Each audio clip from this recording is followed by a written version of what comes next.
Thanks for that, Bill. I think it's reinitiated now. Check here. Yeah, we can thank Rich Sonato for the for his computer, use of his computer to check this.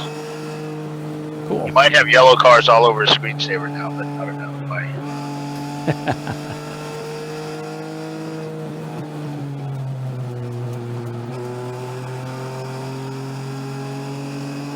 Yeah, I'm not sure. We got to get our clocks up and running again and take a few minutes, but thanks for joining us, folks.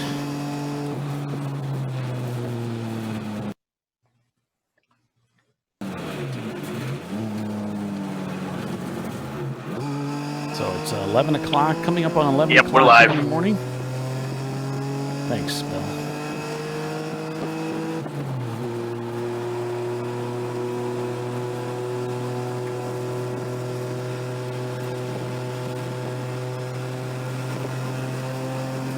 So we've got just 5 hours remaining in this race today.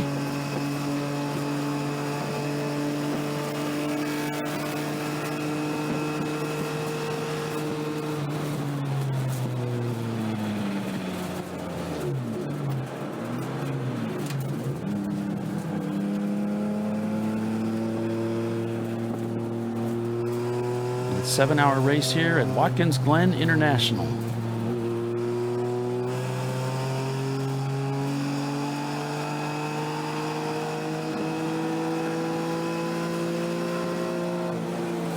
So we're on board with the Jackie Yates team, currently scored in 14th spot overall. Their fastest lap time so far today at 2:20. They started out rather high in the running order, and then they found themselves down quite a ways. They managed to work their way back up, probably as the pit stops have cycled through.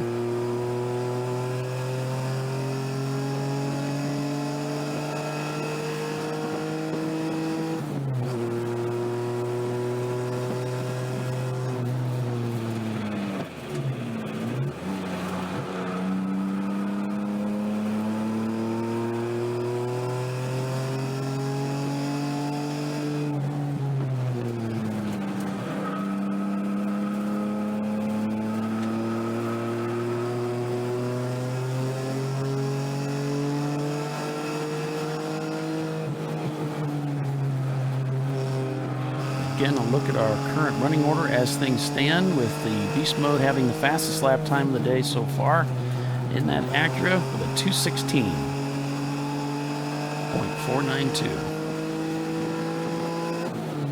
Hey, Paulie, I'm going to be off for a bit. I got to fix the ChumpCast live page. There's a small mistake with it, so I'll be back in a few minutes. All right, sir.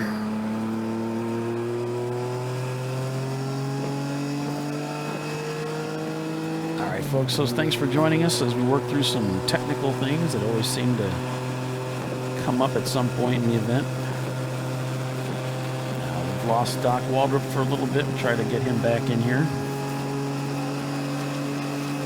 We'll come up with something. We always do.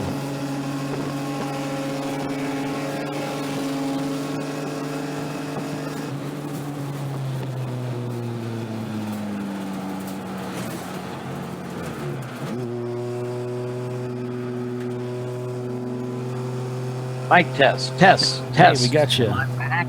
Hey, Doc, how you doing? Just asked our Facebook friends if they can hear me. I can't hear any audio from the broadcast at all, so. Can you hear me? Can you hear me, Doc? Apparently he can't hear us for some reason.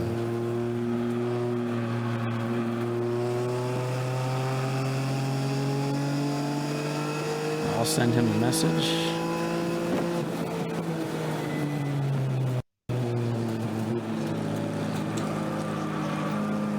Thanks, Paul. I appreciate it. I can't hear anything, so I've got the video in that, but I can't hear you talking. I can't. My only contact with the outside world is Facebook. I'm a shut-in. Can you hear me, Doc?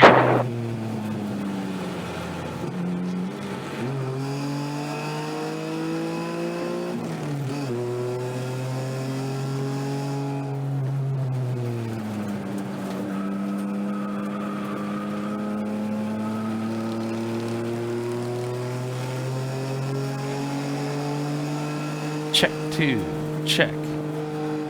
I got you loud and clear. Yeah, so you and me are fine.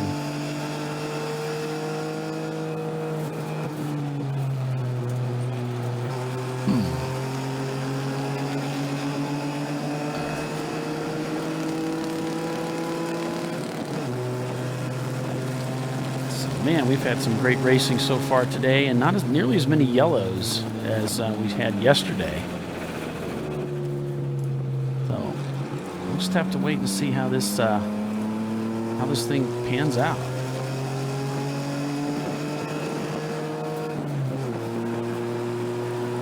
Thanks for the feedback there, Greg, Eric. Whoops, Anna can't hear me. Whoa, we gotta get Anna to hear me. Sorry, folks. Guess I'm having some problems on my end. Not sure. So thanks for hanging with us. Please remember to share this new link after we rebooted the system. Yeah, we appreciate that, folks. Thank you so much. Should probably get my monitor on.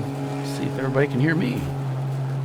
I'm sure like Paul is desperately trying to get my audio back working so I can hear the race. I'm desperate. Right. Otherwise, he's going to have to listen to Bill Strong. So I don't know which is worse. Wait. Why am I in this? Because he's claiming he can't hear us, so this gives him free license to say really anything at any time. You know, that might actually be a great idea, Kent. Go have a beer. I like the way you think. Oh, he's going to play this up.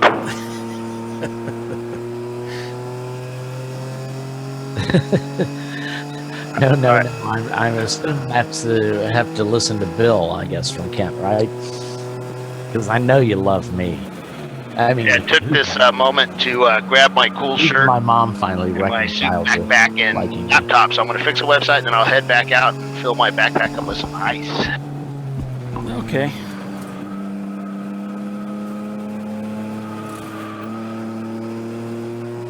Yeah, folks, so weather today out here at Watkins Glen, we have... Thanks for that reassurance, Kent. I appreciate it. We have about 70 degrees.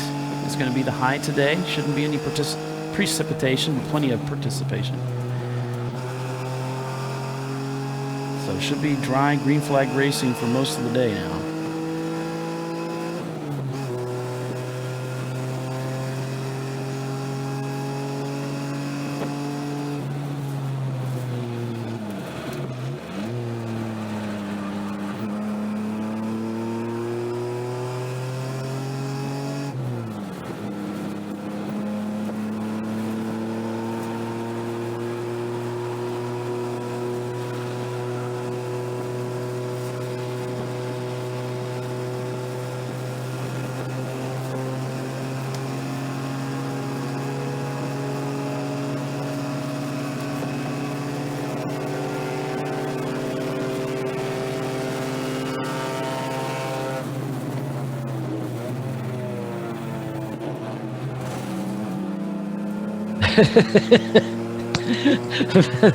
Yeah, Bill's saying he wishes he could be more like you.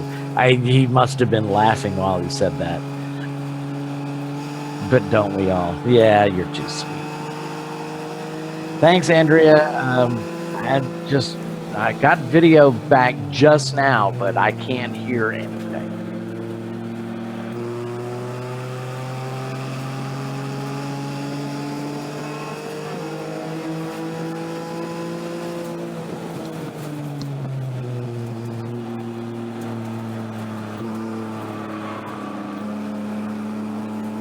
I can see that we're aboard the 935 Jackie X, so hopefully Paul will get me back where I can hear.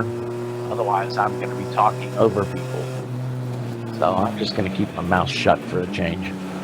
I'm sure y'all will appreciate that. Actually, in some ways, it's more entertaining to have him talking without knowing he's talking, whether we're talking or not. That's kind of interesting. Maybe we should do all of our broadcasts this way.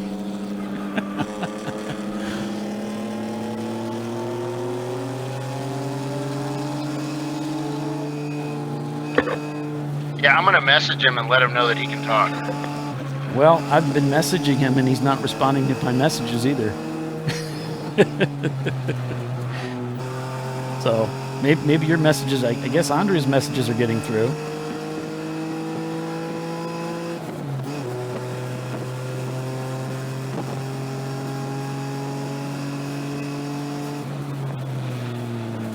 So we're on board with the Team Jackie Yates car, currently up to 12th now.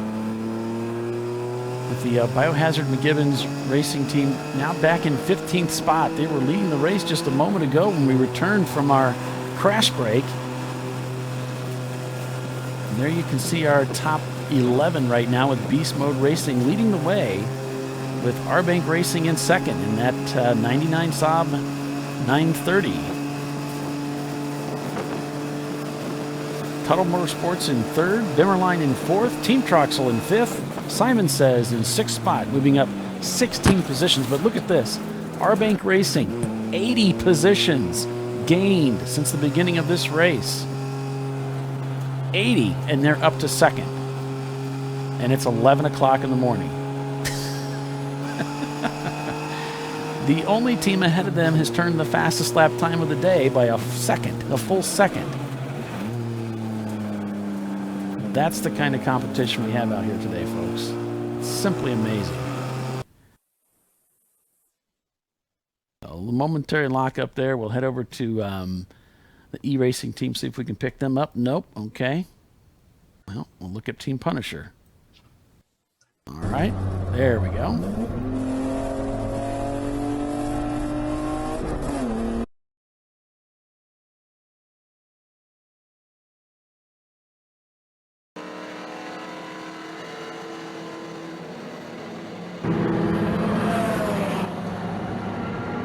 On board with Team Punisher here in that Porsche V8 powered machine.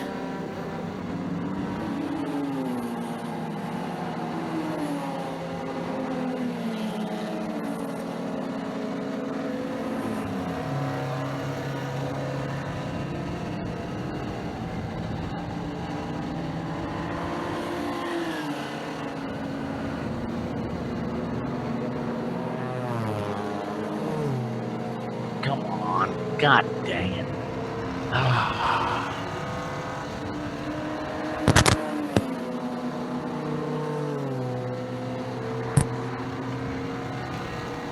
So, Doc, can you hear me?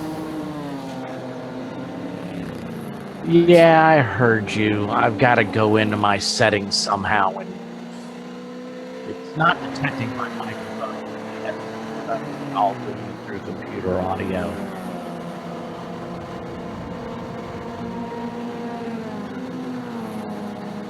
Oh, let's see if I Doc, I can hear you.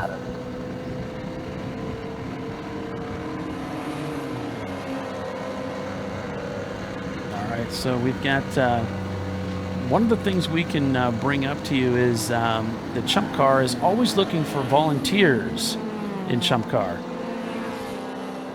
And one of the ways you can do that is go out to the ChumpCar.com website and sign up to be a volunteer. It's a great opportunity for you to get involved in ChumpCar. And so let's take a look at that.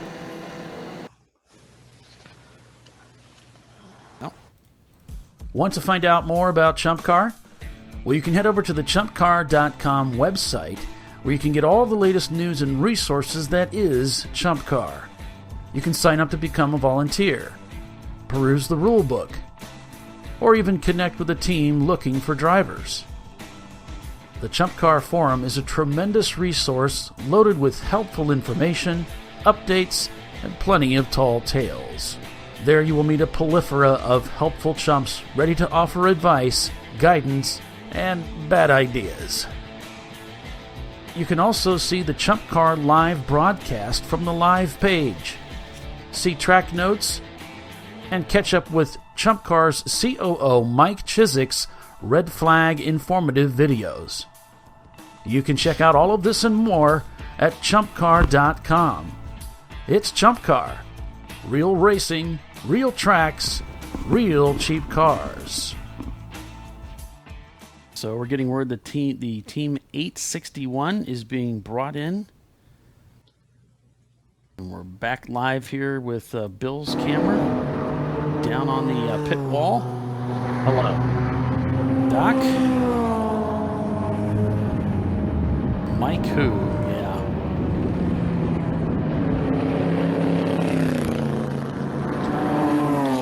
Yeah, thanks for joining us, Ken. Appreciate it.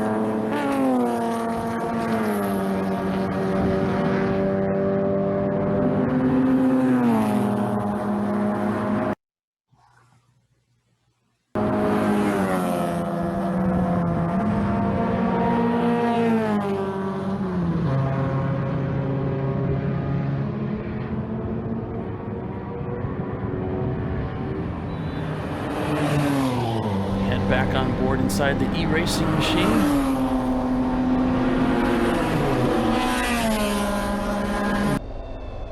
So e-racing in that BMW right. E30. Cortina's asking me to do some silly things. Peter talks to his computer. He prefers it to typing. Yeah. We'll see if that works. Yeah, we're just running into some technical issues here, trying to get all of us together in the same meeting. Might need to just stop. I think I'm going to break this meeting and we'll...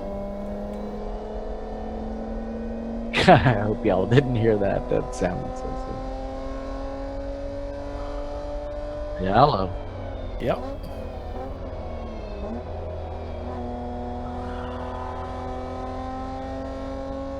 You know, folks, this is why I drink.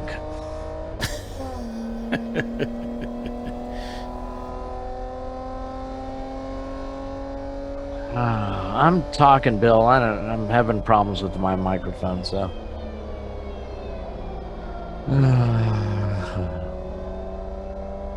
All right.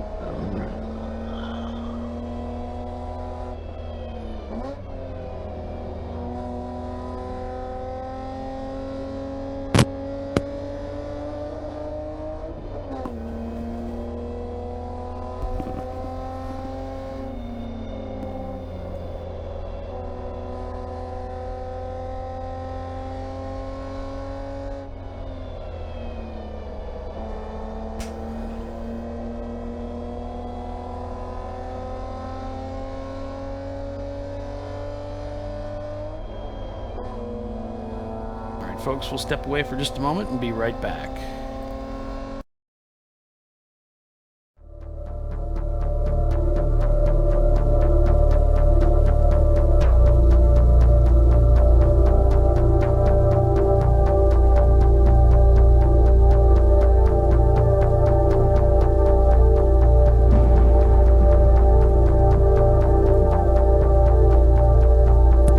Normally I get a notification and I have to select it.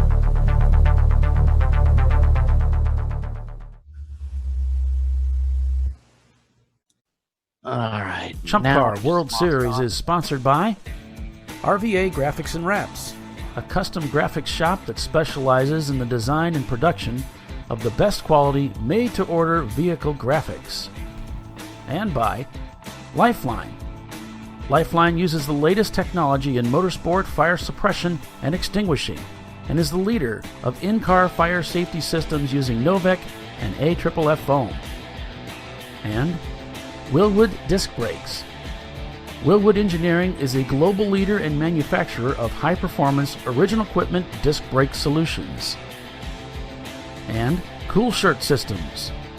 Cool Shirt's personal cooling systems, vests, and garments offer comfort, safety, mobility, and durability when performance matters. And Maxxis Tires. Maxxis Tires International is committed to delivering high-performance, affordable tires to the world. And Frozen Rotors. Premium cryogenically treated brake pads and brake rotors by Diversified Cryogenics. And OMP Sport, one of the world's leading manufacturers of racing safety equipment and tuning accessories. And by Racing Radios, the leader in racing communications worldwide, providing quality and affordable communication systems for racers and fans alike. and discoveryparts.com, offering the best in auto racing safety apparel.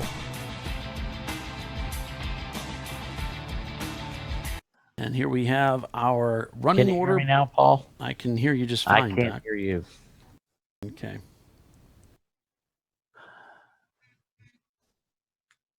So I'm going to give you the running order here in just a moment. Let me send a quick message over to Doc.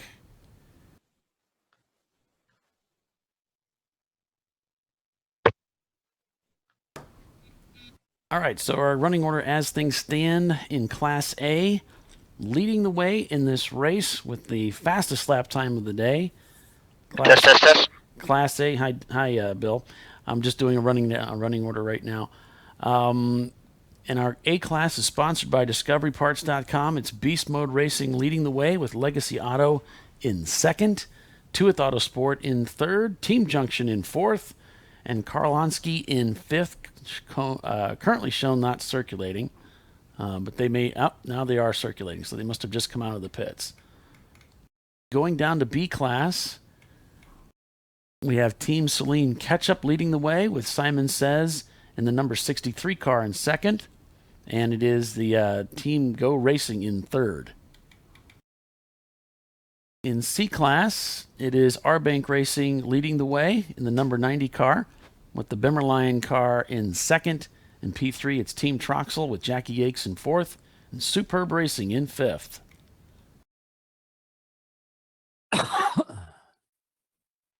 And in D class, it is Rhinoceros Racing in first. In P2, Dead Pedal Racing. In P3, Team Z in that Nissan 300ZX. And then into EC class, it's Kruger Tuned Racing in first with Fast Hog in second.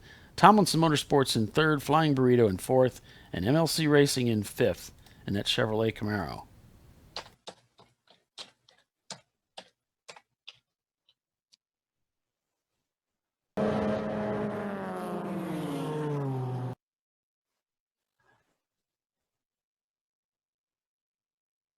On board with the Jackie Yakes team.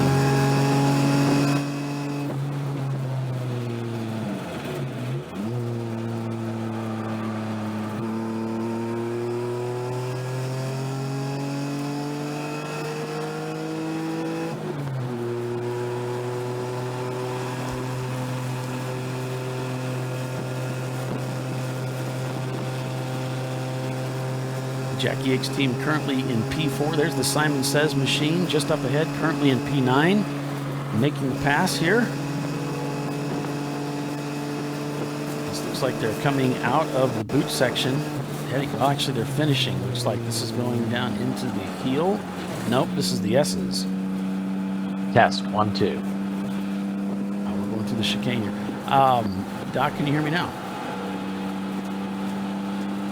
Okay.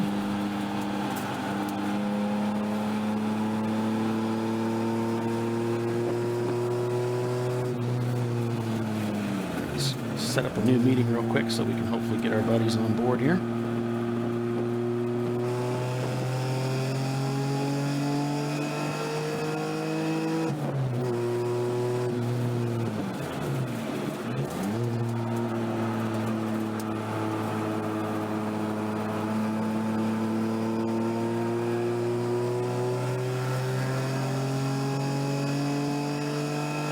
Thanks for joining us today, folks. We sure appreciate you on this Memorial Day weekend.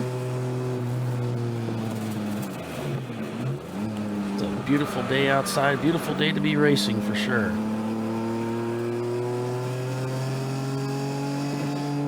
We got a lot of great racing coming yet today. 7 hours of racing here at Watkins Glen. 4 hours and 40 minutes remaining here.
look at the front straightaway here. You can see the weather outside's quite nice. It's a fantastic day to be racing. I'm throwing some there blue we go. flags in there. Doc, are you here? Your audio, dang it.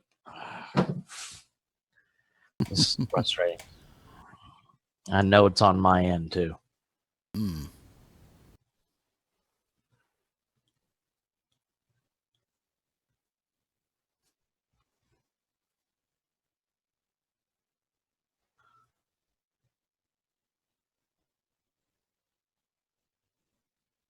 Now, thanks for sticking with us, folks, as we work to sort out some of our issues.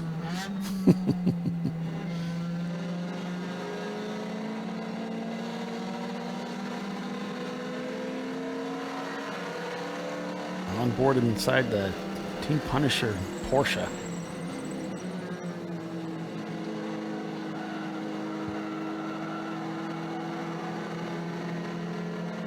Thanks, Andrea. Appreciate that. Yeah, looks like Doc's just having some problems on his end. Thanks, guys. I'm trying to get back on board here, but it's not reading my microphone for some reason.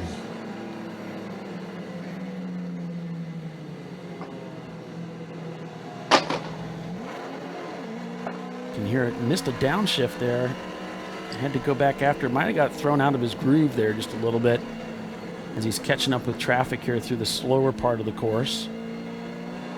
And there's the R-Bank Racing Saab, the number 90 car, making the pass on the inside. That's currently in second place.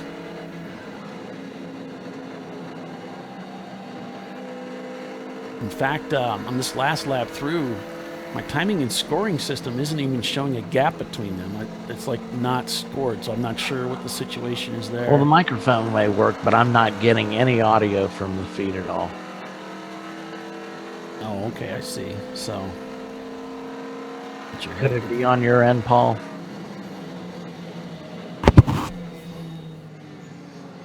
Oh, I wonder if you can hear yourself.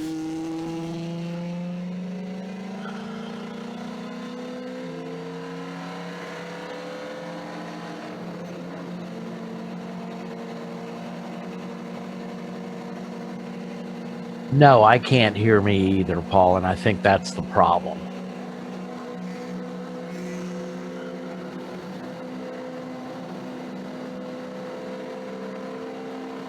For some reason, it's not finding my headset. Okay. That's frustrating.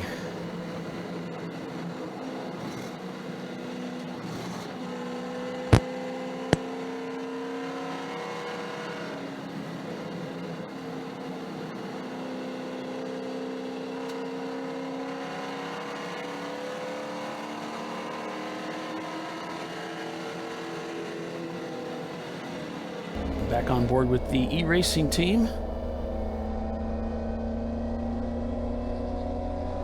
And those guys had some contact a little bit earlier in the day, came in to try to avoid a pit stop during a black flag penalty during green flag conditions. So they came in and tried to sort of fess up to a contact, but didn't seem like it really made much difference for them. They were released right away. Well, I don't know if I'm talking over you or not, Paul, but if I use my speakers, then we're going to get feedback through my microphone, because apparently my microphone is working.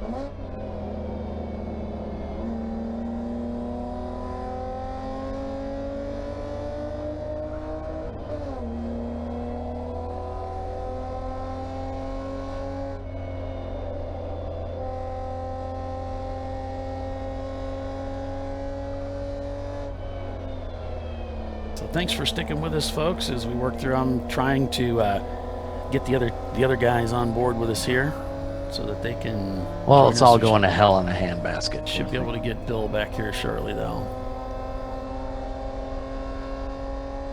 So, shouldn't be a big deal.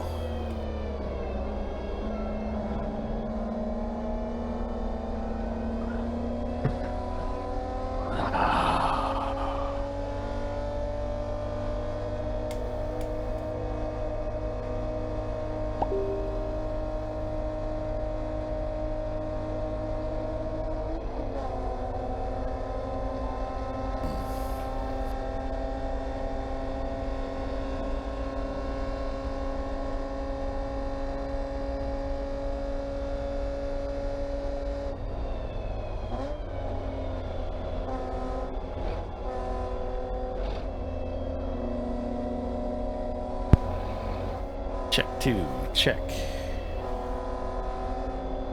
Yeah, thanks for joining us. Thanks for sticking with us, folks. We're trying to work through the issues here. We are 4 hours and 30 minutes roughly remaining in this race. There's that Porsche up ahead. As the E30 Racing Team pilots that machine around this 3.37 mile road course. And it is a beautiful view. You can see how steep the climb is here. This road course, very steep up in that section. This is the... It's not as steep as my learning curve. How you doing, Doc? Well, I'm doing okay. Good. I'm glad you're back with us. I was getting kind of lonely here. Trust me. I was fixing to crack open that first beer. Yeah, that could still happen. Yeah, but I got a huge party to go to tonight. Now, if I start this early, I won't be worth a dang later on in the evening. Back on board with Team Punisher, Doc Waldrop back with us. Resent an invitation over to Bill Strong so he can rejoin us here shortly. Do we really want Bill back? Yes, we do. Yeah, I told him I sent him a new invite, so he should be with us here shortly. If I can find that, I'll send him a number. Maybe that'll help him out. Help him out a little bit. Help out a brother. Yeah, I don't know why all of a sudden my audio quit. Well, whatever you did, it fixed it, so. Well, I did as you suggested. I just unplugged the audio in the headset, and I'm just running my computer speakers. Oh, okay, cool. Yeah, I don't hear any feedback, so it's working, so we're good. All right, well, that's good to hear then. Let's go with it, man. Run with it. If it ain't broke, don't fix it. Exactly. All right, so wow, there's a lot of comments on Facebook. Sorry, guys. Yeah, I'm sure there's a lot of comments going on. I'm sure somebody picked up my slack. Well, it was a little quiet, but it's good to have you back. Well, you're out of luck, folks, now, because I'm back.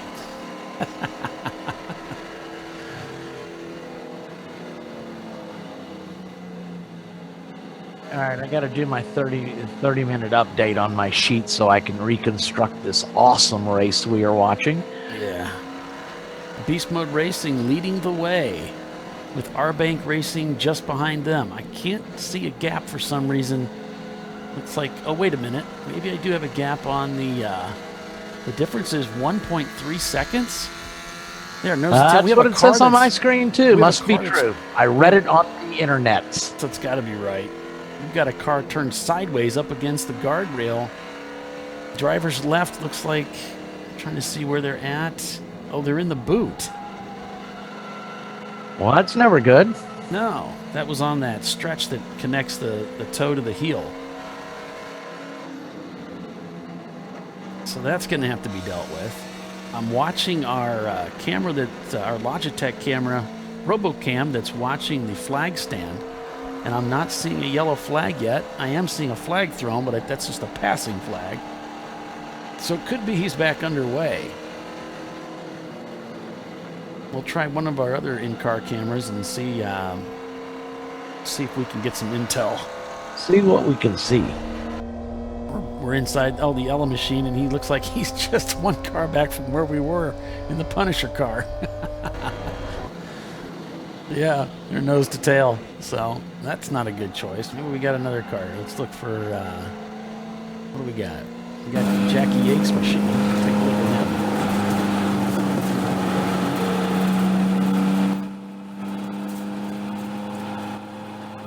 This kind of looks like he's going up. I'm not sure. Let me see here.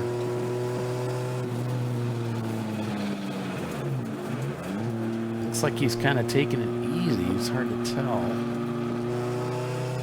No, he's back on the power here. Oh, hi, Bill. Bill's back. Yes, he is. Yes, I am. All right, so now we're heading up through the toe of the boot. We'll see if that car is still disabled. Look to your left. It was nosed into the guardrail there. It didn't look like a heavy hit. But I don't see a Mustang there anymore, so that's good. What was All right, that? everybody's asked me to turn my mic down, so I'm going to do that and see if I Oh, okay. I think that's down. I How's think that? you're fine. Let me. Yeah, that's monitor- much better. That's much better. You were overdriving. Oh, Okay. was he? Okay. Well, I've done that in a car too, Bill. I was going to comment, but I thought I would be nice. Well, we can Whoa. start that now. Jackie Yates' team overshoots the. I've become a turn changed 10. man. I'm sorry. Go back to the race. Okay. So we just saw the Jackie Yates machine overshoot turn 10 by a mile. He's way out. He was 4 off into the rumble strips over there. There's a lot of pavement runoff over there, so that's good. Yeah, there is a lot of pavement there. There used to not be a lot of pavement there, but I think that was mostly NASCAR driven. Those guys really pound that corner, especially trying to get the inside to the last corner to take the checker. They are very trying, aren't they? We're heading up through the Hey, S's guys. here. What's up? I've got to talk about something here real quick. So I'm down here in Race Central over in the media center, and we have an absolute truckload of T-shirts and clothing and hoodies and shirts and event shirts and ChumpCar tank tops and just all kinds of clothing down here. The swag table's all set up. I'd like everybody to come over here and buy at least one T-shirt, please. We also have the K-Bar Soap Company, kbarsoapco.com. They've got their soap display down here with the grenade soaps. These are actually really great to take on airplanes with you. I want one. Come on down. Yep, TSA loves them. And we have our friendly little Lizzie sitting up here ready to accept all your money. And for those that don't have their Maxxis decals, we have a big collection of Maxxis decals up here. So come on up, visit our swag table and get some T-shirts and soap and get clean and look good and give Izzy all your money, or Lizzie all your money. Bill, where is that? You said Race Central? Where is it? It is the media center where the Victory Circle is, the building okay. there. Cool. So head on over there. It's still early today. We're still in the morning. We're getting ready for lunch, so maybe head over there before you break for lunch. Grab yourself a sandwich. We're on board with the Team Jackie Yates machine as they're working their way around this track up to 9th spot now, Doc. They've been all over the place. Yep. Their team car, the 66, is running in 7th place there, so they got both their cars in the top 10. Yeah. So Jay Cooper is asking on Facebook, which Saab do you think will win today? You faster one. count them out, but they got some tough competition today. Yeah. It's going to be tough, but they've come from behind a lap, and they've moved their way up into the lead now, so. Yep, but Beast Mode's only 2.9 seconds behind him, and so, we're going to have cautions.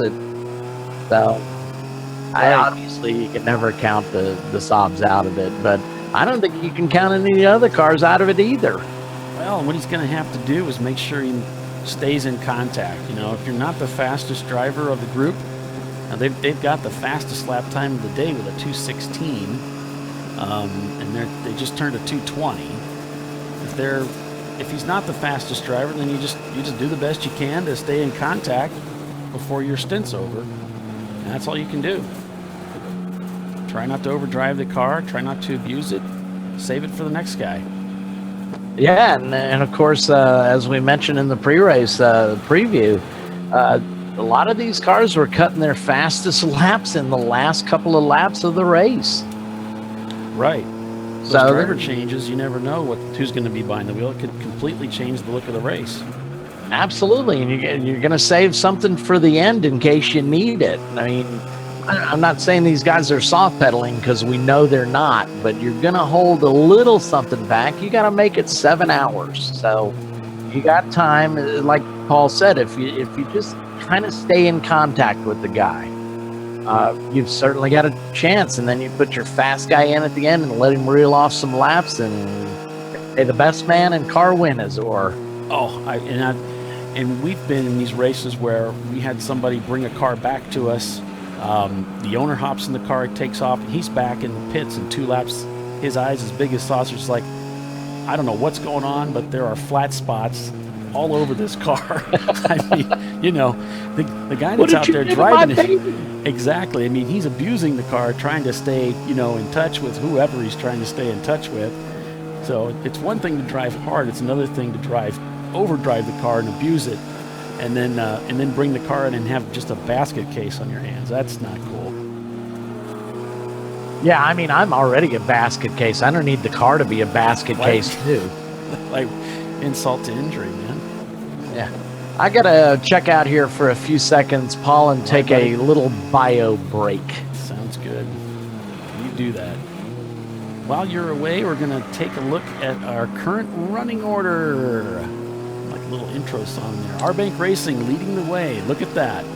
Worked their way up from being a lap down to find themselves currently in first place with a 4-second gap on that last lap. Beats Mode Racing just behind them with Team Sahlens, excuse me, in the catch-up car. P4 Bimmerline in the 93 325 and P5 Superb Racing in that Mercedes.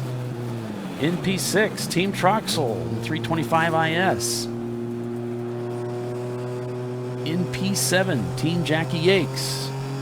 As we said earlier, in that Mitsubishi 3000 GT. In P8, Ambrose Racing. In P9, Kruger Tuned Racing. And in P10, the other Jackie Yakes Racing Team car, the number 935.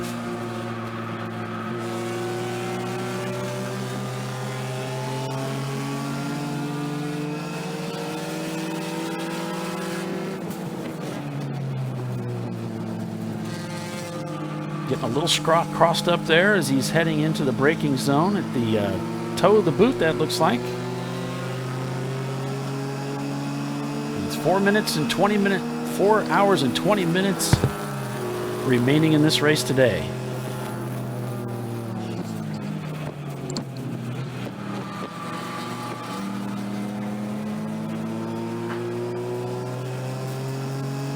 Paul, I can barely hear you, so I'm gonna turn up my computer audio. Let me know if you get any feedback from it. Sounds good. I boosted my volume a little. I'm monitoring. I can tell I was a little quiet. So, how's that? It sounds fine from here. Okay.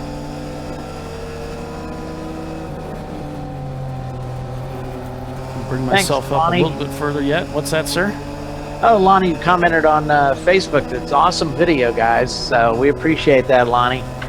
We're kind of at the mercy of the cell phone service out there, or bandwidth anyway. A lot of times when we test this system out, we usually get together on Friday afternoon, late afternoon, early evening, you know, test our audio, look at the video, set up the cameras and that sort of thing. Everything works fine. And then on race day, when everybody turns on every tablet, every cell phone, every camera they could possibly own, everything goes to hell on us. So I think this is the best reception we've probably had. Well, certainly in the last, it seems like since Daytona, things have gradually gotten better. Daytona was pretty rough. Which is strange because that track is in the middle of a metropolitan area, but I guess in retrospect, that means there's more people, you know, on there. And I'm not near enough of a geek, but I read some article on how you position yourself, and it's like 18 menu steps to pick out which channel on the band. I don't, it's way above my head. What could possibly go wrong? Yeah. So we're on board with Team Punisher here. No, maybe not. You know what? We're getting audio from another. Somebody. There we go. Now the audio sounds right. Yeah, this is Team Punisher. This is a Porsche with a V8 powered engine, power plant underneath the hood. That's the 928 then. Oh, okay. There we go. So we can see clouds looming overhead. Looks like he's catching up with, I'm going to take a guess. This might be, is it a Ford Mustang? No. Yeah. It's one of the Fox bodies, isn't it? Oh, we got another car. Oh, Whoa. we got a car with contact. That's a on car driver's hard right. into the wall. That is at turn 6 at the base of the chute. That's going to bring out a full course yellow for sure. Yeah, unfortunately, Doc, it looked like to me, I don't know if you noticed, was he dumping fluid on the track? I'm sure he is. A lot of the front end of that car was missing. Oh, man, what a mess. So we're going to have to work on that. You can almost hear the driver inside the car giving some information. Man, you hate to see that. Absolutely. What a shame.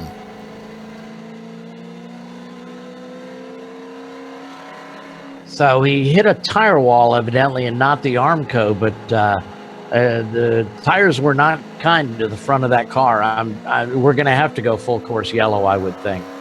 Well, and unfortunately, you're coming downhill at a high rate of speed, and then you're going into that braking zone. You're in 4th gear, so yeah, he probably punted. He probably looked like he kind of speared the wall there. We got a car going into the pits right now, as the Porsche is trying to chase down this Mustang.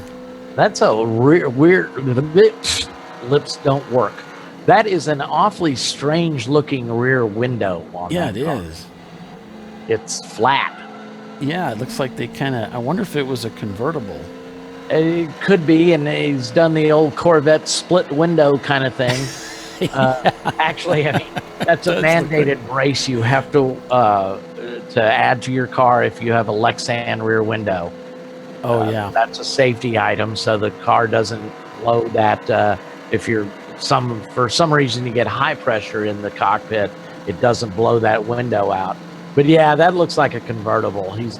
Looks like that rear roof is kind of attached to his main hoop.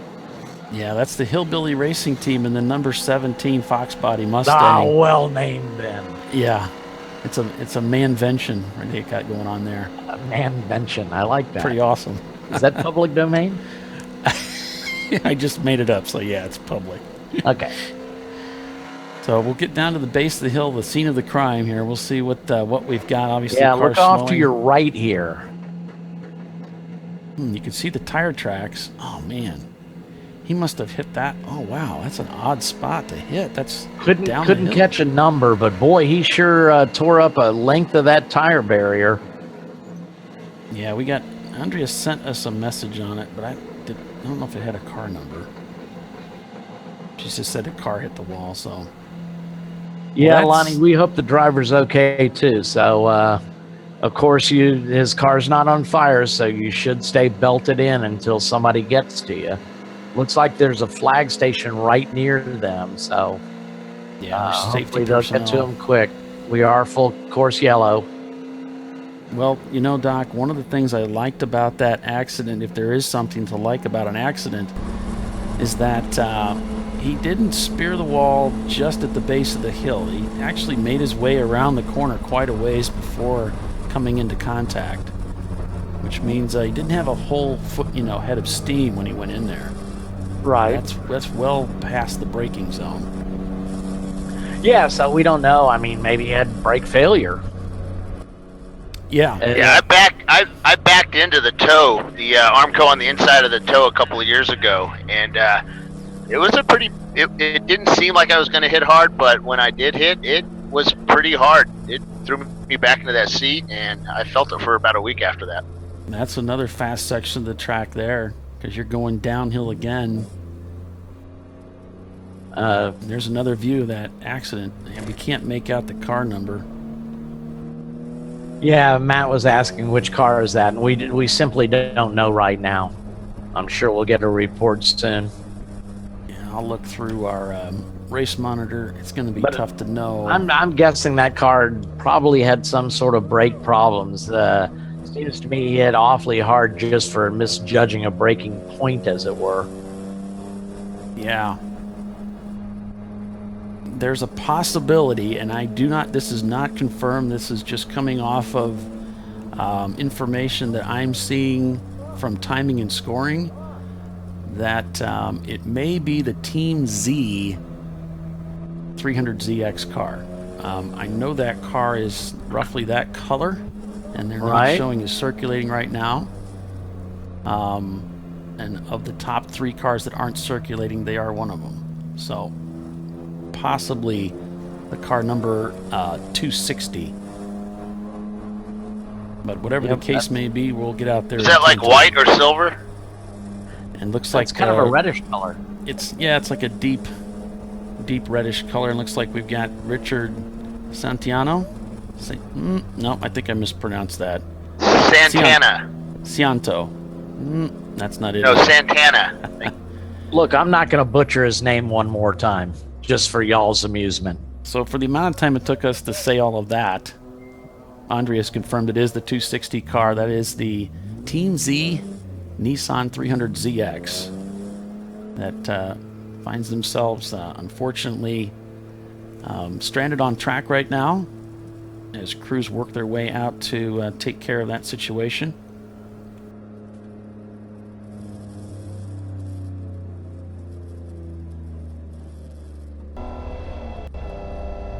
And go back on board with the e-racing team.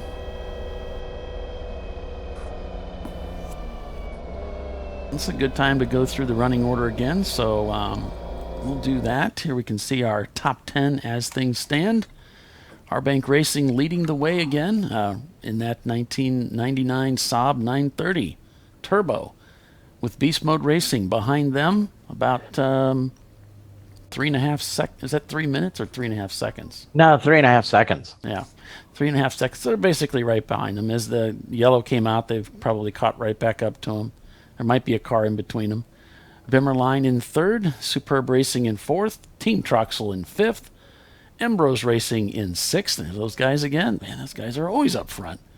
Team Celine Ketchup car in seventh, Jackie Yakes, the number 66 car, in eighth, Go Racing in ninth, and Kruger Tuned Racing North in 10th. We'll go ahead and scroll down the list here as we've got a little bit of time here. Fast Hog Racing in 12th. There's the Mustard car in 13th. The 195 Arbank car in 14th. So knocking on the door to the top 10, their second car. If you're wondering what happened to the McGibbons Biohazard Racing MR2, well, it's in 18th position right now. Red Crow Racing, Tomlinson Motorsports, and that EC car, I believe they're leading the way in EC in 20th. Tuttle Motorsports, number 107 car in 21st. Sorry, kind of cracking up here. Rich said on Facebook, he says, you pronounce his name Bill's daddy. Bill's daddy? I don't know what's going on there. Okay. Well, if I'm reading names, it could come out anyway. There's just you never know what I'm going to say. So Baller Racing Team Z, that's the team we're concerned about that seemed to have made contact with the wall down there going into the boot. They're going to black flag 47 because he went full power through the scene of that incident in turn 6. Oh, boy. Well, yeah, that's kind of scary, isn't it? Hey guys, I'm sitting here with Rich, and he's explaining to me how to say his name. You have to roll your tongue when you do it. Sonato. Sonato. Okay? Yeah, but you got to roll it. Sonato. Sonato. Yeah, Sonato. Sonato. Okay. I just call him Rich. Hey, look, Rich was a great help to us when we were starting our team. Couldn't be nicer guys. Loaned us tools, loaned us parts, gave us advice. Just a great group of guys. I can't thank them enough. So, and Rich will talk. I understand you need some E30 parts, so we'll get together next week. And I like the lunch idea. Haven't seen you in a while, so let's make that happen. I'm not far from Rich, and I'm sure that he's not far from a Harbor Freight, so maybe I'll go over and buy something.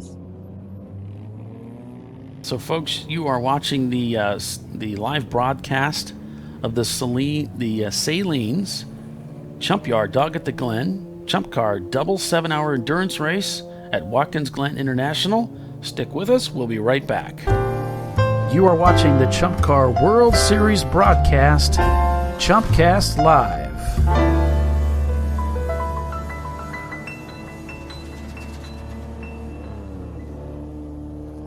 this Memorial Day weekend. We are back inside the e-racing machine,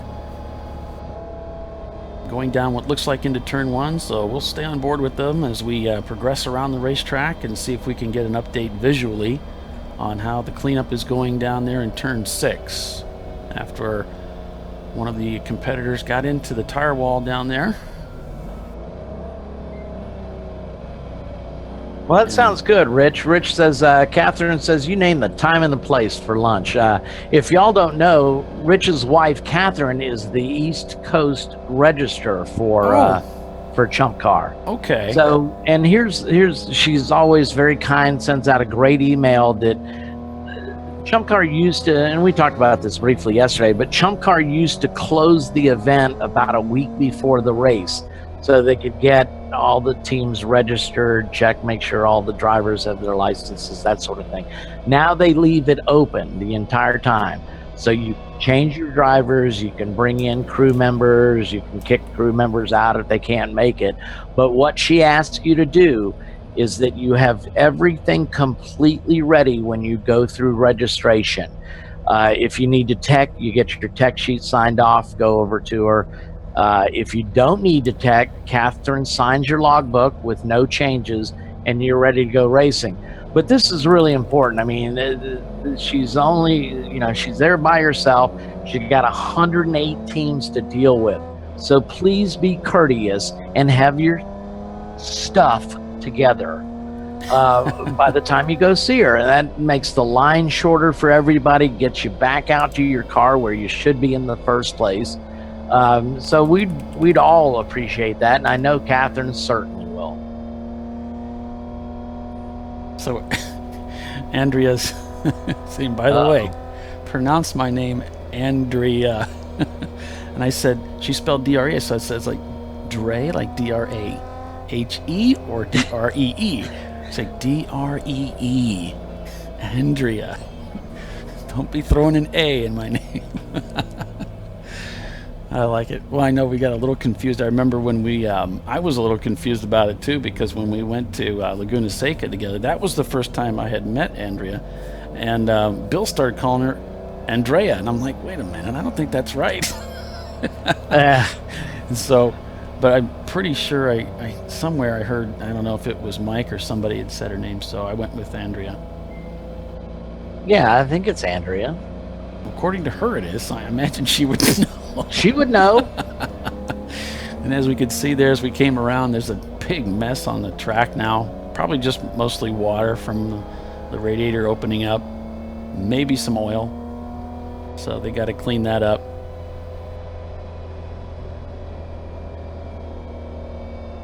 But yeah, that's cool. It's too bad I don't live in near Atlanta. I could go hang out with you guys. We'll be in Kentucky here in a few weeks. Yep, Bowling Green for the ChumpCast Commentators Cup. Woohoo! Jeff's been working on the trophy. He sent me a message the other day that let's see. He was only going to comment a little bit about what it entails. Let me see if I can find that.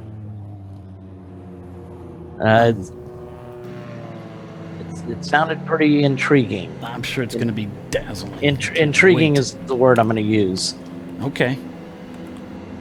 Let's see. Where is it?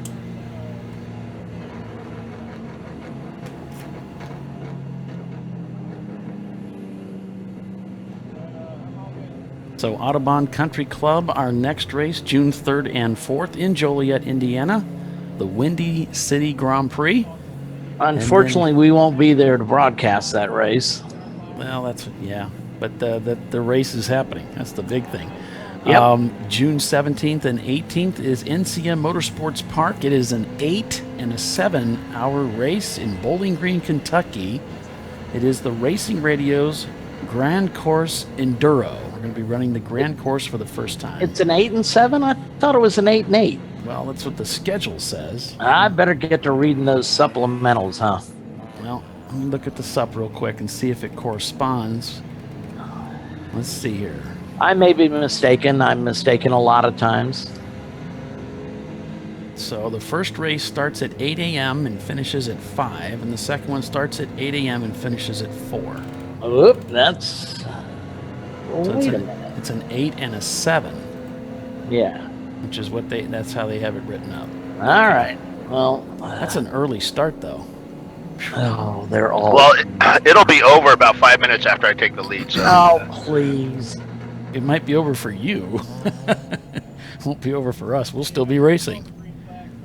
That's a good point, Paul. So what Jeff says about the ChumpCast Commentators Cup is currently it consists of part of a roll cage, a tin can, and some plastic poop. And that's all he's going to give up at this point. Well, I'm intrigued. Intrigued is one word you could use. I'm a little scared. Jeff is a very, very sick man. I just know it's going to look really good on my broadcast table here when I win it. You think that's going to be there, eh? It's going to be there in every shot. So it is an 8 and a 7. I got to start. I got to start planning my my strategy. Yeah, mine's easy. I plan on winning, so that way I don't have to worry about strategy. We'll see how things go. It's going to be great. It's going to be Sorry, great. RJ. I just caught your note of there on Facebook. We're busy kidding around with ourselves. What brought out this yellow flag is a car hard into the wall at turn 6, and that would be the car number 260, the Z Team, which is a 300 ZX. They got a lot of cleanup to do there. They've got to fix that tire wall. So we're going to be under full course here for a while. Yeah, it looks like they've already pulled the car from the course, but there's still, as you mentioned, some cleanup that needs to be done. Yeah, a lot of kitty litter down there. We understand there's probably some damage to the tire wall, and most of the time that's just restrapping them together, that sort of thing. Yeah, I would have gone down there. I'm sorry, but I'm not done with my ice cream yet. I'm sorry. Yeah. So Jeff just commented that the trophy is going to look great. Well, I'm looking forward to it. It's going to be a lot of fun. Thank you, Jeff, for putting that together. We appreciate it. Oh, absolutely. Jeff's a great guy. He's currently building up a Mustang, and his first race is going to be with us at Barber, at Atlanta Motorsports Park on right near Halloween weekend, and that is the Eastern Division Championship race this year. Mm-hmm. Midwest is going to be back up at Road America for their championship. Not sure what the West Coast is. Laguna Seca, perhaps. I know we go there twice, right? Yeah, there's here's a look at our current schedule as things stand. There you can see NCM Motorsports Park, June 17th and 18th, Mazda Raceway, July 14th and 16th, as there's Doc just alluded to. Brainerd International, looks like that same weekend. Yeah. August 11th and 13th, we're at VIR for the 24-hour endurance race, that big race we have every year. Then it's over to Gingerman Raceway, just about 2.5 hours from where I live. August 26th and 22nd. Looking forward to that Cookie Cutter Classic. That is going to be a big deal, folks. A $600 entry fee gets you in. It's half price for an 8 and a 7 that weekend. Be sure and put that one on your calendar. Gingerman is a great little racetrack. Probably one of the safest racetracks you can put your car on. And the town of South Haven is just gorgeous. Great restaurants, accommodations. It's just a great place to go racing.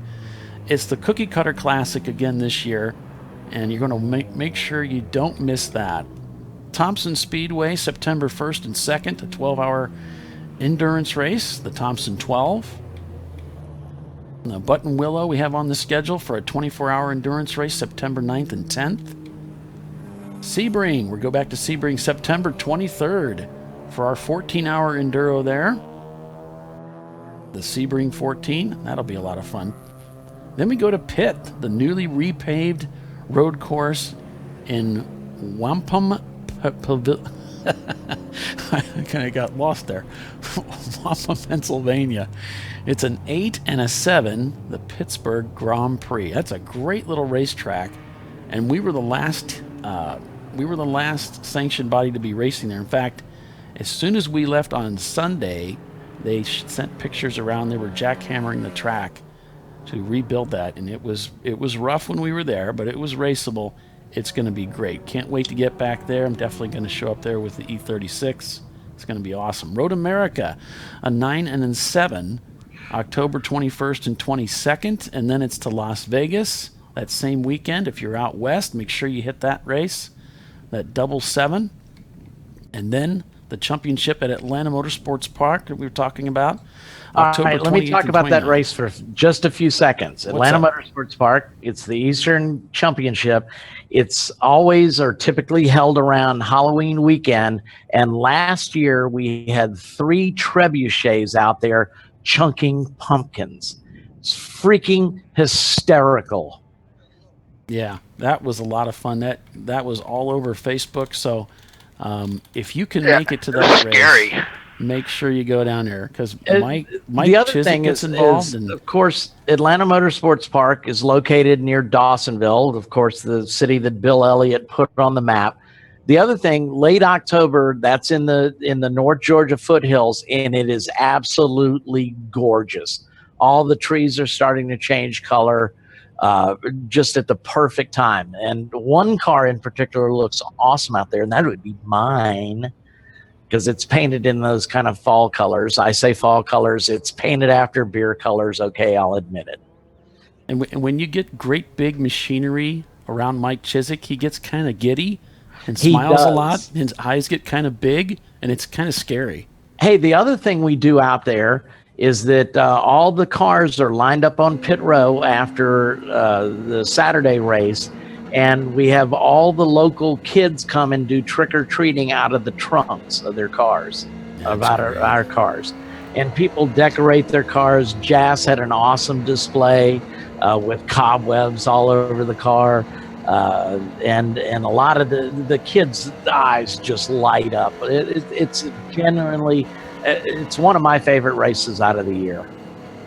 Yeah, it's a lot of fun. Big family event, so make sure you get to that race this year as well. And there's also another thing. There's a cap on that field, so get your entries in early. And speaking of entries, we could use some more people at NCM, maybe. I'm surprised that some of the teams aren't going to be there. I would think Jas would be there with at least one car. We're back under green, back under green. Parts for. Yeah, we see kind of some tentative passing going on here from the Team Punisher car going into that last quarter. What was that, Doc? We're back to green, so yes, sir. I thought it'd take a little bit more time to clean up that incident. Well, and Andrea brought up a good point here. She just sent a message saying, the track, which is track officials, which are not part of ChumpCar. When we go to a racetrack, we bring our officials, and then there's also track officials that work along with us. And the track officials, who are always there, have complimented ChumpCar on how well the drivers are doing under caution. So that's just kind of a kudos, I guess you might say, for ChumpCar and his drivers. Well, I mean, we've heard a lot from that. We've heard Coda loves us. Yeah. Hey guys, I'm down here. Don't go to my camera because I don't have a camera. But I'm down here with Troy Trulio in Biohazard's pit, and I kind of find out why he went from the top of the heap to mid-pack. And what happened was he went to pass. Whoa, we have an easy up that has now just blown into pit lane, and they caught it. Yay! Tie down those easy ups, boys. Yep. All right, so fire on them. Yeah, that almost went over by the onto the track. It was that close. All right, so talking to Troy Trulio, and he said that he kind of made a mistake. He was going into the bus stop, and he went on the inside of somebody, and that guy pulled over, and he didn't really have a choice. He could hit the guy or don't hit him. And when he said, "I'm not going to hit him," he took the shortcut through the grass on the corner. Oh, jumped the curb. Ouch. Yeah, the whole big one there, and went into the grass. They black flagged him for going off into the grass. So Okay. then he kind of screwed up his pit stops. He should have pitted under yellow, but he made a fatal error and pitted under green. But you know, it happens sometimes, and of course, all the other teams are loving it. Make mistakes, but he'll catch up. That's my pick for the week too, by the way. It looks like the Sahlens guys are actually getting ready to bring a car in because they're all suited up. I think one of the cameras is actually pointed over here. Yeah, we're showing a change of position here, Doc, for the lead. Yeah. The number 90 car that was leading earlier is now in 8th. With Beast Mode Racing now leading the way. Well, that's probably just a pit stop. So they'll be back up there. Yeah. So I got a note from Andrew Sides. He's one of Jass's drivers. This guy's a genius. He's the one that figures out those cars for those guys. They're getting ready for VIR. So, and he says now some of them will be there at NCM volunteering. So, but yeah, Mike Tirico also commented that they're getting ready for the 24. RJ Till's going to be there in the Chattanooga Touring Wagon at NCM. That's a pretty formidable car, and it's well driven, well prepared. Yeah. But we could use some more entries. I need to put more cars between me and Paul and Bill, of course. Well, the Chattanooga Touring Wagon guys, they won a race out there when we were driving the West Course. I think it's been a couple years now. I had them picked for last year, and it just didn't happen for them. There's the Saab, the number 90 right there. You can see Troy trying to get by. Boy, if he could get by them, that would be great for him. And this is a move for position. Why, yes. And that's Tommy Gutman in the car too. Guttmann. Tommy trying to get by the Saab 930 Turbo, and an E36 comes whistling in from the inside to separate them as they head into the boot now through that same section that where that terrible accident was here just a few moments ago. And so Tommy took evasive maneuvers, staying wide, lost a little bit of time there. They're heading up through the toe section now, and the Saab begins to pull away a little bit. We've got a car stranded, drivers left on that straightaway again. And that allows him to close the distance on the Saab. He's right behind him now. Yeah, Tommy has a lot of experience on this track as he just lives right over the border in Canada. He spends a lot of time on this track with this 370 horsepower Toyota MR2. I think it's a 1987 Toyota MR2. And there's a lot of traffic. He has got his hands full. But he's right with the Saab as other cars are trying to get by. I'm kind of surprised there's that many cars passing these guys. Now he goes down the inside. That's not the Saab. That's one of the back markers. He should be coming across the front straightaway. Tommy was in the car that hit my cars there a couple of times, so I know he's cautious. Man, he went right out to that wall on the front straight.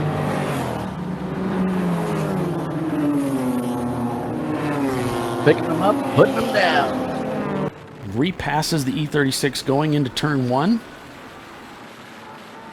Using just the right amount of curbing, get the best run that he can.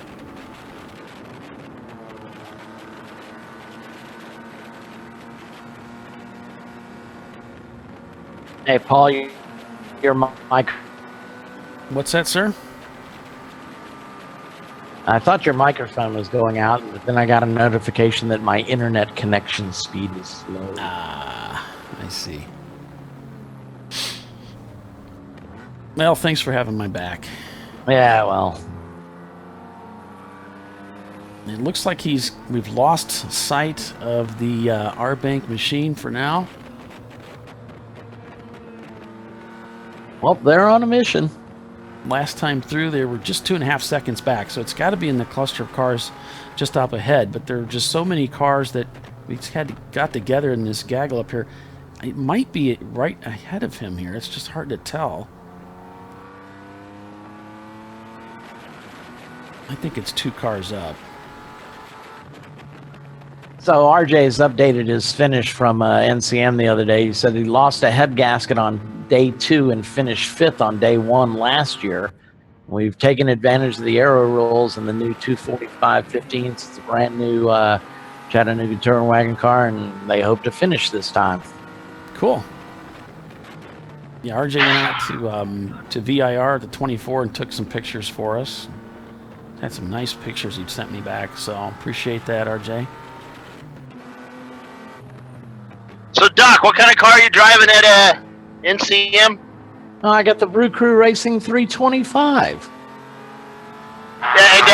what kind of car are you driving there, Paulie? I don't know yet. Paul's Do being you have a drive, or are you just keeping a secret from us? I have a drive. I don't know what car it's going to be yet.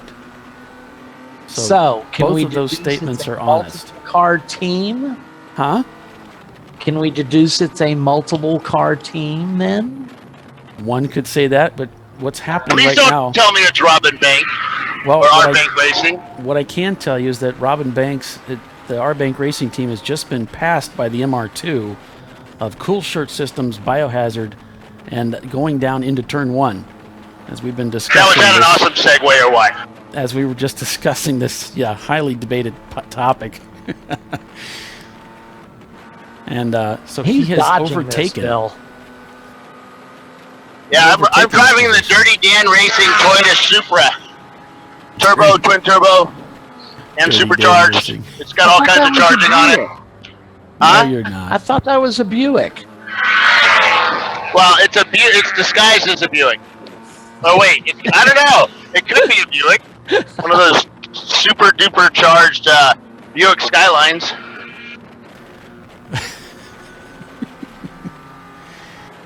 So Or is that Skyhawk?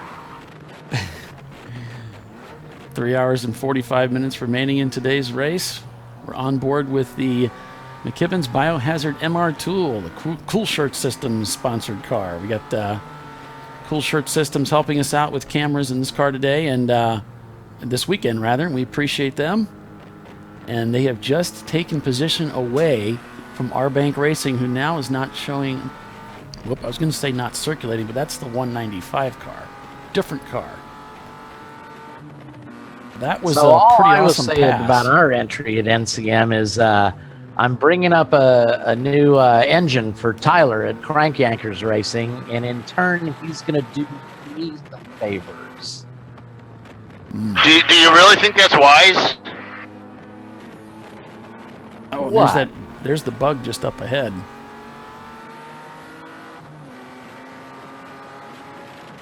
I will say this, though. Bringing him a new engine, is that wise? Well, he's going to get one from somewhere.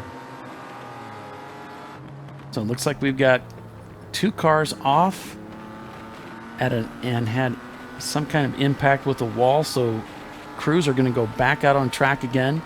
Now, I know there was a car I noticed just to the left, driver's left, heading through the boot section, so I wonder if they're going to get that car. I don't know. But Tommy Gutman at the wheel here as we're riding along in this Toyota MR2 that has just overtaken our winner from yesterday, the Robin Banks number 90 Saab Turbo.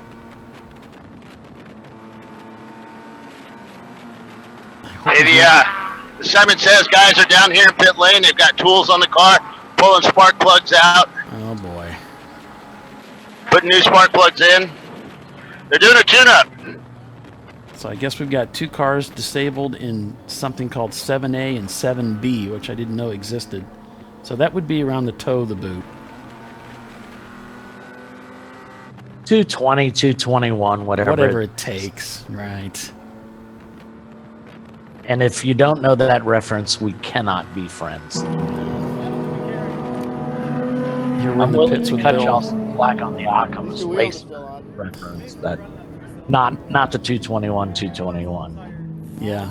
So he's got one of these Milwaukee battery-powered ratchets. I love that. I have one of these. It's 3/8 drive, and I can't remember what the wattage is on the battery, but The thing is fantastic. I love it. And It's not as torquey as an air ratchet, but So he's saying that the motor's a little bit tired, a little down on power. They just want to have some fun out here. well, don't we all? yeah, it sounds a little It's still missing a little bit. You can hear bubbly. it. Yeah. Doesn't sound right. So it wasn't spark plugs. Yeah, I think they're in the right area. It sounds like an ignition issue, like it's retarded, but I don't know why that would be on an electronic system like that. Here comes one of the neons into the pits, the number 768 car. An EC class car.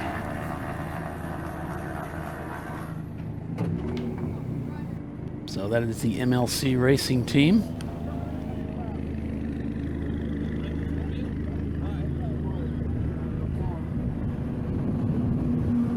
Brakes are smoking big time.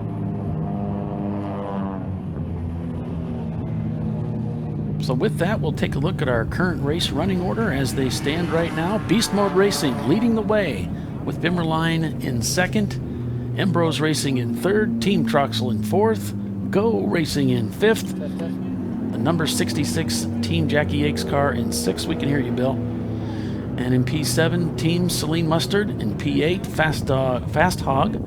In P9, it's the McGibbons Biohazard Racing MR2. In P10, it's the Arbank Racing Saab 930 Turbo. Ugh.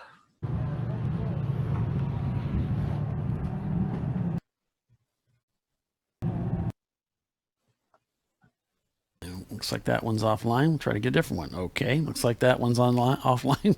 We'll go to another one. So Jeff just posted something on Facebook. It looks like a little race car emoji. Oh, yeah. I like think it. that's what it is. It's a very small one. Ah, the cars have started at Indy, so that's the last we want to hear of it. From now on, there's a total blackout. Yeah. And y'all have been really good about this, about no spoilers. Because while we are bringing you this fantastic race at Watkins Glen, evidently there's racing happening elsewhere in the world. Hey, can I talk about something about Indy? So the other night when I got to the hotel, it was Friday night. You know, ESPN Classic shows old IndyCar races. So I was watching the 87, 88, and 89 races. You know, the highlights from them. I think those are the most prettiest Indy cars ever. I think they were just so sleek and so good looking. And now we have these monstrosities with fenders. I don't like the new cars. Well, Engines, the whole bit. and I've seen some pictures of the new car that the new look that we're gonna have next year, but you know, I'm not particularly fond of a spec series looking car. I think ChumpCar's awesome because we got all sorts of silly looking cars, cars you used to own, cars you still own. But you can't argue that the product that IndyCar is putting out right now is pretty phenomenal. The racing is close as all get out. If you watched any of the Texas race was delayed by severe storms or something, and they made it up later in the year. The racing was phenomenal. I mean, 4 wide. Yeah, I don't know. I personally, this is me, Bill Strong, I like the IndyCar where just a privateer could show up, Sure. bring a car that he built in his shop, and race it, and just have, you know, and actually have a chance of winning. Some Yeah, of them. absolutely. And you saw the Annie Granatelli, the turbine cars and stuff. Lotus brought an all-wheel drive car there for a couple of years. In fact, 2 of those cars are on display at the Barber Museum because Mr. Barber is a huge Lotus fan. But yeah, Bill Riley designed several of AJ's cars. You know, I agree with you, Bill. I'm kind of a nostalgia buff about race cars, and those cars look so cool. There were so many different things to them. Guys were working in the garage and designing new wings overnight, and I think a lot of that's gone now. there's so many regulations. A lot of us long for the old days of NASCAR. I mean, when you had the Smokey Unix and the Harry Hydes and stuff, the Junior Johns. Yeah, but Smokey also did Indy. Smokey did some awesome stuff with Indy cars. Absolutely. Well, and hell, the side saddle race car where he sat on the inside of the car, the center line. Yeah. Stuff with Indy cars. You had the Wood brothers went up there to pit for Lotus. Oh, they changed everything, the Wood brothers. Hey, I'm down here at the Red Line Oil Bimmer Line pit stall. Oh, they changed. Is James Clay racing with them? The Red Line Oil Bimmer Line pit stall. James Clay racing with them.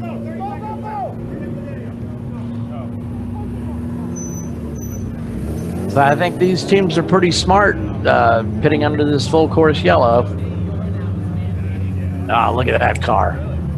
Look at the side pod. Who just got out? Scoreboard right there. Is that Lloyd Ruby it looked like? Yeah. So much fun. The car from these guys is just so hooked up. It's 1975. Traffic's all over the place, but people are respectful and let you pass. And I had just the most amazing time. It was just super fun. What place you guys in? I think we're in 5th now. We got as high as 2nd. So yeah, that was a good run.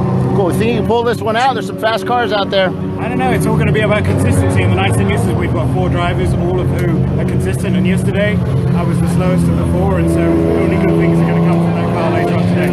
Cool. James isn't here this weekend, is he? No, he's in Germany racing the 24 hours of the That's what I thought. I saw him posting, and I was like, "Where is he?" So he's having fun in Germany right now. So, but it's a great crew and a great team, and it's a privilege to come race with them. And I tell you, ChumpCar is so much fun. It really is. I can't tell you how much fun I've been having today. Cool. So yesterday was a bit frustrating. Lots of yellows. I did an hour and a half yesterday, which an hour was under yellow. But today I think I just did 30 straight laps under green and got into a groove, and you can't help but love Watkins Glen. Cool. What's your name? My name is James. What's Last name James Coben. Okay, cool. All right, man. Good luck. Thanks so much. Thank you. Hey, Bill, I might have missed it. What team was that? No, that's the Bimmer Line. Bimmer Line, Red Line team. Yep. So James Bill, Clay's team. James actually at Nürburgring running the 24. So Bill, when you're doing the interviews on the pit lane where it's loud Red like Line that, team. if you push the mic in a little bit closer to him, that might James help Clay's us out. team. James actually at Nürburgring running the 24. What there? Yeah, I can do that. Sorry about that. You're good. Hey, the Volvo just got towed in. Uh-oh. Yeah, I can do that. Sorry about that. So Jeff just commented that, oh crap, I agree with Bill. Oh, throttle. The throttle bell just came off the throttle body. So they're having to fix that. Oh, throttle. The throttle bell just came off the throttle body. So they're having to fix that. That's a good looking engine. It's all polished up, clean. I like that. It shows that they pay attention to detail. You know, they've done a good job putting that thing together. Well, Mr. Chiswick asked me at Road Atlanta, I was getting the guys at RVA Graphics were helping me weld one of my hood pins. And Mike came up and he says, why do you paint your whole engine? And I explained that, in the Navy, paint, if it moves, you salute it. If it doesn't move, you paint it. And one of the things I explained to him is that I worked on F-14s. Anything that's not painted tends to corrode. You're out in salt air. There's steam from the catapult. So it's a very, very, very harsh environment. So you paint everything. And one of the things that I just kind of picked up is when you paint stuff like that, you go over every inch of the engine. So you can see if there's a small crack or, if one of the freeze plugs is loose, that sort of thing. So it's just something ingrained into me. The other thing is I grew up in New Orleans, Louisiana, and I slowed that down for y'all and said New Orleans, but it's Nolens. And of course, in another harsh environment, and you paint everything because the second you put any metal up, it starts corroding. So, Oh, there's a green MR2 in the pits here. why, yes, there Yeah, are. we got Rick Fawn, the owner of McKibben's Pub Montreal. He's got like 3 or 4 different pubs in Montreal, and everybody knows McKibben's if you're from up there. He's going out now to drive it, Cool. and he's actually pretty quick. He's a Porsche driver. He's got a Porsche he plays with. We also What am saw I looking the at? number 66 car finishing up their stop and back out on track. Pace cars in. We're green, green, green. What am I looking at? Oh, how much fuel we drip. Fascinating. We're just that good. That's awesome. We don't miss a thing, folks, That's right. As you can except see, our minds we and our didn't even memory. spill a drop. That's how awesome we are. So we are live here at the Sahlens Chumpyard Dog at the Glen ChumpCar double 7-hour endurance race at Watkins Glen International, also known as Skid God Luigi for short, on the front straightaway looking at turn 11 with Bill Strong down in the pits right now with that camera. 3 hours and 30 minutes left roughly in this race. Hey guys, Lots of great racing. Andrea sent us a message, and I probably agree with her 100%. So if y'all would check that out. Well, yeah, that's. I think I know what you're talking about, but that I don't. That's just her sending us information. We do have to be careful about what they give us, I guess, huh? Yeah. Some teams are using our broadcast towards their advantage.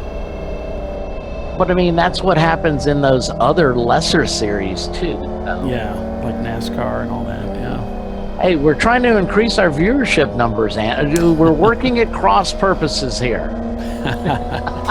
We're beginning to be opposed. I will not run onto the control. race surface just to get viewers.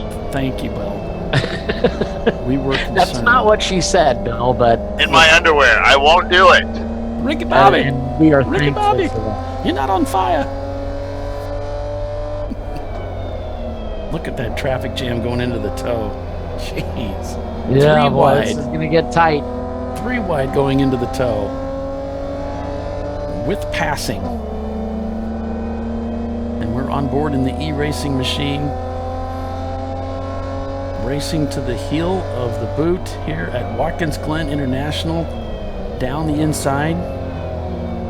Outbraking 2 cars. As they head 7, 8, 9 cars head down into turn 9. And he's right in the thick of it. On the preferred line, laying down power between 9 and 10. So we're showing e-racing in 36th position right now. That's some 9 laps off the lead pace. Don't know what they're particularly dealing with. Yeah, but that looks like the Pontiac, one of the D-Class cars just up ahead as they head back out onto the front straightaway here.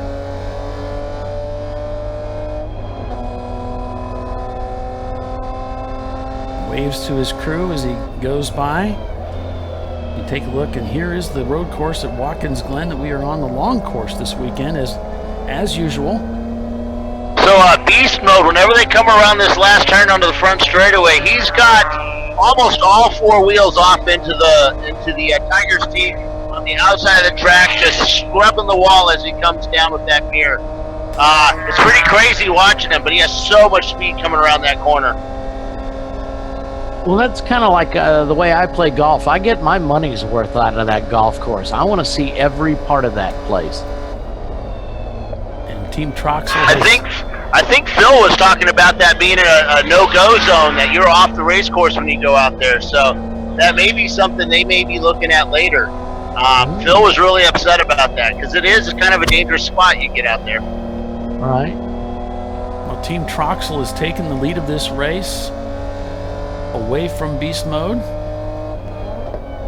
with Team Sahlens and the Mustard Mazda RX-7 in second, beast mode racing in third. Let me turn the volume down a little bit. There we go. R-Bank Racing now up to 4th spot with the Biohazard MR2 making a pit stop. The Bimmerline team in P5. Superb Racing in 6th. Embros in 7th. Red Crow Racing in 8th. Tuttle Motorsports in 9th in the 107 car. GMS Racing in their RX-7 now in 10th spot. Jackie Yates GT3000, the number 66 car, in 11th. And the Tomlinson Motorsports team in their EC Class BMW in P12.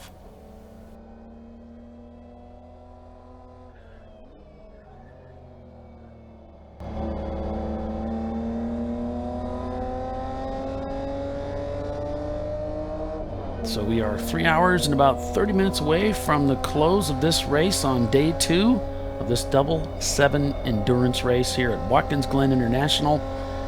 You're listening and watching to the live broadcast of ChumpCast Live. Stick with us, folks. We'll be right back. You are watching the ChumpCar World Series broadcast, ChumpCast Live.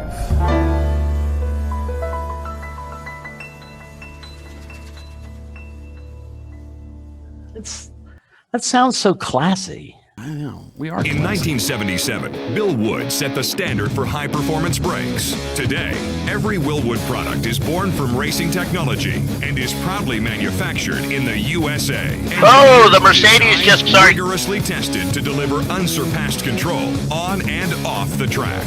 Whether it's for cruising or absolute performance, Wilwood has an application for the ultimate stopping experience. Race-proven, street-ready. Drive Wilwood. We're back. Hey guys, we got some issues here. So the Mercedes, the 190 Mercedes, just came into pit lane. Left rear axle is broken and is dragging on the ground. And now we have the Mustard car sitting at the pit end. Just rolling very, very slowly at pit end. And he is a hazard right now. He's got it cleared at the apex, so he's slowly rolling in. Let me get the camera on it.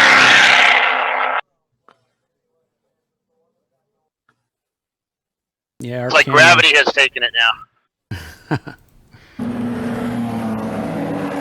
There we go.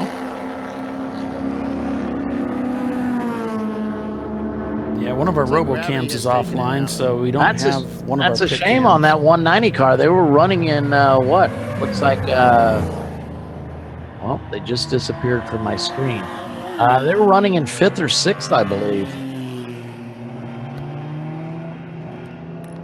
I had them in 6th place just a couple of minutes ago. Yeah, I was trying to figure out what was hanging down underneath, and then I realized it's the CV joint. It's like the bolts came out. Right. And that uses the same type of the Porsche CV that bolts up, the Porsche Audi CV. So, yeah, it'll take them a while. It did look bad. It's just they got to figure out the bolt situation on that. All right, Bill, thanks for that.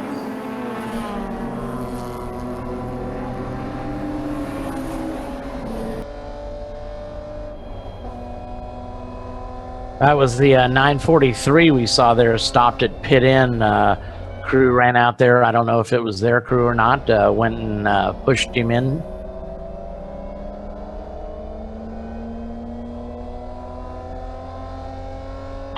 Ran out of fuel. They ran out of fuel. Ran out of fuel. I think we had a report earlier from Race Central that we think the Ecotech Mazda also ran out of fuel much earlier in the race. But well, we know when we were speaking with them yesterday, they were talking about trying to find ways to deal with fuel. They ran out of fuel yesterday, didn't they, Don? Yep, right there at the end of the race. They were in contention to win that race. Really, the three of those teams were just within a few seconds of one another.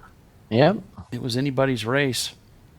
Ran out of fuel in the closing laps. I think it was, 2 laps from the end? Yep. So very close to the end. And, today, we haven't had... Yeah, 2 laps. It was 2 laps to go. I was looking for him, and I lost track of there's some other cars that just suddenly snuck up there. Wild ending to that race. Well, it just crossed my mind. I'm not keeping track, but we haven't had nearly as many yellows today as we had yesterday, which means that changes fuel conservation and all that strategy as well. All right, you want me to figure out what the difference is today? I got my notes. Well, if it's up to you. that's Well, good it information. seems like to me it's what people want to know. I think it's good information, but far be it from me to I ask have more it of you. at my fingertips. I just do some math. Now, we know that's hard Beautiful. for me, but Oh, beautiful. Yeah, then let's see what you come up with. That'd be interesting.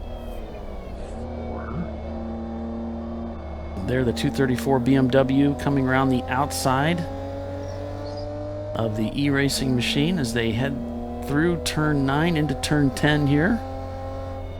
Yeah, the number 7 car just came by down the front straight, so he didn't run out of fuel. Well, that's good news.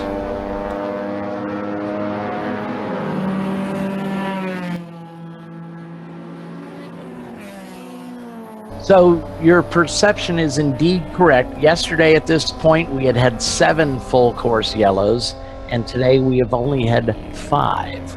Wow.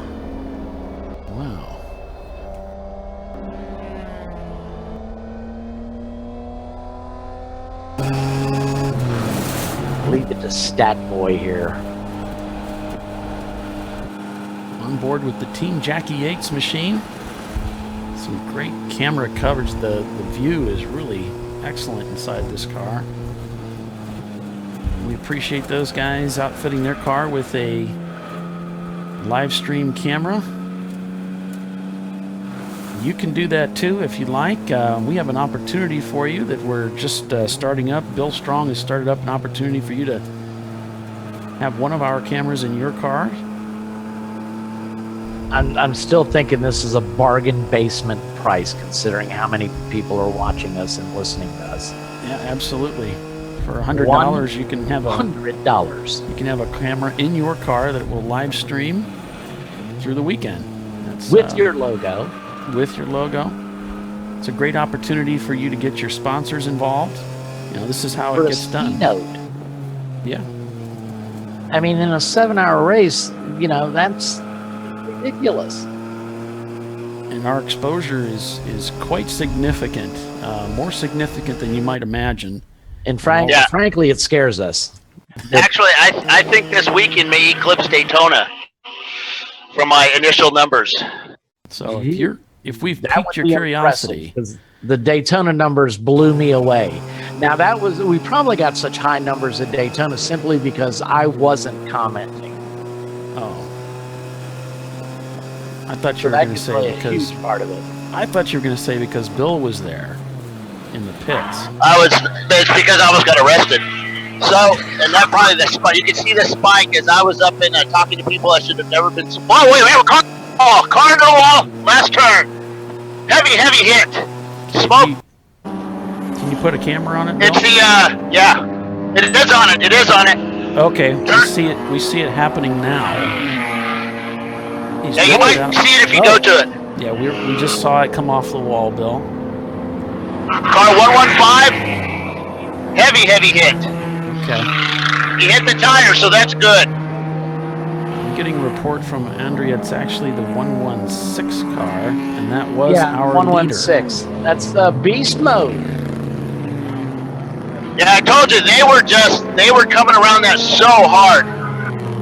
Well, I just commented the lap before that he was using up all that track. See, they've been doing that all day. They've been taking it wide, and he just took it too wide today. Well, and the good thing there is you can see by the camera view that Bill has set up here on the wall that that whole section of the corner is protected by what Bolt calls a soft wall. Okay, he's moving, so that's a good sign. He's moving off the track, off the apex. So that softens the blow if you hit that. It's not like hitting a concrete wall. Off the track, off the apex.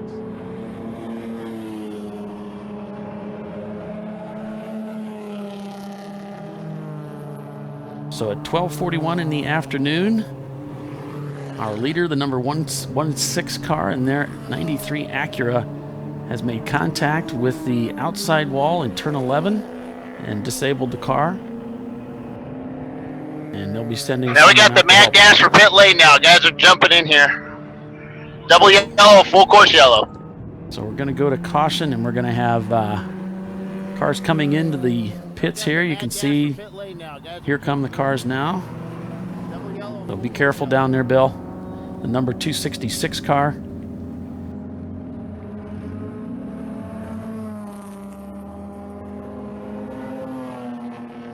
Yeah, we have a lot of water right down from the impact zone all the way down to the bottom of the track, right at the actually the apex as you come around. So here's a lot of water.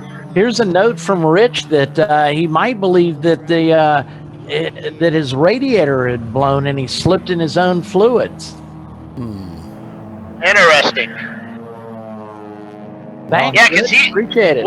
Well, he was actually, as he came around that corner, he would actually apex it nice and just basically, you can see on the wall, maybe, about where the N is. If you just go straight back on the N from Sahlens, right, straight back, you see that first, or the second black mark. That's about where he would apex, or where he would go out wide on the wall and then just travel along the wall from there. So, if he did blow it on entrance, that's where he would have ended up into that tire wall. Sure. So where is the car now, Bill? Is he on the inside now? No, he's on the outside. He actually was able to get the car moving, and he pulled it up on top of the outer part of the track. His driver's left, and he's now facing traffic, basically. See the fire trucks there and everybody. They're checking with the driver. He's giving a thumbs up, so he looks good. Well, that's good. Driver's okay, folks. Yeah, he's out there. He's got it parked up against the wall. It looks like at the straight in front of the camera. It's just kind of hard to see, but he's got it. Yeah, I facing can't in the pick him direction. out. Yeah, sorry, I can't zoom in. No, so. you're good. You're good. Don't worry about that. No, you're good, Bill. But I'm going to try and zoom in if I can. So yeah, they've got everybody over there. They're going to be inspecting the wall, fix it where needed, and so it's going to be a little bit because that was a very hard hit. He just went straight in. Yep, he said there's an obvious fluid trail from the apex of the corner all the way to the wall. So that's going to shake up our running order, of course. That was our leader at the time. Now Team Troxel scored in first place in the number 325 car. We haven't mentioned Team Troxel too much, but they had a pretty good 12th place finish there yesterday. And they're one of the cars I saw dive into the pits there as Bill was commentating.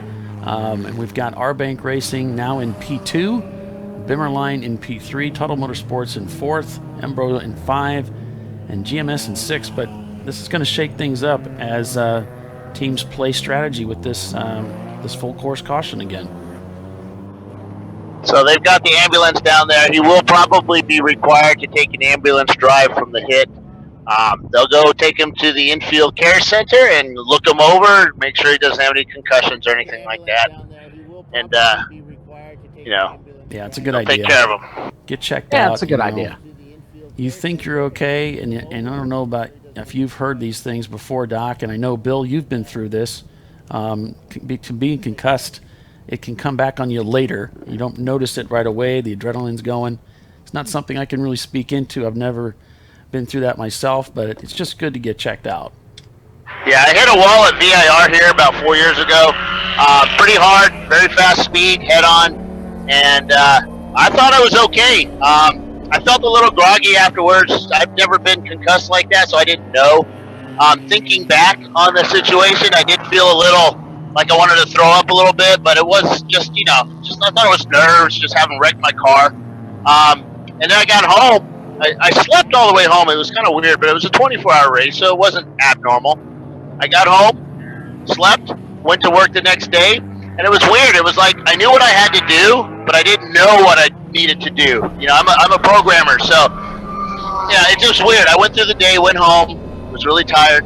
Next day I went to work. Again, I'm looking at my screen. I didn't really know what I needed to do, but I knew I had to do something. And I went to lunch with my boss, and I was telling him this. I said, I'm lost. It's like I'm in a dream. And he goes, dude, you've been concussed. He took me to the doctor. They sent me to a brain scan. They found that I do have one. Huh, and that's unusual. Yeah, and that I actually had hit the left side of my head on the roll bar, and I had a bleed on the right side of my head, so on my brain. So so I couldn't race the rest of the year. My wife wanted me banned forever, from racing, but the doctor released me later on when it was good. And but it's something that we don't really talk about much. That if you do get into a wreck, it could be just a little tiny hit too that can cause it. It's not good. It can kill you. So just be aware that when you're racing, bad stuff can happen, and you need to watch your drive as an owner. You need to watch your drivers if they do wreck a car. Keep an eye on them. Look for those signs. And there's a whole thread on concussion that was on the ChumpCar forum a couple years ago. Maybe we need to bring that back and have everybody take a look at it. But it's a dangerous thing. But it doesn't take much either. Oh, and the thing that we fixed there, the MR2 is kind of a cramped quarters. So we ended up getting a full containment seat to keep our head where it needed to be.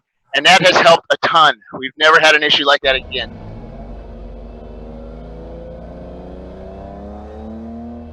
All right, Bill, thanks for that. Appreciate your insight into that situation and how it played out for you. And it does kind of speak into just, making sure that you're all right, getting checked out. And because if you were to suffer a second blow, that could be really, really bad for you. So I'm glad you got checked out and they found out what was going on. Well, I mean, that's a problem with Dale Jr. in NASCAR, and I think it probably has a lot of effect on his decision to retire after this year. He's had several concussions. He's had some scary moments. He had a very bad wreck at Sears Point, Sonoma, into turn one, went hard into the wall, caught fire. You can still see the burn marks on his neck, but he's suffered a couple of concussions, and I mean, it's not like the guy needs any money. So why risk your health for the rest of your life?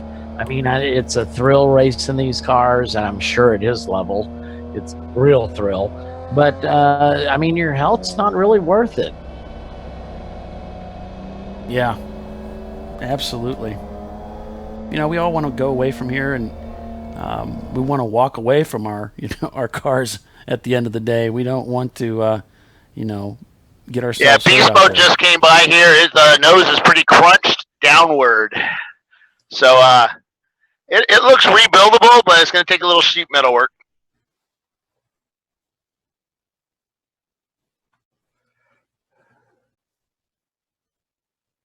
No. Did I just lose you? No, we're good. We got you. No, we're good. We were hanging on your every word, Bill. Yes, and it was, and we weren't disappointed. You guys are eating lunch, weren't you? No, actually, that's a good idea. In fact, I had me a Sahlens sausage a little earlier with ketchup and mustard and lots of mustard. Man, those are good. Do you have any charcoal with it? I mean, that's the third car out there. I don't know, but the tunnel car just came inches from me along the pit wall. Yeah, I know, along the pit wall. He wanted some TV time. That's what it was. It might have been Brian. Who knows? Yeah, so there's our pace car going by. It's picked up the field. See how this all shakes out. A lot of cars came diving into pit road. Well, would anybody hazard to guess who's now leading this race after the pit stops? Da-da! Yeah, go figure. Da-da-da-da-da. We didn't have a drum roll there. No, we didn't.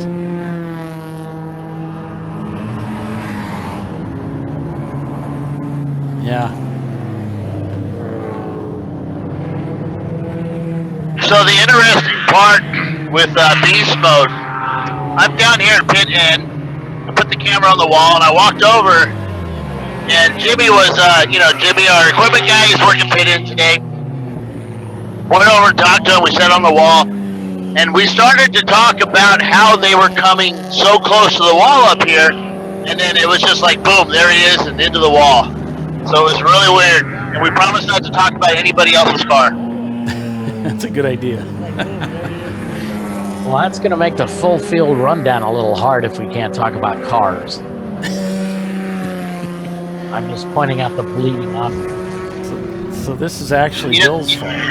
You know, the Maserati is still out there running well. Sweet. Sounds good. Turbo? Yes, sir.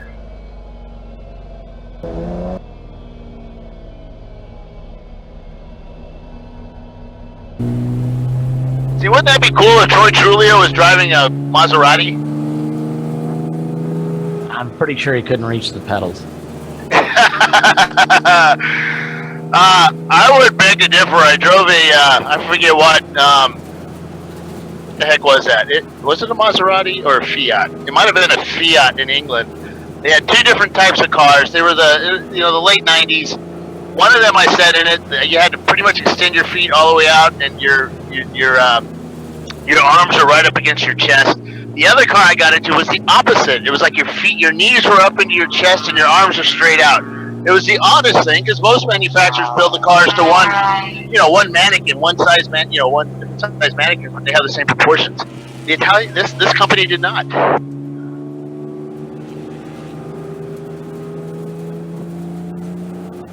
Oh, my wife is just telling me I forgot to set up the DVR to record the Indy 500.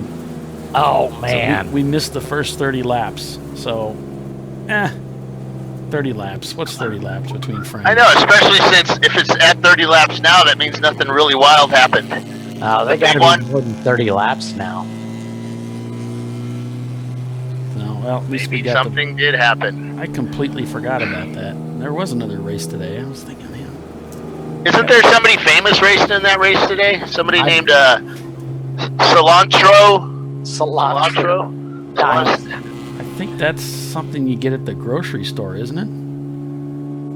Bozo, Alonzo. No, That's it, a Alonzo. fuel. That's like gas or something. So we had this conversation with Paul and I before we went on air, and we might as well talk about it now. But Lewis Hamilton, I thought, had a really cheap shot at, particularly I think at Fernando, because he said, "Well, how good can these IndyCar drivers be if Fernando can qualify fifth?"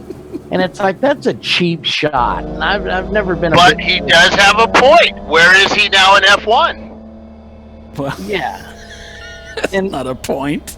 And I mean, I thought it interesting, that he would take a shot like that, especially with his poor qualifying result at Monaco. The other thing too, well, true, but how many rings does he have? Too. Hamilton has how many championships versus Alonso's? I think it's 3-2. No, but I mean, Alonso's in they're having a lot of problems with that engine from Honda. I'm sure they'll figure it out eventually. But I mean, it's not a competitive car. Yeah, that's been his problem. If you've noticed his career lately, he always leaves the team right before they hit gold. Yeah, and that's why he's having trouble. That's kind of like me in the stock. You know how many drivers in F1 have done that? There's been so many drivers that have done it. They've done all the development for a team. Thought that's the max they could get out of the team, moved on, the team goes on to do really well. There's a lot of drivers like that. Look at Lewis Hamilton. I mean, when he signed that Mercedes contract, people said, "You're freaking nuts. Are you kidding me, Mercedes?" And look where they are now. And look where he took the team. So he has the clout to say what he said. Yeah, but it's a cheap shot. You know, racing's not for sissies. If you want to do that, you play tennis. You know? Wear a skirt. So Sabine would tell you different. Wow, look at all that kitty dry over there on the left. Well, it's had a big lockup into turn one. Just everybody came to a stop on the front straight here. Well, and Andrea just brought up a point that we've got 8 cars on the same lap. So it's a lot of great racing going on here today. We've had some yellows. Look at those. I'm signaling the cars to slow down because they've stopped on the front straight.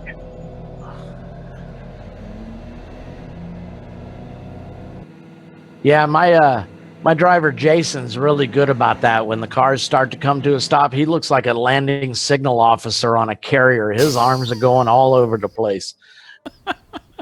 Yeah, that's scary because you're concentrating on something. You're looking at flaggers. You're really expecting everybody to be going fast in front of you, and sometimes that's not always the case. Right. Well, we're on board with Team Punisher. It looks like they've progressed through the corner just fine. No problems there. And, yeah, you know what? Bill, I tried to get this MyLapse thing going, and just, I've got no luck. I don't know. The link they sent me gave me like 3 cars. I couldn't figure out a way to get drilled into one. And I haven't really looked at it today with the problems we had early on. Race monitor or MyLapse? The MyLapse thing. Well, MyLapse is going to send you to speed. Oh, wait. Are you talking about talking about the overlay? The telemetry, right? Yeah. Yeah, that's not MyLapse. It's AIM or whatever it is. No. That's hold on a second. Capture. We're Picasso. Yeah, Race Capture Pro. Yeah. So Brent, if you're listening, can you email or can you chat with Paulie Veltum and see what he needs to do? And that's Brent Picasso, and he is on Facebook, and he will, if you send him a message, he will get back to you ASAP. He's really good about that. Sweet. Well, all our guys that support what we're doing are pretty good at it. I know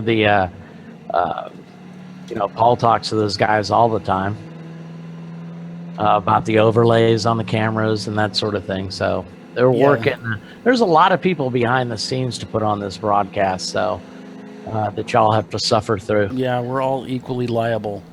That's for sure.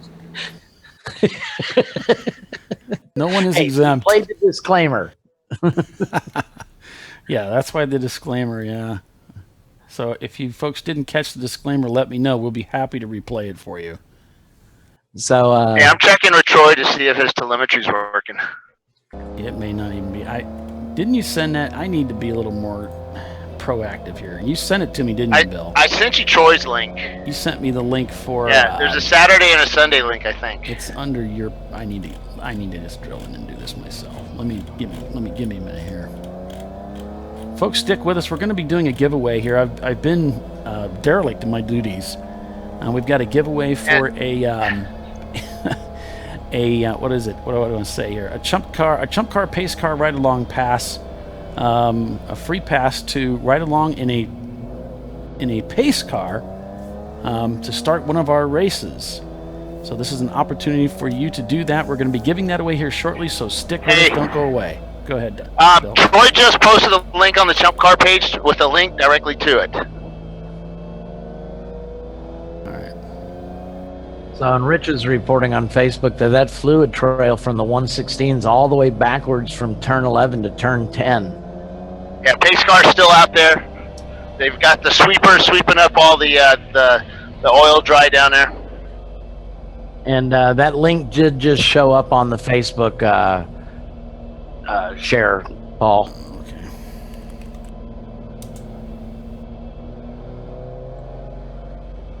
Yeah, he's got it. So, Race Capture Pro allows you to look at live telemetry from your car.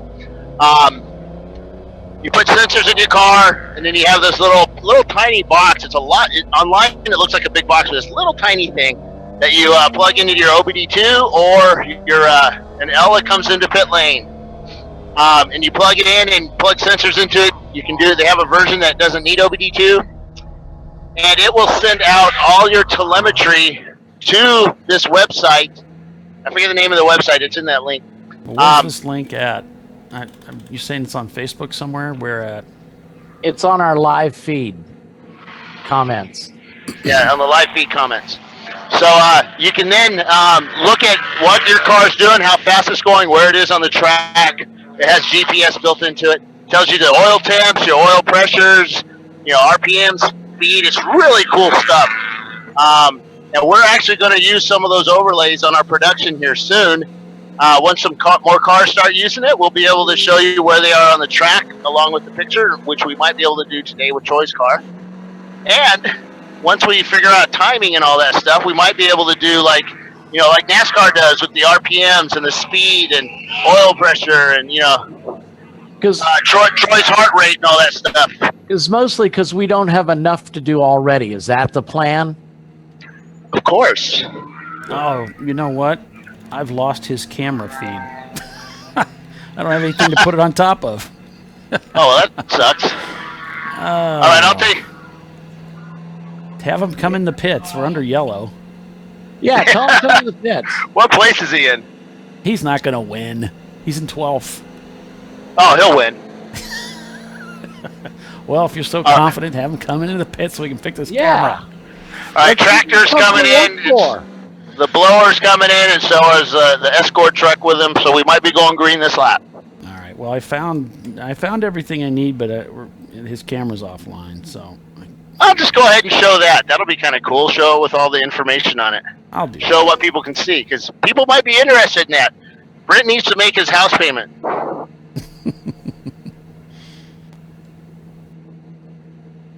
We'll do that. So here's your top running order as things stand right now. Wait, the Echo Tech is all by his lonesome out here. So what's up? Where is he at in the standings? Doc. Oh. Hang on, I'll look. I'll leave that in your capable hands. Well, you keep doing what you're doing. I'm going to keep doing this. I'll look for Exotech. He's got to be down there. Yeah, because he's all by himself, like a long way. Like he can actually get some good speed up if. Well, I'm all by myself too. I'm in Atlanta. Yeah, we're showing the Exotech down in 67th place. Oh, okay, that's all right. Well, he's fast enough. He could win this race. From 77th? That was a joke. I was trying to be funny. It's getting late, man. I'm standing down here by the Bodine grandstand. Jeff Bodine. Here's a look at that. Here's a look at that telemetry we were talking about a little bit earlier, coming out of race capture. So here you can see track position as the car's progressing around the road course. So there you can see he's finishing the toe of the boot and heading up that hill to the heel. We've got what else we've got? We've got fuel pressure, oil pressure, coolant. We've got speed. We've got battery voltage, TPS, which is a throttle position sensor or temperature position sensor. No, throttle position sensor. That's throttle. 0 to 5 volts. There's your RPM down below to the left. And okay, here we go. Here we go. So that's pace cars ratio. And you can see the G loads, the G forces there, the triangle with the ball that's hovering there. Is that actually a heart? No, that's a ball. The altitude, right? Transmission temperature, pitch, roll. Hey, what's his trans temperature at? I'm curious. I can't tell you that. It's come on, man. He won't tell me either. I have been sworn to secrecy. No, it's 172 degrees. That's pretty good. In our car, it's about 320 to 360. Which one is that, Paul, you're looking at? Transmission temperature. It's below the race position, the map, kind of towards the bottom on the right there. Oh, there it is. Yeah. Okay. I was looking up at the dials. Shiny objects get me every time. So that's a pretty cool info there. Yeah, he's running an open differential, so that's probably why his temps are so low too. So we're going back to green flag racing here at Watkins Glen International. It is the Sahlens Chumpyard Dog at the Glen ChumpCar double 7-hour endurance race at Watkins Glen International. We're on day 2 with just under 3 hours remaining here in today's race. And we have got R-Bank Racing in the number 90 Saab Turbo leading the way. Just a fraction of a second on top of the Bimmerline team and their BMW, another C-Class car. 139. So these guys are nose to tail with Tuttle Motorsports right there, just 6 seconds back. Ambrose Racing in 4th, just a few more seconds back from them. Got a lot of great racing ahead, folks. I want to say that M Brothers car had some problems earlier in the race, but I don't see it in my notes, but something happened. So they've made a great... I do remember that. It was like the 3rd or 4th lap or something. It was really near the beginning. Yeah. Well, we're on board with Team Punisher here. This is the Porsche... Did you say it was a 928, Doc? Yes, It's a V8 powered Porsche. that's the front engine V8. When Porsche came out with that, everybody went, "Are y'all nuts?" Yeah, it's front engine. The transmission's in the back of the car with a torque tube down the middle.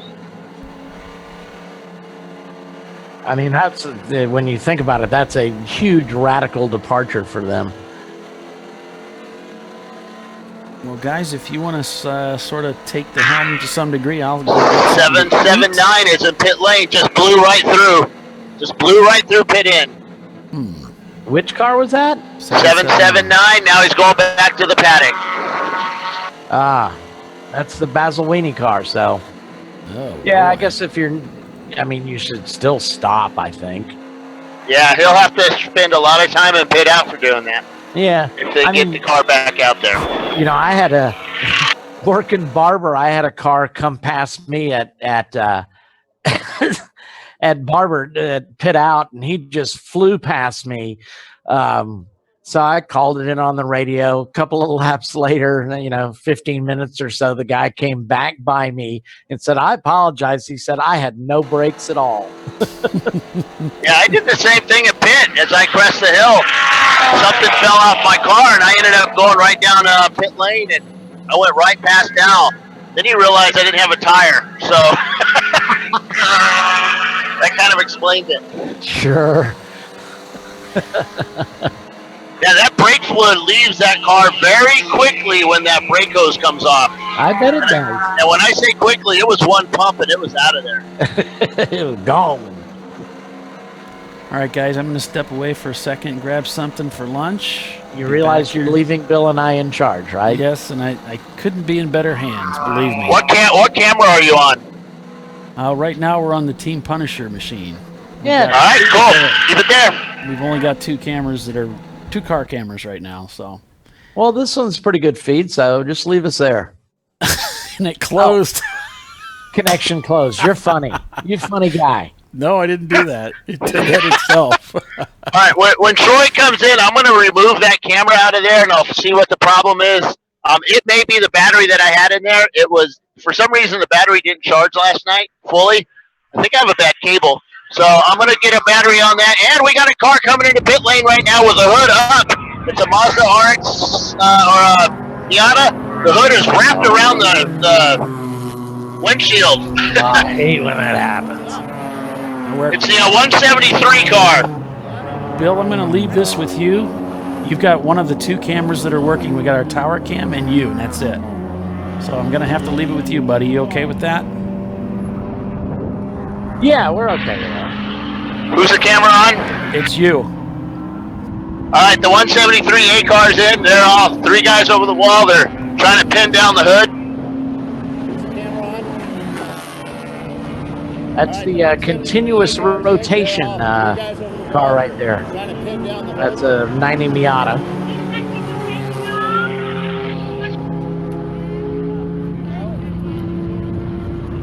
They're yelling.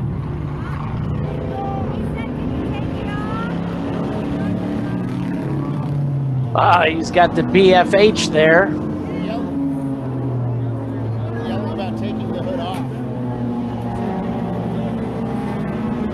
At least when our hood left us at Road Atlanta, it had the common decency to I completely clear the car. I know the other car that lost a hood and it did fold over the windshield, crack their windshield, was the Team Jackie X. I think it was the 66 car. So they had to go find a windshield overnight. Luckily, that happened to them on the Friday test day that Mike has so kindly provided us now for free, even. So, yeah, they had to go out and find another windshield because it completely cracked it.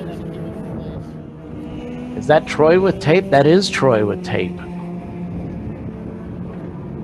Helping them out. It's awfully nice. That cheap tape, though. Yep, Troy jumped out there with tape. Tape it all down. That 500-mile-per-hour gorilla tape out. Is that Jimmy right there, I guess? That's the gorilla tape. Oh, that's good tape, then. Yellow car like that. Yep, that's Jimmy.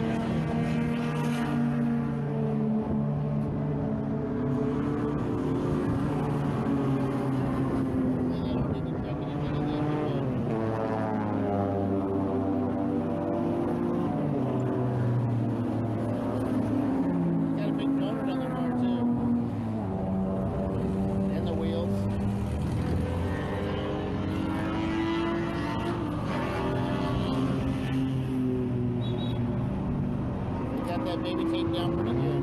It ain't going. So, looks like the Punisher MR2 came into the pits with smoke in the cab. Looked like the car was overheating rather severely. So, yeah, Bill, your microphone's a little weak.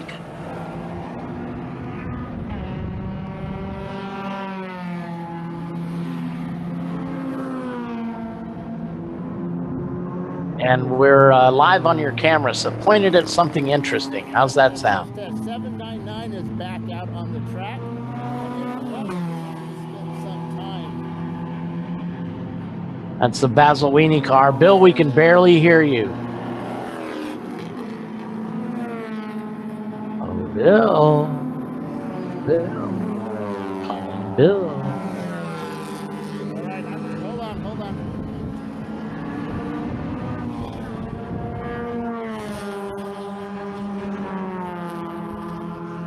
Hold on, guys. It's not guys, it's me.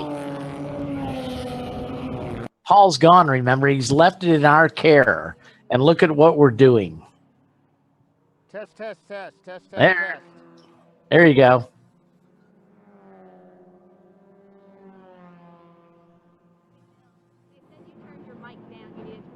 Yeah, I got it. I had it unplugged. All right, sorry about that, gentlemen. I had the, somehow, I don't know, my microphone got unplugged. It's probably you running up and down pit row. I'm sure that's it. 53. That would be the Z-Tech Accord in pit row there. Could be. The 53 Party City guys are in pit lane. They're giving a thumbs up. They said it's still not working. Lizzie might have something to say. Yes, Lizzie? They said that it's not working. I couldn't hear a word she said.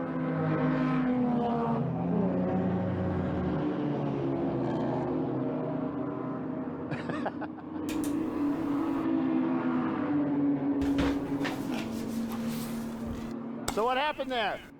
This is driver change, checking everything, checking temperatures, making sure everything's balanced out. Car doing well? Car's going well. Cool.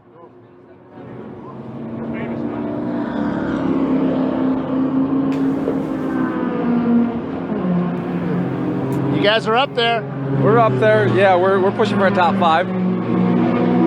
Think you can do it? How many more? Sorry, I keep hearing myself. How many more pits or fuel stops you have to do? We've got 1 fuel stop left and 1 driver to put in. We saved our fastest guy for last, though. So, can you do it?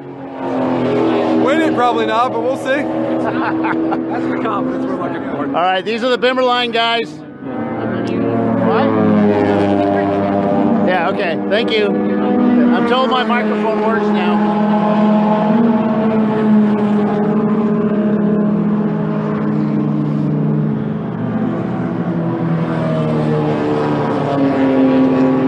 So how's your BMW working out there? Seems to be working all right now.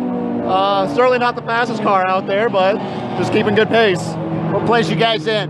Third at the moment. So. Wait, this is a Bimmerline car, right? Yep. The guys up there, they think you can catch them? I don't think we got the pace for it. How many more stops you got? 1 more. You gonna put your fast guy in last?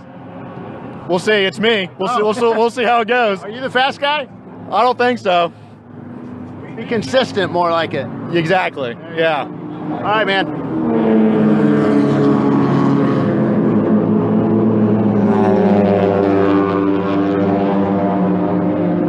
How you guys doing out there? Awesome. We're in 17th overall right now. What kind of car is it? It's a BMW E30. What's the team name? Half Fast. Still can't hear. Half Fast. Oh, okay, Half Fast. Yeah. You think you guys can make it up a few more positions before the end of the race? Probably. How many more stops do you have? 2 more. 2 more? 2 more. All right, cool guys. Good luck. Thanks. Have a good Well, if their team was named accurately, they would be more like in 50th place. So they're like quarter fast. Seriously, it's hard to hear when the sound is reflecting. Yeah. So the sound is reflecting off the stands, and it's very difficult to hear. Well, we can hear you better now. Got your mic plugged back in. So you guys are looking at all your numbers there.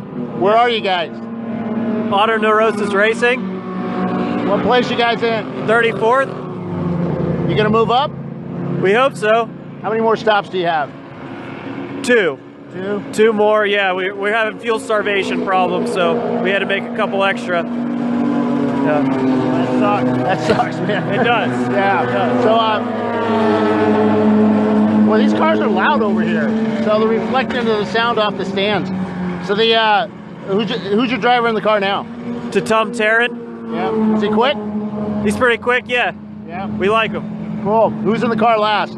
I am. Can you do it? Yes. As long as the brakes last. You have an issue with brakes?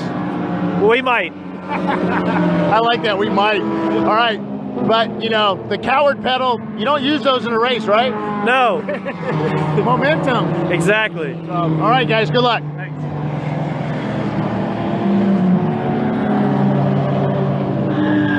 Hey, Doc, you want to give us a rundown of what's going on out there? Sure, absolutely. I'll be more than happy to, Bill. Looking here, we've got a has to do something with pit stops, but the 107 Tuttle Motorsports car we've got in first place, followed quickly by the number 90 Robin Banks Racing. That's Bob. In third place, we've got the N Brothers Racing 325. In fourth place, the 336 Bimmerline car. In fifth, the GMS Racing Mazda RX-7. I believe that's kind of a new entry up here into these into the pointy end of the stick, as it were. In sixth place, we've got 325 Team Troxel. They've been up there all day. Seventh place, Team Jackie X in their GT30. That's the Mitsubishi 3000 GT. 169 Fast Hog in their BMW 325. They've been near the front all day, certainly up in the top 10. In ninth place, we have the 935 Team Jackie X. That's the sister car. It's also a Mitsubishi 3000 GT. 10th place, we've got the 346 Bonehead Brigade, another team that's hovered in the top 10 all day. In 11th place, we have the other Robin Banks Racing Saab. So they're doing predictably as well as they can, as they usually do, I should say. 12th place, it's your buddy Troy in the McKibbin's Biohazard car. In 13th place, we've got the Red Cow Racing. We mentioned them several times yesterday. They had a pretty good run, if I recall correctly. Followed by the 14th place car. That's the number 48 Tomlinson Motorsports. They were up there again yesterday. And then in 15th place, we've got the Van Wynden Racing BMW. So a lot of BMWs. Going further down the field, we've got, I'll just hit some highlights. We've got the Team Sahlens charcoal car. That's recovered nicely, I believe. And again, the half-fast garage. I talked a little bit. We're actually 3/4 fast, judging by their position. So that's kind of a rundown. Looks like we have, let's see, we've got 8 cars on the lead lap. Okay, cool. Well, I'm down here in the Sahlens pits, and we're talking with their crew guy. So, what's going on with the first place car? Is it doing well? It's doing well. It's our oldest car we have. We nicknamed it Charcoal. It's black, but it kind of just fits charcoal. It just keeps burning and burning, going and going. So it's the first one we took to Nelson 25 hours like 6 years ago, and it's still going today. What kind of car is it? It's a Mazda RX-7. And our other 2 cars are as well RX-7s, and we have nicknamed Ketchup and Mustard because they're yellow and red. Cool. And your sponsor is the sponsor for this event this weekend. How are they like to work with? It's been great. You know, ChumpCar's been fantastic to work all this out. It's actually the second biggest race in the ChumpCar schedule, so we're proud to be a part of that here at Watkins, Glen. Cool. All right, guys, we'll leave you alone. Good luck. Have fun. Thank you very much. Of course, they're the big sponsor for the NASCAR race, so that's a big company getting involved. All right, we have who is this here? Yeah, hold on. Yep.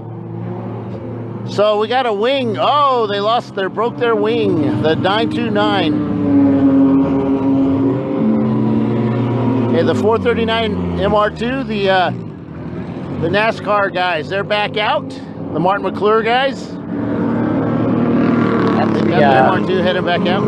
That's the Senna racing car right there. A Senna driving. That's another W25 94 model.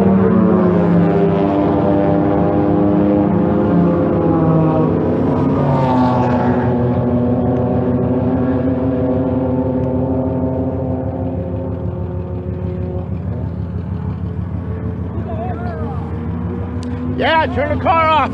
Sorry, I couldn't hear it. Yeah, we had an issue there. Left the car running while they were fueling. We got it off. Can't do that. I couldn't Gotta hear hit it. the master kill switch.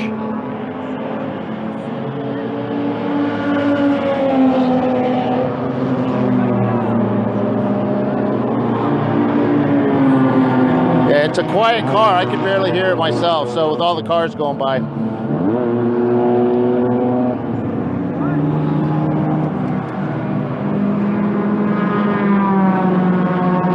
I was going to say, it looked like his visor was up. Come on, Bill, you're slipping.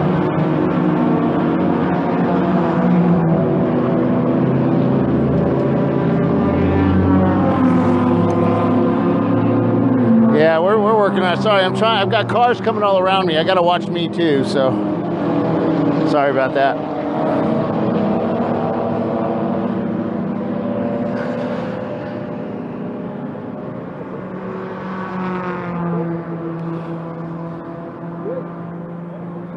Yeah, Chris was asking what's the biggest race of the schedule.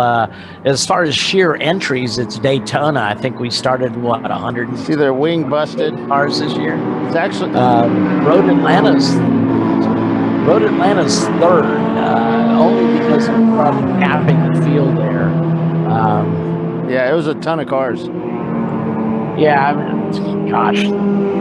It's the first race of the season. It got kind of hairy out there, even on the test day. Guys are treating it like the race. We were scrubbing in a couple of sets of tires. We were bedding in some brakes, and guys are just dive bombing us, blowing us past us. Mike has had several come to Jesus meetings at Road Atlanta. We red flagged the race before to talk to people. I think Mike's done everything he could do. And then finally they decided, all right, look, this year we're capping the field. And I think it was monitored somewhat closely that it couldn't be a team first race at Road Atlanta. And you had to have driven there before, I believe. So Road Atlanta's a fast course. And you can get in some real trouble there. So I think that was a smart move. And even though he cut the field down in sheer numbers, he actually lowered the price to race there. So that was pretty cool.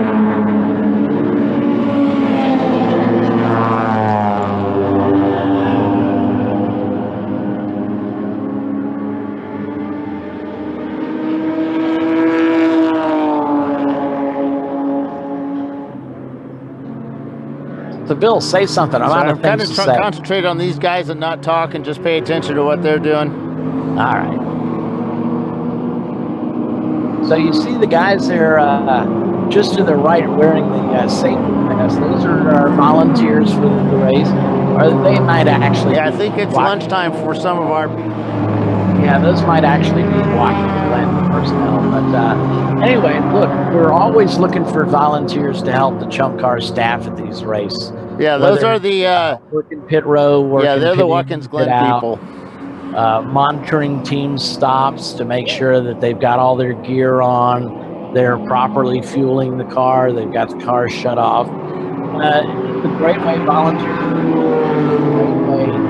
learn what the top teams are doing. You've got some free time. They feed you, for goodness sakes. They also give you race credits for volunteering. and it's a great way to see what the top teams are doing, what they carry to the pits if you're a new team. So you pick up the Duke Jones score. So it looks like he's putting a couple of bolts in that rear wing. So they're going to get him back out, I'm sure, as soon as they can. Yeah, Landry brings up a great point. Yeah, the whole wing is busted. Compensation, it's broken, so and it's you're not just cracked, quote so it's unquote useless a out there. I've done it several times. Treats us like gods. We're well fed. We're well watered. We take breaks. We rotate in and out of pit row. No, the ChumpCar staff, I mean, they take such good care of us racers all the way through the process. Even if you're not racing, if you're out of there on pit row. So they're really super people. So anyway, if you get a chance, you can't race, go out and volunteer. We're always looking for help. And again, you get compensated for it. So. And you get a radio, you get to talk to people, you get to yell at people on pit row when their visors aren't down. You know, one of your arms will get tired all day from doing that motion to get your visor down. But it's a lot of fun. You meet a lot of the teams. Yeah, here's a 635 CSI. We'll let Bill talk here for a long. I've stepped off my soapbox, Bill. You got it. So these are like the, for me, these were the dream car when I was a young guy in my early 20s. I saw one of these in London and was just blown away by the sleek look of the car.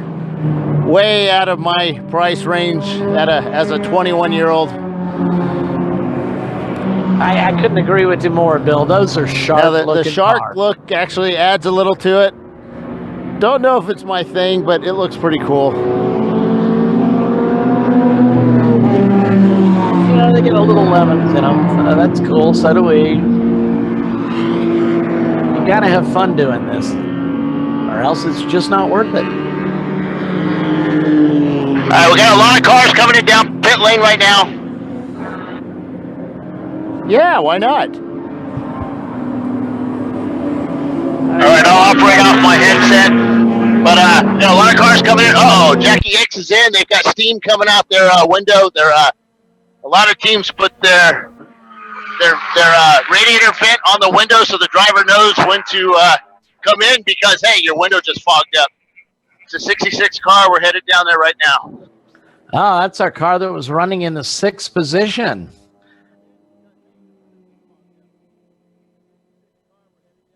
Yeah, it's spewing big time. They had that problem at AMPA a couple of years ago. I don't think it's systematic of that car, but certainly something to keep their eye on. Well, head gaskets on those things. Yeah? Yeah, they're done. Philippe is saying push. Oh, it's no. done. Well, if it's any consolation, their sister car is running in 9th place.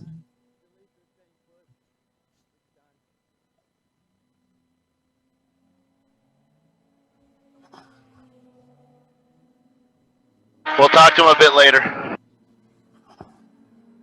Yeah, good call. Ugh. Well, those guys were solid all day long, and yeah, both cars running. The lowest one was in 6th place. So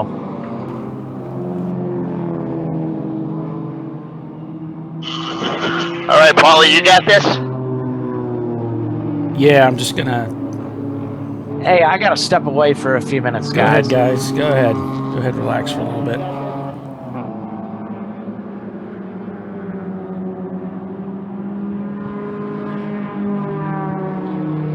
So, Kyle, if you're listening, thanks for whatever it is that you're doing there. You said something about bouncing edges. I'm not sure what that is, but thanks for doing that to get our cameras back up. We sure appreciate that, sir. Well, and thank you for listening and watching our broadcast today. You're watching the Sahlens Chumpyard Dog at the Glen ChumpCar double 7-hour endurance race at Watkins Glen International. We are on day 2 of our double 7 this weekend at Watkins Glen. And it's just some fantastic racing. We've been privileged to watch this weekend here and bring you along with us. And we've had some quite a bit of action today, as we did yesterday as well. And one of the things we like to do on the broadcast is we have a couple of giveaways that we offer throughout the weekend. And we're going to give one of those away right now. So the giveaway that I'm referring to is the ChumpCar Pace Car Ride Along Pass. So it's an opportunity for you to take advantage of this. If you were to win, you can give it to your wife, to your husband, to your friend, your family member, one of your kids, or you can take advantage of it yourself. It's a lot of fun. And so be the first person to text me at 260-602-9101. That's 260-602-9101. And you will win that free pass for a ride along in a ChumpCar Pace Car to pace the beginning of a race. And we have a winner. Wow, so that was get that quick. to you, and so congratulations. Stick with me for just a second there, and I'll get you some information, so we'll get that to you. A lot of fun giving those away. Well, some of these folks got fast thumbs. Yeah. So Ella is in pit lane right now. All right, Bill, thanks for that.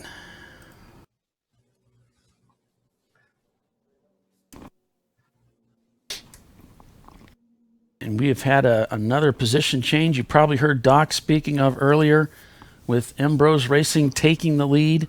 Arbank Racing currently in second, just about 4 seconds behind, with Bimmerline in third, GMS Racing in fourth, Team Troxel in fifth.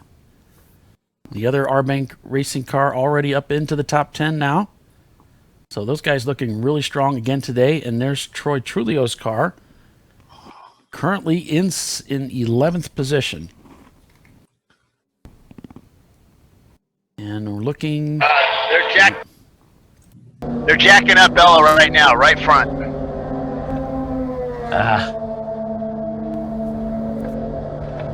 From what we're seeing inside the car, they're actually... looks like they're loading up the... It's hard to tell what's going on here. Yep, car is going up in the air, so something's not right.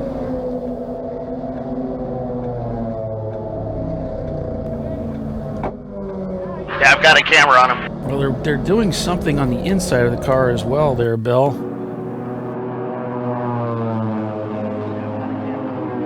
Okay, guy's crawling underneath it. He's looking at the exhaust. Of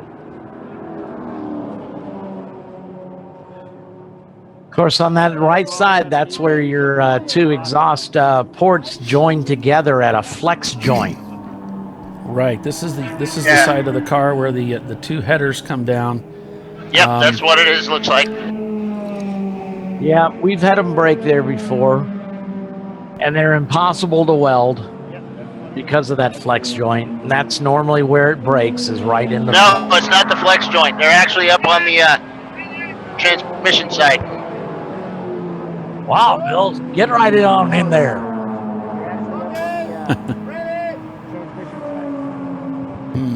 Well, that's not where the shifter location is. The shifter's actually on top.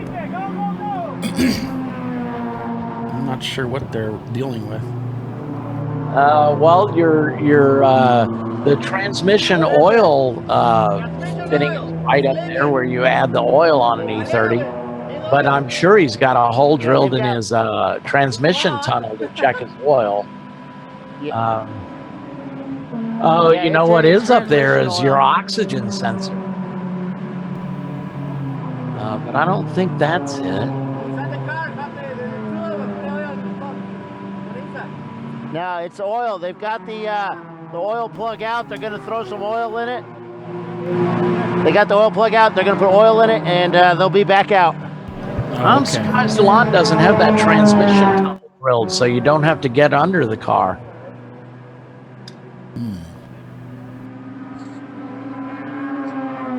I mean, there's several several holes that the E30 guys, Rich pointed out and told us what to do. Again, and the whole jazz team was very helpful in us getting our car ready to go race. But you tend to drill a couple of holes in the firewall, so when you break a rocker arm, you can drive the rocker shaft through the firewall. You drill a hole in the side of the transmission tunnel so you can check that oil and add oil without having to go underneath the car.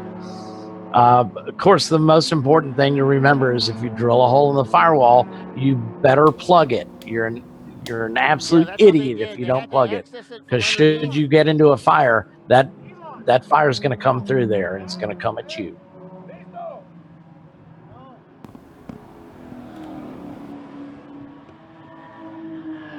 Yeah, it looks like they are filling it from the top. Bill's trying to explain, but we've lost the in-car feed for them again, so we can't show you that.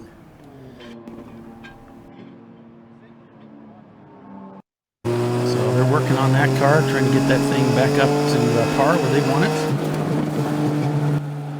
We're back on board with the other Team Jackie Yates machine that's doing really well. Currently in P9th.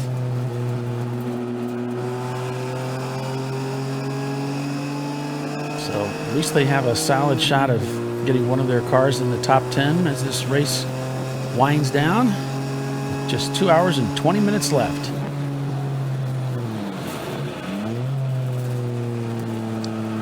So the Team Jackie Yates car, a Mitsubishi 3000 GT. Very fast car. They're continuing to work on fluid, so they must have a pretty significant leak if they're going to put fluid in it and then send it back out. So it's Ambrose Racing that's leading the way.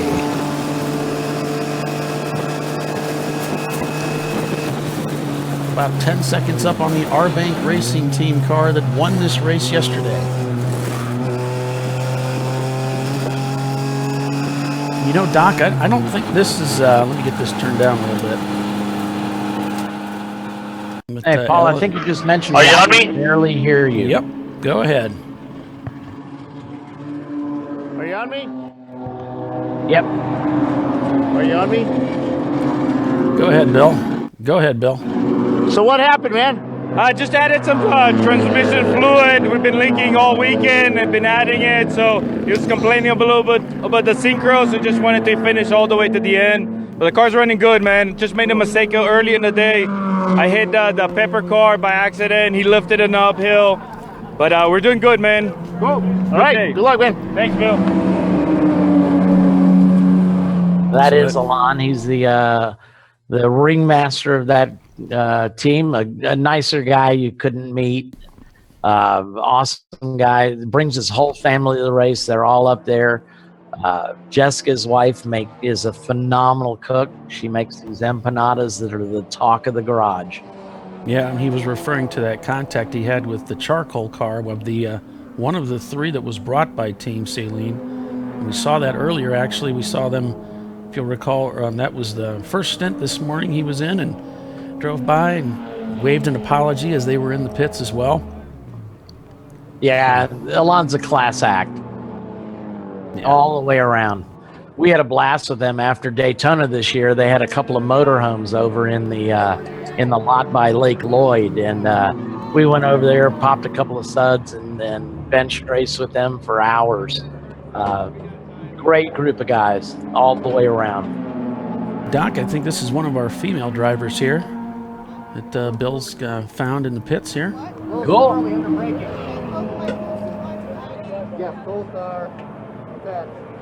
There's a lot of ladies that race with us and do quite well.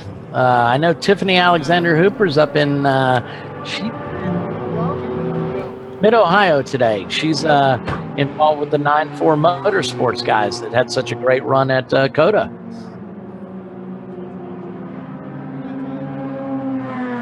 Tiffany's cool. She got married at the Barber Museum, inside the museum. They get a full service on their car here. Windows, check the air pressures. That's the Log Dog Motorsports car there. Oh, that's his wife in the car, so he has to give him full service.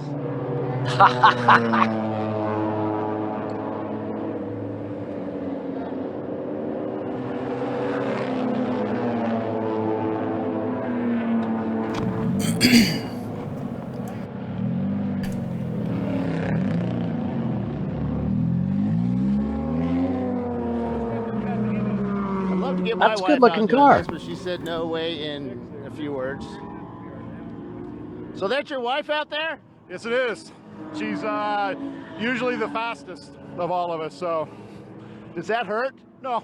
I'm pretty proud of it. I mean, she gets out there and she kicks ass, and, you know. How long has she been doing this? We've all just started about the same time, about 2 years ago. We started in 2014. Cool. What team are you guys? Log Dog Motorsports. Where are you guys out of? Northeast Pennsylvania, Scranton area. Oh, cool. All right, guys, good luck.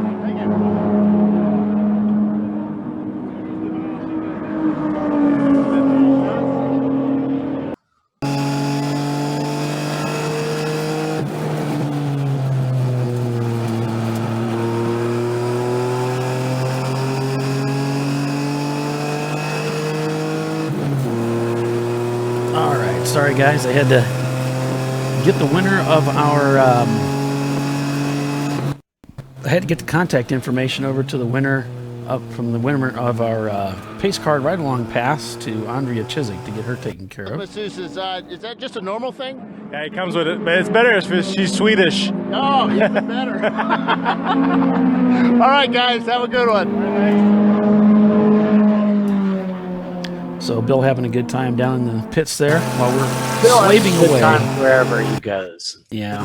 If nothing else, he keeps himself amused, and frankly, in life, that is half the battle. Yeah. You never know what he's going to do next. So Ambrose Racing still holding on to the lead of this race. I think this is a good time to go through a class by class position.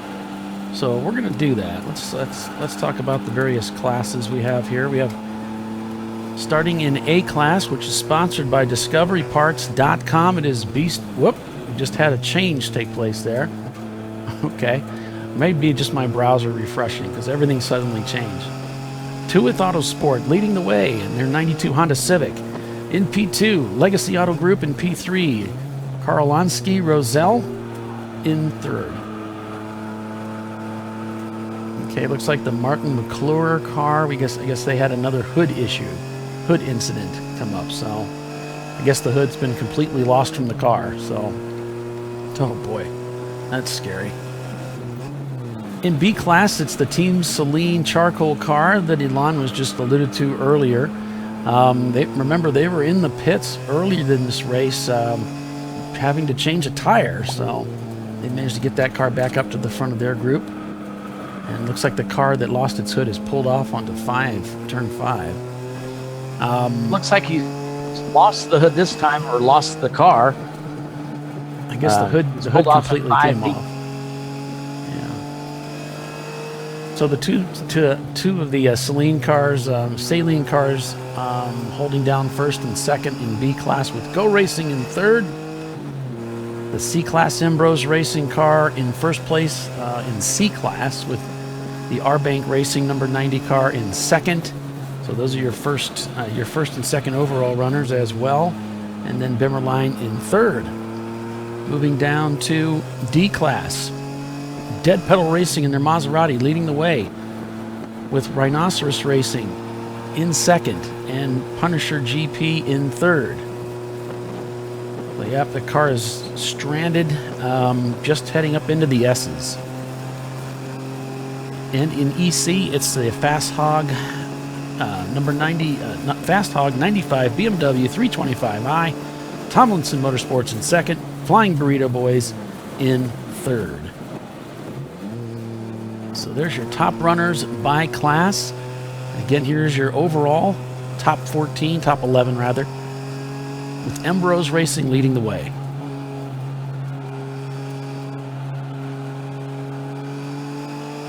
We are just 2 hours and 13 minutes left till the close of this race.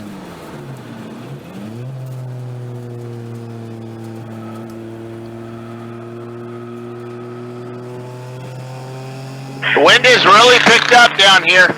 It's coming from the straight down the front straightaway here, so you're probably going to be a little faster going down the front straight. And yeah, Bill, if you can do anything about Troy's camera when he comes in, that would be great. There you can see the car off driver's right.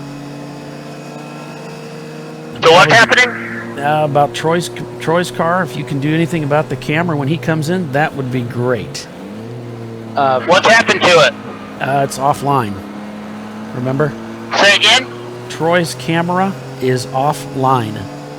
Oh, okay. I'll head up there. Thank So you. it looks like on the right, that was that Martin McClure MR2. We got a report from Andrea that they have lost their hood now. I believe we saw them in a little while ago taping that hood down. Apparently, it shed its tape and shed the car. Of course, hindsight's always 20/20. Now you would have just taken the hood off altogether and left it off, right? Yeah, there is that. Which is probably something we should have done before we lost our hood at Road Atlanta. I noticed during tech inspection that we had one of our hood pin going through the frame of the car was a little loose, so I took it over. Found the RVA graphic guys were great. They had a welder there. We welded it in. Unfortunately, it wasn't enough to keep our hood attached to our car. Still have yet to see video. I understood it got quite a bit of air time when it left the car completely. I guess the car hit it. It's got a kind of bent up on the front. We replaced it. Yeah. Well. And, of course, I talked to the driver later. Hap, my best friend, was driving at the time. And he says, yeah, I noticed it was kind of loose. And then it just kind of left us completely. You know, at Atlanta, I'm coming down from the bridge, down the hill, and as I apex the corner, I'm looking ahead, planning for the, turn one. And as I'm going up, I see Tubby Butterman Racing going up the hill. And all of a sudden, at the most critical juncture of that turn, I saw his hood just go wham, right up against the window. Oh, and man. I think that had to have been one of the scariest rides ever. Yeah, if you're not familiar with Road Atlanta, where Bill is talking about, turn 2 is a fast left-hander, and it's a blind approach to 3. So 3 is an immediate right, and you just kind of got to feel it because you can't see it. So, that's luckily it's a pretty wide open spot of the track, but that's still good. Nothing, well, other than fire terrifies me more than to not be able to see.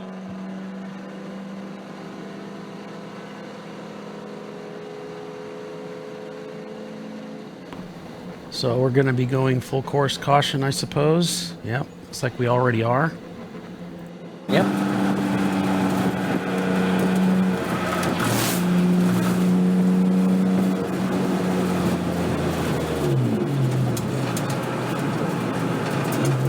Hey, while we're under this yellow, I'm going to go grab a quick bite to eat. You do that. Have you had a break yet, Paul? Yeah. Okay. I don't feel so bad then. Did leave Bill and I in charge. Well, I'm going to leave my camera pointed at Troy's pit. They're not looking like they're going to change soon, but I'm going to go get another battery for that just in case it was a battery. We'll change, as soon as they're done fueling, we'll change the battery out and we'll get a camera back up. Sounds good, buddy. Thank you.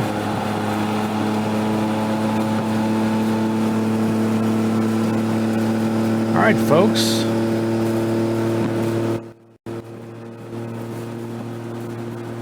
Well, thanks again for joining us today for this 7-hour race. This is day 2 of our Double 7.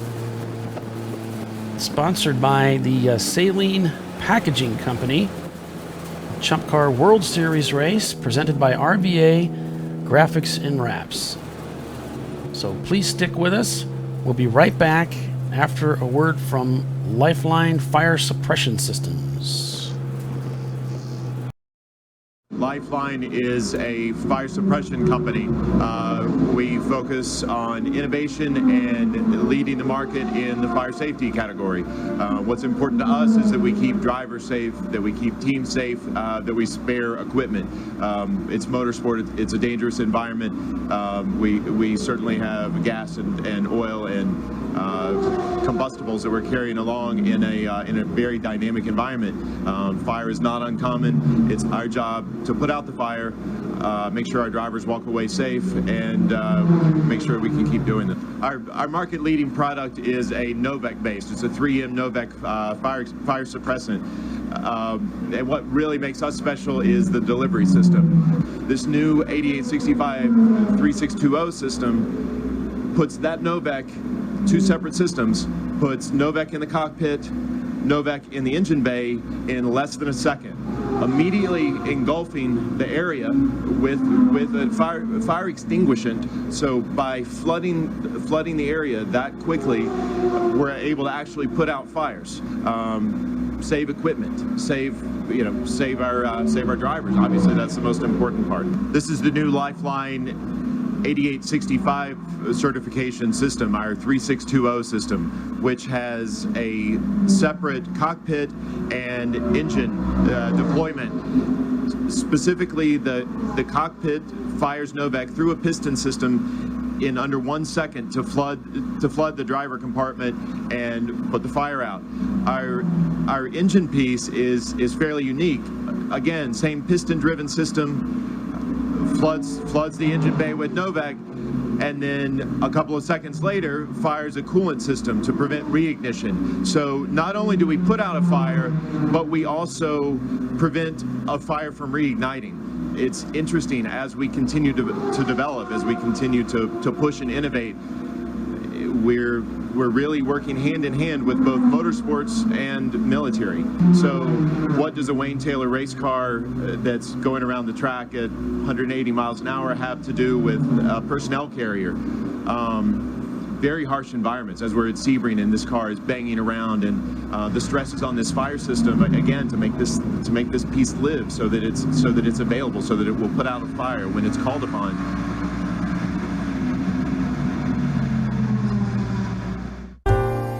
You are watching the ChumpCar World Series broadcast, ChumpCast Live.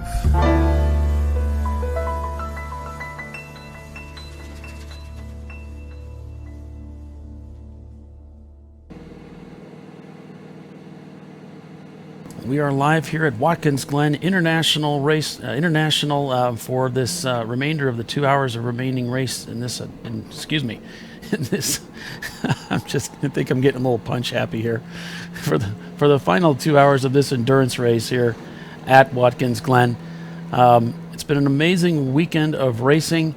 We've seen quite a few lead changes, unlike what we saw yesterday with Arbank really dominating the race lead for the majority of the day. We've had a lot of changes in position.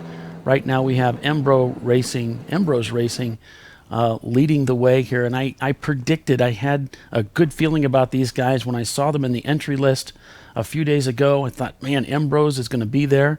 We can expect to see them in the top 10. Bimmerline right there in second place. Team Troxel's been strong today. Again, Arbank Racing back again today in the top 5. They've led this race a few times. Right now they're in P4 on the same lap. GMS Racing now looks like they might be in the pits right now. Fast Hog in 6th, Arbank, the other Arbank team car in P7. McGibbon's Biohazard Racing, that car has been strong all day long. They did lead at one point. They've been up and down through the running order, but maintaining striking distance to win this race, with Red Cow Racing in 9th, Tomlinson Motorsports in 10th, Bonehead Brigade in 11th. But because we are under full course caution, we have cars coming into the pits to get serviced and so forth. So we have teams taking advantage of that. That's going to mix up our running order. We're going to see some shuffling around taking place in this running order as we get away from this caution and get back to green flag racing here very shortly. So we'll look for that. It shouldn't take too long before things will be back up and running again. We'll see.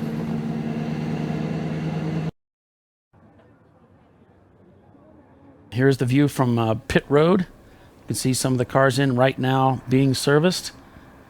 The number 935, that is one of the Team Jackie Yates cars. The other car, I believe, was damaged. The other car was they had some sort of an engine problem. There was smoke coming from under the hood and so forth. So they retired that car. But this car that you see just to your left, the number 935, they are currently in P12. Yeah, biohazard will be coming in if the pace car stays out. If it does come in, they're going to play it by ear. And looks like the number 402 car is going to be brought in for passing in the rumble strips to gain an advantage. So that's Team Punisher, the 81 Porsche.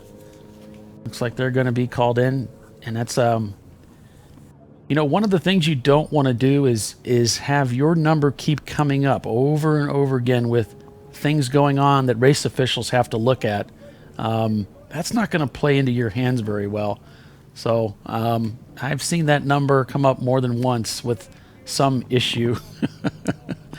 Which, you know, if it's innocent enough. What happens is you kind of lose the benefit of the doubt if there's a question about what's going on. Sure. There's a measure of grace in the beginning, right?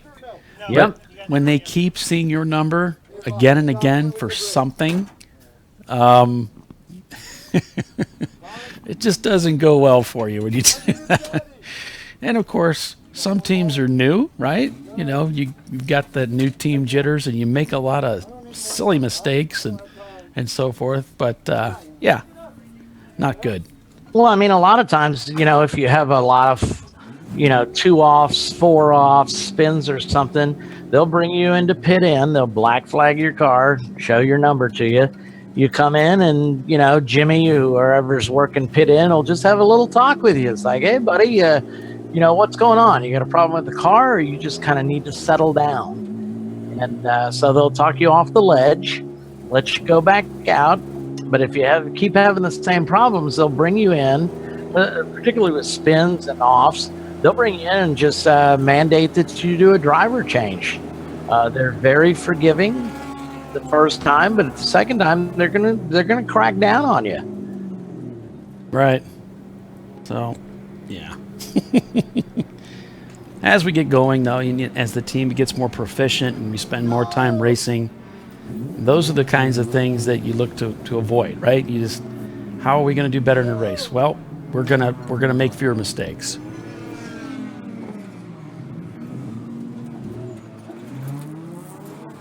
Stalled the car. He's trying to get out of pits. He's trying to get him to pick up his clock. That looks like one of the R-Bank Saab. Looks like they were being held. Not sure what's going on here. The car started to roll forward, so I don't know what's going on there. Doc, any ideas? Whoa, he violated the blend line on the way out. Watkins Glen, the track takes a nosedive as you approach pit out. Those teams that are parked near pit out are going to have to chock your wheels because the car will roll on you. So maybe the driver showed up there, you know, he's got his foot in on the clutch and stuff, but if you don't have your foot on the brake, that car is going to roll. And race control really hates that. I'll give you that news right now. Cars rolling around on pit row, you know, especially if you're doing the driver change and suddenly the car starts rolling. As opposed to a super no-no. We don't like that. Well, something else they don't like is when you violate the blend line, and you know, it's hard to tell from this camera perspective, Doc, but it sure looked like the Team Jackie Yates driver, he was anxious to get back out on track, felt that he was being held up by the car ahead. May have done just that when he rolled out of the exit of the pit road. So, yeah, they're not going to like that. If he did violate it, that's not going to go well. No. I to tell you the truth, I wasn't watching the screen. I was doing my half an hour writing down the top 15 cars so I can reconstruct and write this race report. Well, that's movers and shakers are, so I didn't see it there, Paul. That's important. That's more important than what I'm doing. So. That is not true, my friend. It is a team. Well, speaking of teams, Troy McGibbon's Biohazard Racing MR2 is now in P4. And Ken, as I spoke of earlier, we're going to see a lot of shifting around in position as cars are coming out of the pits now. We are green flag again. So we're going to see some changes in position. It's going to really shake things up. Right now, I'm showing both R-Bank cars not circulating. Apparently, both are in the pits. But wow! Now I'm seeing some changes. Now I am seeing the number 90 just cross the start-finish line. And they are now scored in 6th. So at 2 hours left, they must have pitted. They're going to make this the final stop for that team and try to make it to the end now. That's really a full 2 hours. We are in that 2 hour window. If you can go 2 hours on fuel, get your change done now. Put your fast guy in. Well, you know what we found out is every time we put our fast guy in, he used more fuel. Well, there is that too. I mean, if the guy's really quick, right? He's using a lot more fuel. But yeah, that's stretching it all the way to the edge. Oh, and there's that Saab. There's that R-Bank machine coming around Jackie Yakes. Excuse me, sir. I'm coming through. Watch your back. So we're in the number 935 car, currently in P12. They're down 2 laps. And the other R-Bank Racing team comes out of the pits and has completed a lap. So now both of their cars are on track, being overtaken by the number 90 R-Bank Racing machine. Yeah, I'm checking out timing and scoring to see if McKibbins is on the lead lap, and he is not. He's 1 lap down. So car 180 brothers just crossed the line. Bemerworld just crossed the line. They're 7.9 seconds back. Team Troxel in their BMW 325 has yet to cross, so they're 18 seconds back, and I believe that's to the Timberline car. They have to add those numbers to be 25 seconds back. And we're getting information now that says Dead Pedal Racing, the number 185, 1987 by Turbo, is going to be black flagged. I'm not exactly sure why. She said same thing. I don't know if she's referring to the blend line violation or no, it's something she had said being earlier. black flagged, I think, for running over the rumble strips. Oh. Passing basically off track. Yeah. Well, we've got some crazy runoff area here. Turn 1, right? Between turn 10 and 11. There's some huge runoff area there. One of the very few places on this course. Yeah. Everything else is covered by guardrails, but yeah, that's you're not supposed to do that. No.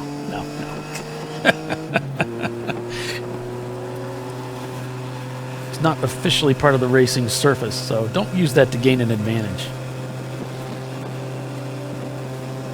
Now, I wonder if they're going to make that change for AMP as well, because there's a turn there where they have extended. The rumble strips are about, 2/3 of the way, and then there's a decent size outside the course that is paved as well.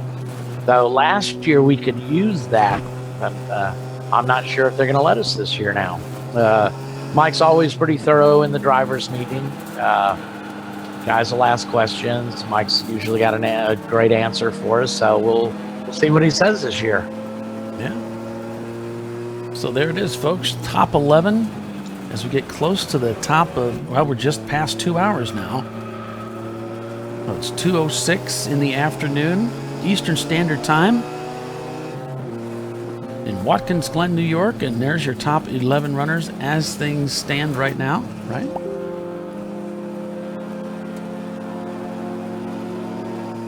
Henry, I was just talking about there's several places where the track extends, or the pavement, I should say, not the track.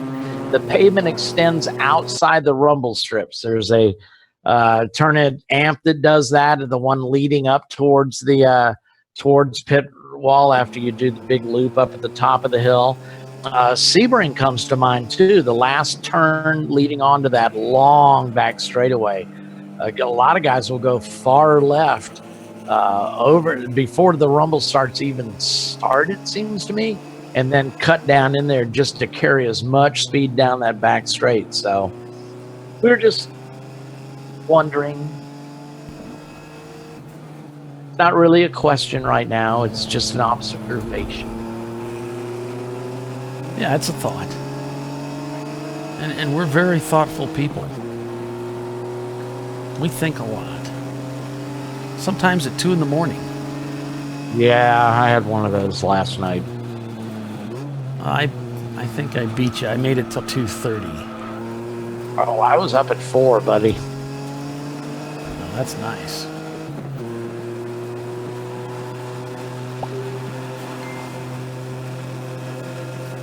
Right. So, just to be clear, Andrea's pointing out, you can run off in that area, but you can't use it to gain an advantage. Gotcha. Which is, meaning you can't gain an advantage. You certainly can't pass. So, if you get pushed off in that section, then that's you're obviously going to be okay. But so long as it doesn't look like you gained any kind of an advantage, you should be okay.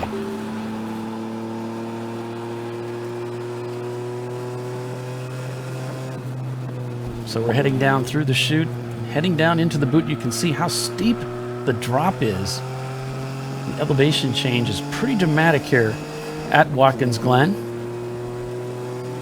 In 4th gear, he's going to go down into 3rd gear here. And typically, you set the car up about mid-track and then start feeding steering coming in. He's kind of missed the apex, but that's because he had a car to his left on the way in. Up to 4th gear here as he heads to finish the boot, going to what's called the heel. He's going to dive down the inside and try to. That could have been ugly. He thought better of that move. Yeah, unfortunately, the driver, he was getting ready to put that move on, saw him coming. And we're here with a car that overshot the exit. Everybody's just a mess right now. Could be that.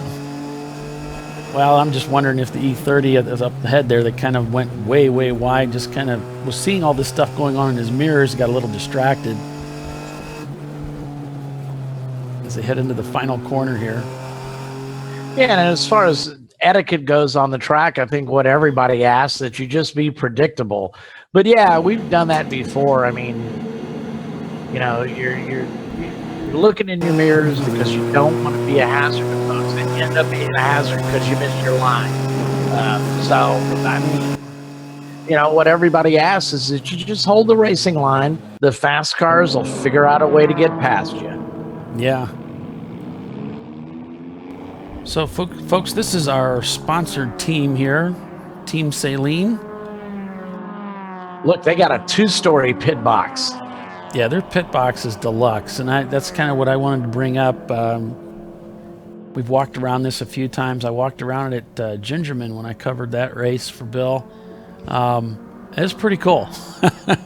They got some really neat equipment. They bring a lot of extra tires and stuff that the rest of us wouldn't bring. But it's nice to see that. It's neat to see all that equipment. No, they don't go out and mop up and kill everybody and always win all the races. They're a competitive team for sure. I bet you they got a real transporter, don't they? Yeah, they do. They've got fantastic equipment. Yeah. There's actually a lot of teams here that have real transports because, they're real race teams, just like everybody else here, because we are racing. But some have a little more fancier, transporters. Well, what's the deal with Tuttle? They have a Starworks. Yeah, I think a friend of theirs or something, a friend of Tuttle's. Cool. I don't know. Speaking of Tuttle, here comes the other car, or here comes another car here. They're pitted down at pit stall number 1. One of the cars is coming in here. Can't see what number it is. 108. And the mustard car is also coming in.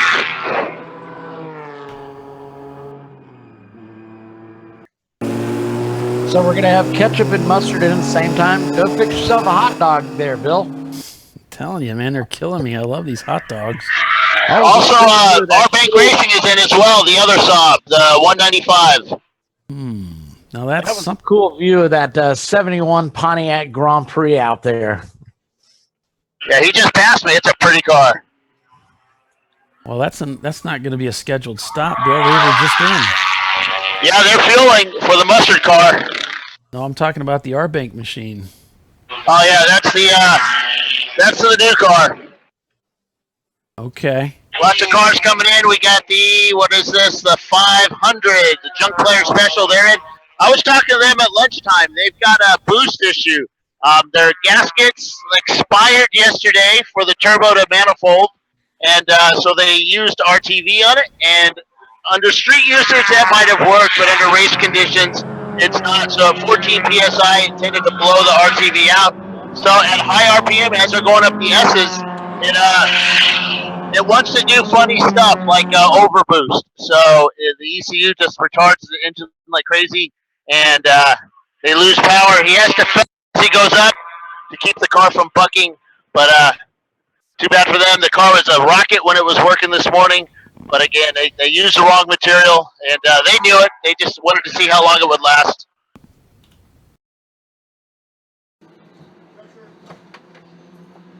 Yeah, and here's the scene from the Team Punisher, the GP number 402. Again, this is guys that were brought in for passing in the rumble strips. And now they find themselves in the garage with a mechanical.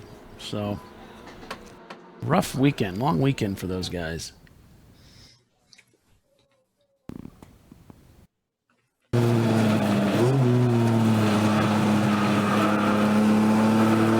So I'd like to send out a thank you to Team Jackie Yates for letting us ride along with them this weekend. If you would like to be a part of this broadcast, having an in-car camera, you can contact Bill Strong at bill.strong@chumpcar.com. And we've got an amazing program that he's just launched, put together to put a camera in your car for a nominal fee, of course. But it's a great deal, great opportunity for you and your sponsors, and quite frankly, great fun to get your car into the broadcast. So hope you'll take advantage of that. You can contact Bill at bill.strong, just like it sounds, at chumpcar.com. Also, if you'd like to get involved in ChumpCar, you can head over to the chumpcar.com website. There's plenty of opportunities there for you to get involved with volunteering. And as Andrea pointed out earlier today, we were talking about this very thing. You're not really volunteering for free. They will take care of you. There's chump credits and so forth. So it's appreciated beyond just volunteering. And you get to meet some people, find out more about ChumpCar, and participate in a different way. Kind of give back a little. It's a good thing. It's a great thing for you and a new team if you're putting a new team together to get involved and learn about ChumpCar and motorsports and auto racing and meet some good people, and that's a good way to get started in the sport too. So you can head over to our website. There's tons of information there. There's Mike Chiswick's regular videos. He has these short videos that he puts together called Mike's Red Flag about every other week to keep everybody up to speed on what's happening in ChumpCar.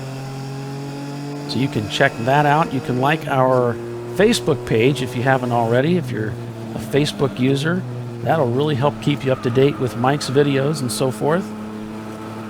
Also on our website, you'll find the competition rules. There's our forum, which is very popular.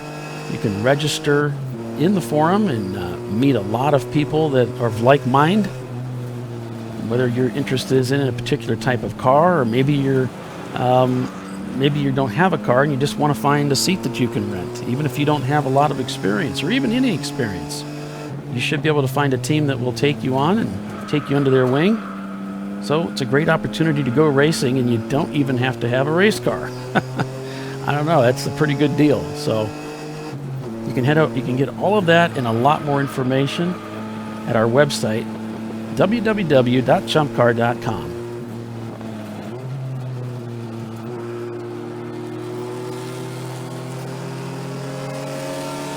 So just an hour and 43 minutes remaining in today's race, with Ambrose Racing leading the way in the overall positions with Ambrose Racing, then Bemerline, then Team Troxel, McGibbon's Biohazard Racing MR2, and Arbank Racing, the number 90 car, who won this race yesterday in P5. That was an amazing race yesterday. If you missed that, be sure and head over to our YouTube channel and check that out. It was really exciting there as it got towards the end.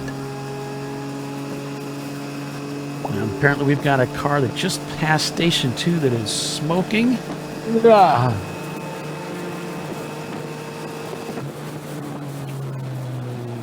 And they're keeping an eye on the pit rotations as to when cars need to pit and so forth. We still have 3 cars that have yet to pit. So taking a look at by class, the current running order, looking at the A class, which is sponsored by DiscoveryParts.com. It is Tuith Autosport leading the way in the number 522 Honda Accord. No, it's a Civic, excuse me. It's a Honda Civic. In P2, it's the number 268 Legacy Auto Group in their Mazda. In P3, it is Karolonsky Roselle in their 89. That's a Honda. And Most Mint in 4th, Baller Racing in 5th. Okay, Biohazard is getting in place right now to do their driver swap, and they're in a hurry. Okay. Can you put a camera on them, Bill? Follow along with you. I got a new battery, so we're going to try a new battery and reboot it and go. We think the battery may have died. Okay, sounds good. I think we can watch from our tower cam. We'll catch that pit stop if we can. In B class, it's Here they come. Celine. Okay. So in B class, it's Team Celine, Go Racing, and Team Celine with the Ketchup car, and Tailwind currently in 4th. And we'll come back to that running order as we go through this pit stop.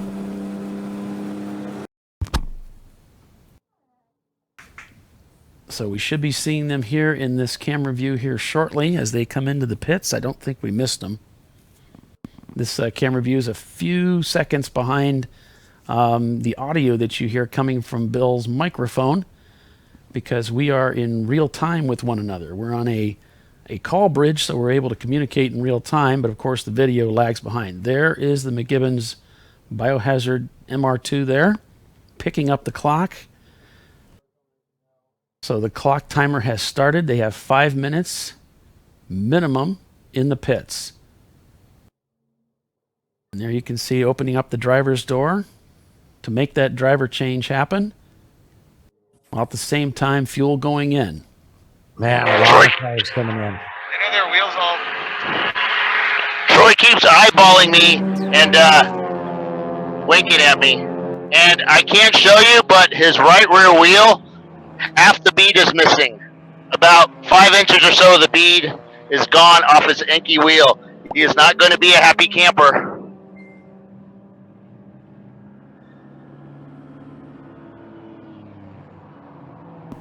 Okay, thank you, Andrea, for that message received. So she's telling us that our leader has not pitted yet for their final stop, whereas the M Brothers Racing and the Bemerline car have. So that's might mess up their plans there. Yeah, Troy has to do a wheel change because that wheel's actually lost air pressure. You can see it. Badly damaged wheel. This is going to have huge effects on his race. They've worked so hard today to get this car into the position it's in now, 8th position. This is going to hurt a little. He's got a bunch of cars on the same lap as him, so they really need to get this car back out there now. That's the Team Hillbilly Mustang over there on the left.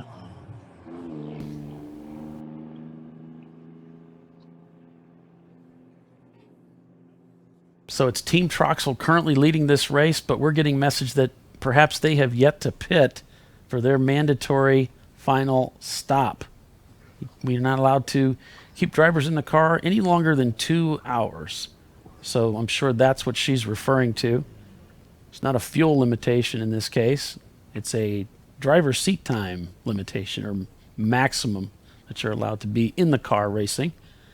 And then followed by a 1 hour rest time is required as well for that driver before they're eligible to get back into the seat. Not that they would be expected to, but the point is you must have at least an hour's rest in between your stints if you run multiple stints in that day.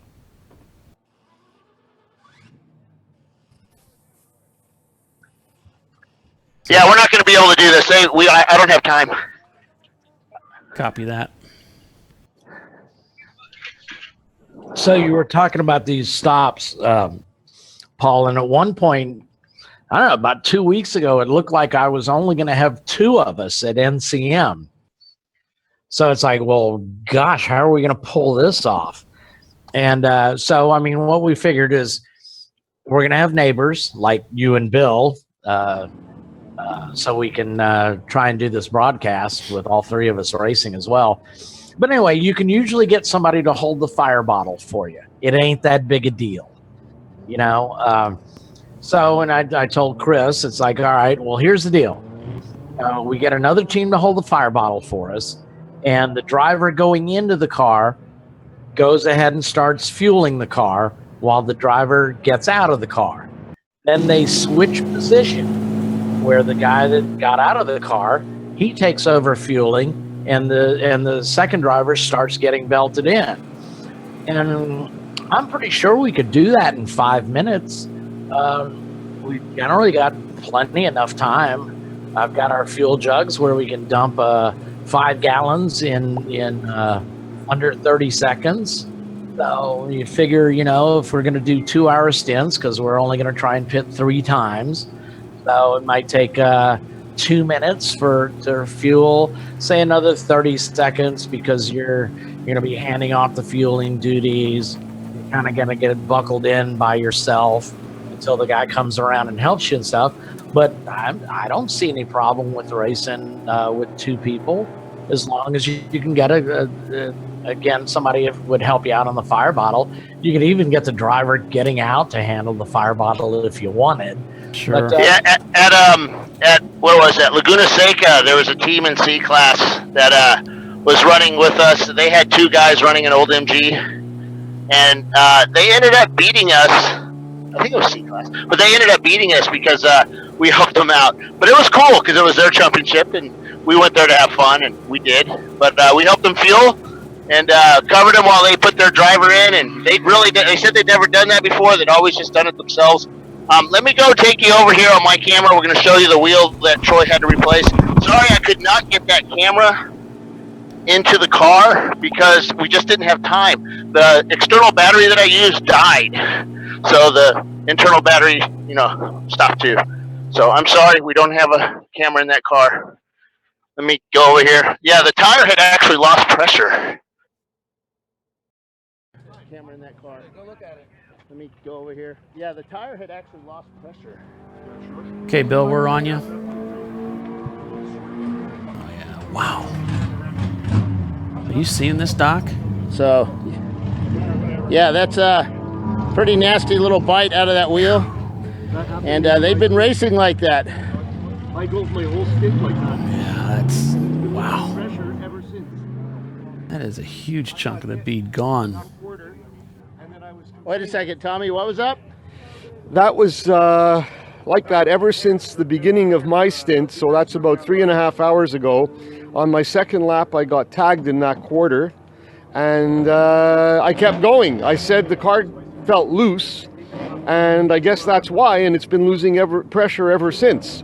It's still holding air, almost. Yeah, you're lucky, dude.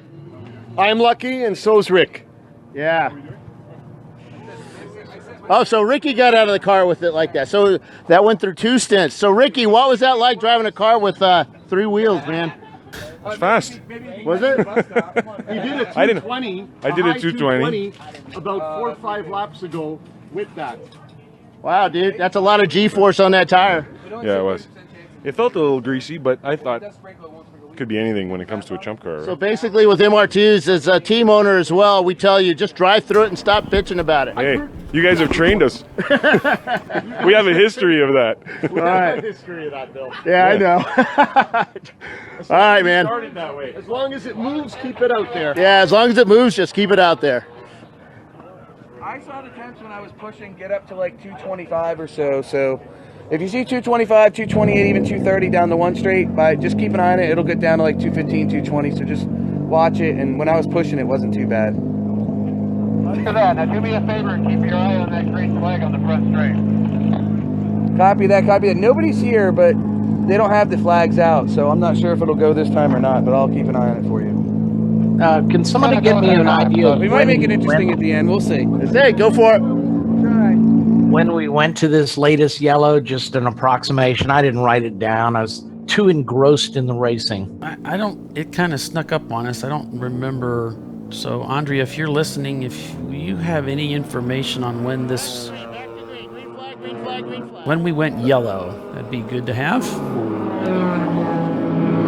Yeah, I completely spaced. I was busy eating lunch and trying to remember to mute my mic as soon as I took a bite.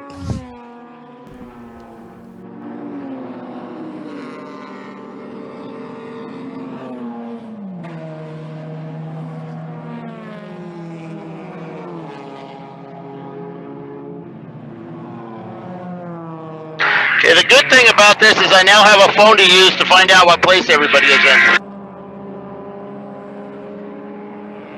So Andrew reported that the 325 came in and did their fuel stop. So they obviously, I imagine, did it under this yellow, and they're still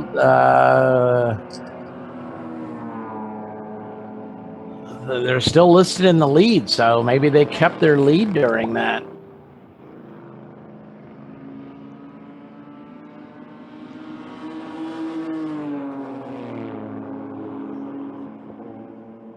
Okay, well, that's... Okay, she's telling us now that the 325 just pulled out of pit road just behind the 90 car, which is, of course, the R Banks Racing Saab. Oh, here we go. Okay, now it's on. Now it's on. Oh, yeah, because R Bank now is ahead of them.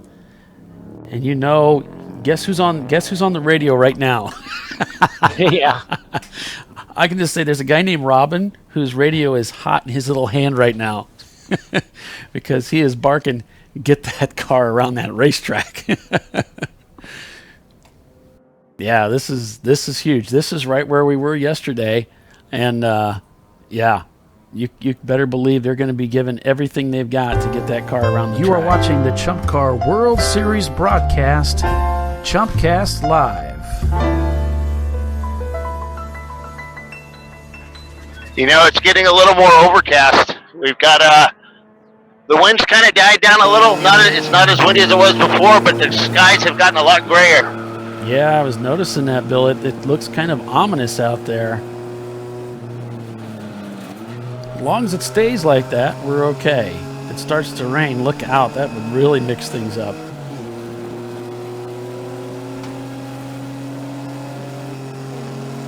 Man, trying to hurry up and get that camera worked. I actually broke the cable, so I'm going back to my truck to get another one.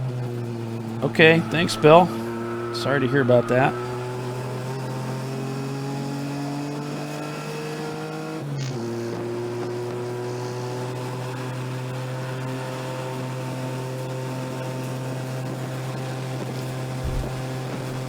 Still got some people texting me for those giveaways that we had earlier today, and sorry, folks, that ship has sailed. It has sailed, but each time we broadcast, if Doc can help keep me honest, we'll make sure and do that for each weekend. So, fortunately, those giveaways are exclusive to ChumpCast Live, and with permission from Mr. Chiswick himself, and we appreciate that. It's great to be able to encourage some people to get involved. So we should do a contest to see who wants to be my cameraman for a race out at Laguna Seca. Why would we punish somebody that we're trying? Oh, wait, no, don't say punish. Just say it's like a great weekend away. It's sunny, probably not rainy, Laguna Seca in the middle of the summer. Bill, here's the deal. Mark Twain already covered this in Tom Sawyer. You're whitewashing the fence, buddy.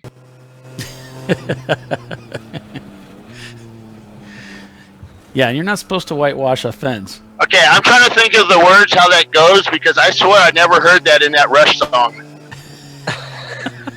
Oh, nice one, though, Bill. Way to pull one out of your fuzzy head there.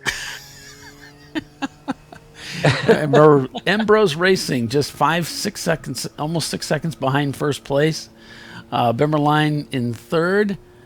Behind them, just 11 seconds back. Another 11 seconds back is GMS Racing in their Mazda. Team Troxel, 16 seconds back. Can you believe how close these guys are? 108 is in the pits. 108 is in the pits. All right. Thanks for that, Bill.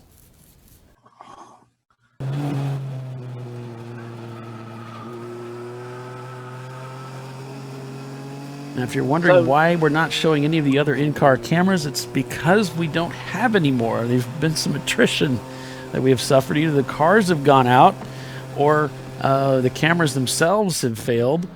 And so yet another reason to get a hold of Bill Strong for an opportunity for him to put a camera in your car for you. You know, let an expert do that for you. So make sure it gets done right as best as possible with today's technology. There's no guarantee. And when I put a camera in your car and I need to do something, don't yell at me to hurry up. You know, don't yell at me that you're fighting for the lead. Hurry up. You know, things like that. Yeah, we don't need that kind of aggravation. Troy said you can put a camera in if it takes you 10 seconds, because that's all the time we have left, and that already ate up like 8 seconds or 4 seconds or whatever. He was speaking slowly? Well, you know, he is from Central Virginia. I should go over there right now. He's in his underwear. He's changing out of his race gear. I wonder if people want to see that. Probably not. They have little Supermen on them. Oh, God. He is a super guy. More bad visuals. Well, you can't really see him over the pit wall because, you know, it's what, 2 feet? 2 feet up? So we were lucky.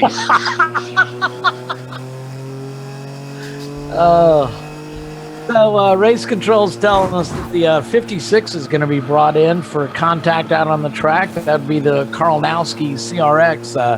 They evidently touched the 123 car, and their bumper is now hanging off. So obviously got into the back of them, it sounds like. Rich also updated us that he's shot 5,000 images today on top of yesterday's 6,000. So he's going to be busy this week sorting those in. So all of you guys out there that are out there driving, you know, team owners, or maybe you're just a driver, go check out your pictures. Rich is a great photographer. One of the nice things when you're a new photographer going out to the track is you're just enthralled with every new view you get of it, so you tend to take a lot of pictures. So.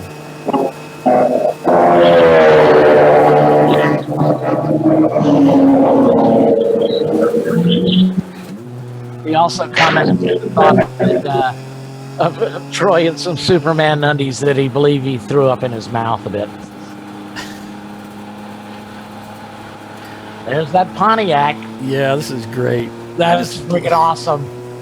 They got that old car out there, lap after lap.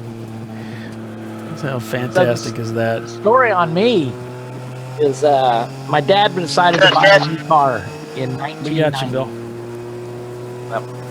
I'm sorry, Doc. Go ahead. No problem. Let Bill have it. I think he's just trying to get his cable situation sorted out. Go ahead. All right. So in 1970, when I was actually it would have been in 69, I guess. I was a brand new driver, just got my license, and my dad decided that we needed a new car. So he was looking at the 1970 Pontiac Bonnevilles. And, you know, I was getting to be the driver age, you know, so I could go driving. And I talked him in. I had this monster paper route, like 500 Sunday papers, bigger than around in my waist at the time, the Houston Chronicle. So I talked him into the difference between the price of the Catalina, the Bonneville, and I bought, so I pitched in the difference, and we bought a 1970 GTO. And that was my first real car. Sweet. brand new, you know, and I was a brand new driver. Our whole high school had muscle cars everywhere. Really? Sorry to interrupt, guys, but what position is M Brothers in? Or sorry, what pit position is M Brothers in? Let me look that up for you, Bill. While he's looking up that pit position, if you hadn't noticed, they made a change in the running order here. R Bank Racing has taken the lead of this race. Well, I think they were ahead, weren't they? But M Brothers is in pit 35, Bill. And they are falling behind, now down 9 seconds. Earlier in the last lap, they were down 7 seconds. They're dropping about 2 to 3 seconds a lap here. Looks like they ran a 2:18 on their last lap. R Bank ran a 2:16. Well, I mean, you know, that's all well and good, but M Brothers, I mean, started out with not a margin of victory, but they had a 1-lap penalty to start the race, so I would have expected that faster machine today. Yeah, I would expect that. Well, didn't R Bank start out with a penalty because they won yesterday? That's true too as well. So I mean, it's proof you can recover from adversity. Just got to stick with it. Okay, I'm down here with M Brothers. And it's also proof that, you know, those penny laps aren't going to take your race completely away. It's just going to make the things a little more competitive.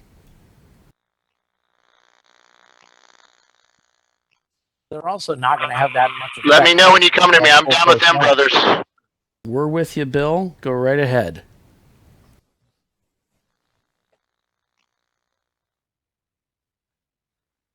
So this is our currently running second in class, second overall as well, M Brothers Racing.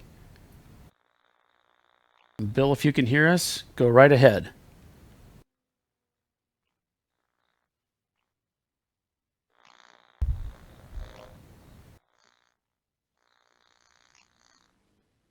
And we do not have audio from your microphone, Bill.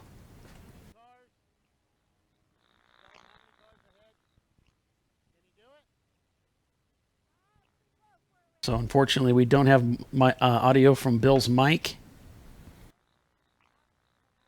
But hopefully he'll be able to hear us and he'll be able to get that corrected as they're interviewing them. But obviously, this team is not really in the catbird seat right now. They just need to stay in touch. You know, they need to do the very best that they can to be there at the end. And they're in second place right now. Looks like they are pulling away from third spot, but they're falling behind from first. So the field's kind of spreading on either side of them. Here we can see another car coming into the pits right now. The number 7, that's the Ecotech, Doc. That's the Ecotech Miata. I don't know where he's running. He's had some problems today. Yeah, apparently they're well down. I'm just scanning here the top 26, and I don't see them. Yeah. And I believe, wasn't it Bill talking to the Bimmerline guys that said they just didn't think they had the speed for the M Brothers or the R Bank Racing car? So yeah, they were, as I recall, they were talking fuel strategy, and they just it failed. They'd run out of fuel, so it's just things just haven't really come together for that team. It was close yesterday, but it's just not falling their direction. Not enough yellows. Team Punisher back on the racetrack, so we now have a second in-car camera to watch. We'll go to that as Bill's, I can hear him working with his cabling. You know, cabling is like our main thing. We have more issues with cables. I'm hoping someday we get away from these HDMIs because they work great in my studio, but out in the wild like this, they're just really difficult to keep connected. Yeah, that was my preamp battery went off dead. Sorry, I missed that interview, guys. That's all right. We got a pretty good idea of what she was getting into, what she was talking about. You know, yeah, basically she's they've got no more stock. They've got their fast guy in. She's saying the other car, the R Banks Racing, is just a smidge faster, but maybe things can go their way. She thinks they can get it, but they're crossing their fingers. Okay. Now, thanks for that, Bill. Yeah, and this brings up something that I've had an idea, and I'll just share this with you. I don't know if anybody's done this or not, but I'm an IT guy, and I've worked on a lot of computers, and one of the things I came across, there was a company that was hot gluing their connections down. Now, I'm not sure why they did that, but they would connect we used these back in those days. We used these wide ribbon cables to connect hard drives and CD drives to the motherboard. And where they would connect, there was little locking levers that would snap them in. And you really never had a problem with that. But for some reason at the factory, they also hot glued those connectors down. And from that time forward, I found that I could use hot glue to secure cables in position if they weren't like that. Like, you know, an HDMI cable that, like these micro HDMI, mini HDMI, they're really small and they may not hold up real well to vibration. My issue isn't really HDMI, it's the micro USB that the cell phones are using. They are the absolute worst. Now, USB-C has changed that, but there's not many phones that use USB-C. Yeah, those micros, they're fragile, they're kind of shallow, it just doesn't work well. So yeah, and they wear out too, that's the problem. The little springs go bad in them. Well, the one that I have a problem with is the power into the GoPro. Is that a micro or a mini USB? Well, the new ones are USB-C, the 5s. So the SVO Mustangs in here, they've got blow-by. They got flames shooting out the side from the turbo. Oh, boy. Yeah, it's... We got all kinds of good stuff going on. Well, hey, folks, we need to take... Whoa! The Punisher machine, almost losing it, down in the boot. Oh, no! I think he missed the wall. Yes, he did. That was a multiple tank slapper, right? I think he was riding the throttle and doing everything he could to keep that thing out of the wall and managed to do so. Well, folks, we still have an hour and 16 minutes left in this amazing race here at Watkins Glen International. For those of you who are watching us on Facebook, we have to take a break, sever our stream there, and we will reconnect because we're up against our time limit. So stick with us, folks. Those of you who are on Facebook, we'll be right back. For those of you following us on our website at chumpcar.com/live or on our YouTube channel at the ChumpCar World Series YouTube channel, we will stay with you. So Facebook friends, we'll be back in a moment. Stick with us. All right, let me know, so I'll do an interview with Robin World Banks. Series broadcast. Will do, Bill. Chumpcast Live.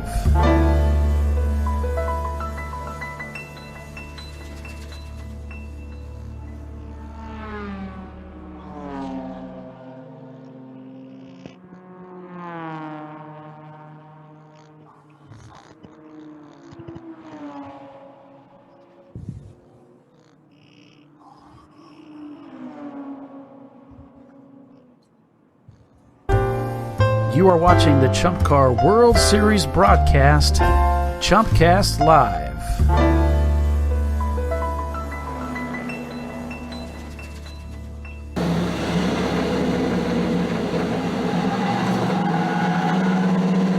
All right, folks, we are back. Thank you so much for joining us here on Facebook Live and our other opportunities to join us. You can pick us up on our YouTube channel at the ChumpCar World Series YouTube channel for on-demand access. You can also pick us up from our website at chumpcar.com/live. We are back here live for the remainder of this 7-hour endurance race at Watkins Glen International. It is the Sahlens Chumpyard dog at the Glen ChumpCar double 7-hour endurance race at Watkins Glen International Raceway. I'm Paul Veltum, joined by Doc Waldrop of Brew Crew Racing and Bill Strong, who is live with us down on pit road. And so we are back live with Facebook, and thank you so much for understanding why we needed to re-establish that connection, folks. So, Bill, we've got you live on camera here. What's going on down there? And I think we're having some microphone problems again. So hey guys, here we go. Here now, our bank racing. We've got 6 cars on this. Go ahead, Bill. We do have you. My apologies. Go ahead. Yep, we got it. So we've got 6 cars on the same lap, and at the top of that heap is our bank racing. How you doing out there, Robin? Real good. We got our ace in there, Nolan Rucco, Olaruko, known as the Squirrel. Mike Chiswick will get that reference. He nicknamed him the Squirrel.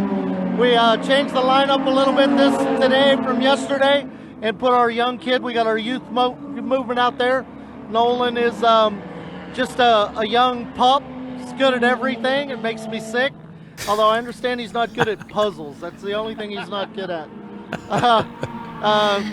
Went to the state championships here in New York in basketball this year.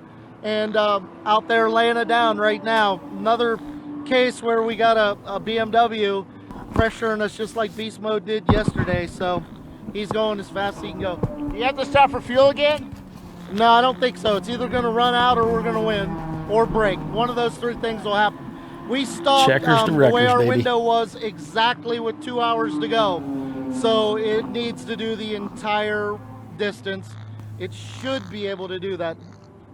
Yeah. We'll see. Boy, oh boy. Good luck. Back to you guys. Yeah, this is that whole thing, Doc, we were talking about earlier. They've put their fastest driver in. Is he going to use too much fuel?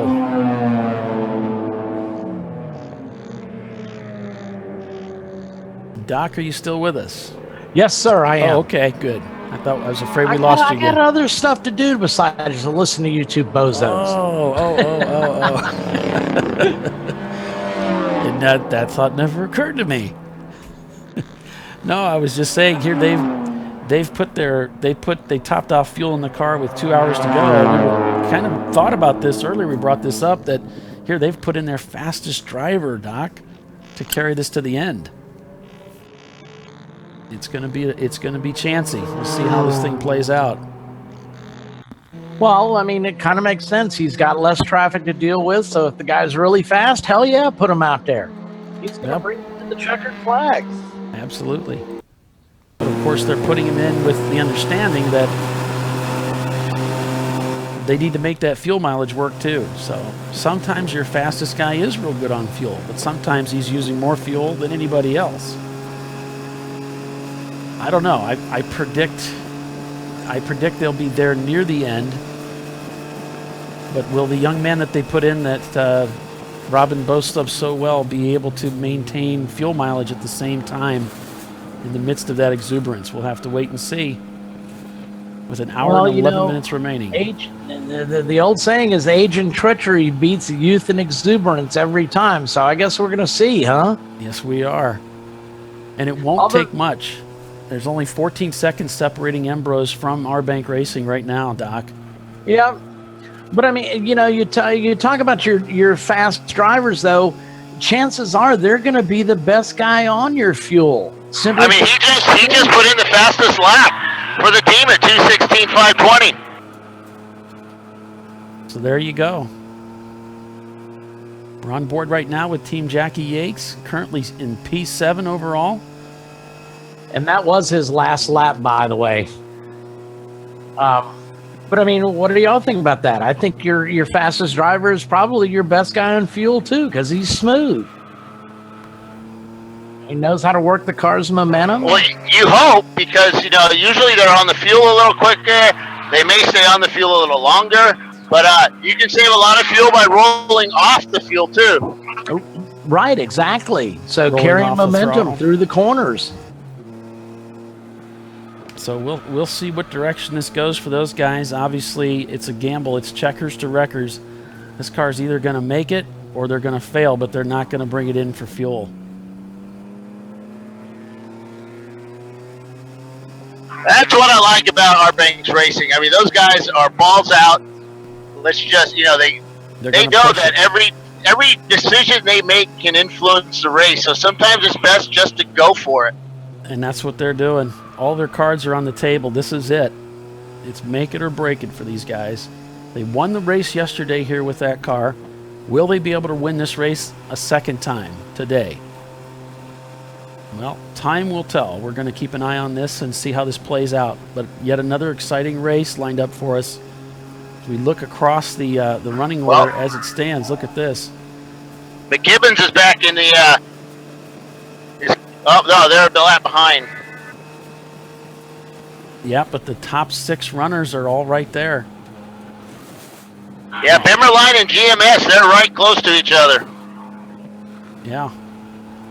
So you got Bimmerline. Did I just say right close to each other? I'm really sorry. I didn't mean to sound so rednecky. I don't know where that came from. Team Troxel, believe me, you're doing much better than the rest of us. Team Troxel, Ambrose, R-Bank Racing, those 5 teams are really right there together. God, if Amy's listening to me, she's going to beat me upside the head.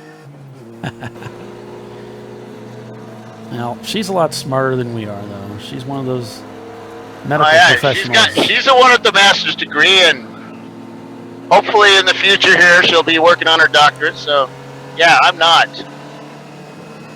Well, what I'm guessing is what's happened is, remember, we only had 3 cars on the lead lap. Well, that last full course yellow allowed those next 3 cars to get back on that lead lap. So, yeah, there's 6 cars there. So, I mean, basically any of those 6 cars, all it's going to take is a yellow flag out there, and potentially we could have 9 cars on the lead lap. Oh, yeah.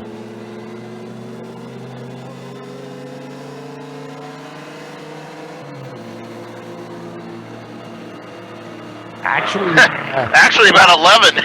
Yeah, I was just going to say, actually, I was just looking at that. That would include the 10th and 11th place cars as well. Red Crow Racing, Bowhead Racing, Troy's car still out there in P9 right now. It's kind of interesting that, none of these guys turned the fastest lap of the day. That's the way it goes sometimes. Yeah, that is interesting. It's Jerry's a pretty quick driver, so is Troy. They know this track well, so maybe that engine's down a little on power. And I'll tell you saw the lap that I took this morning. It didn't feel like it had a lot of torque compared to what I have. It just felt a little different. It had a lot of power, or horsepower, just not a lot of torque coming out of the corners. So maybe it's just getting a little tired. Who knows?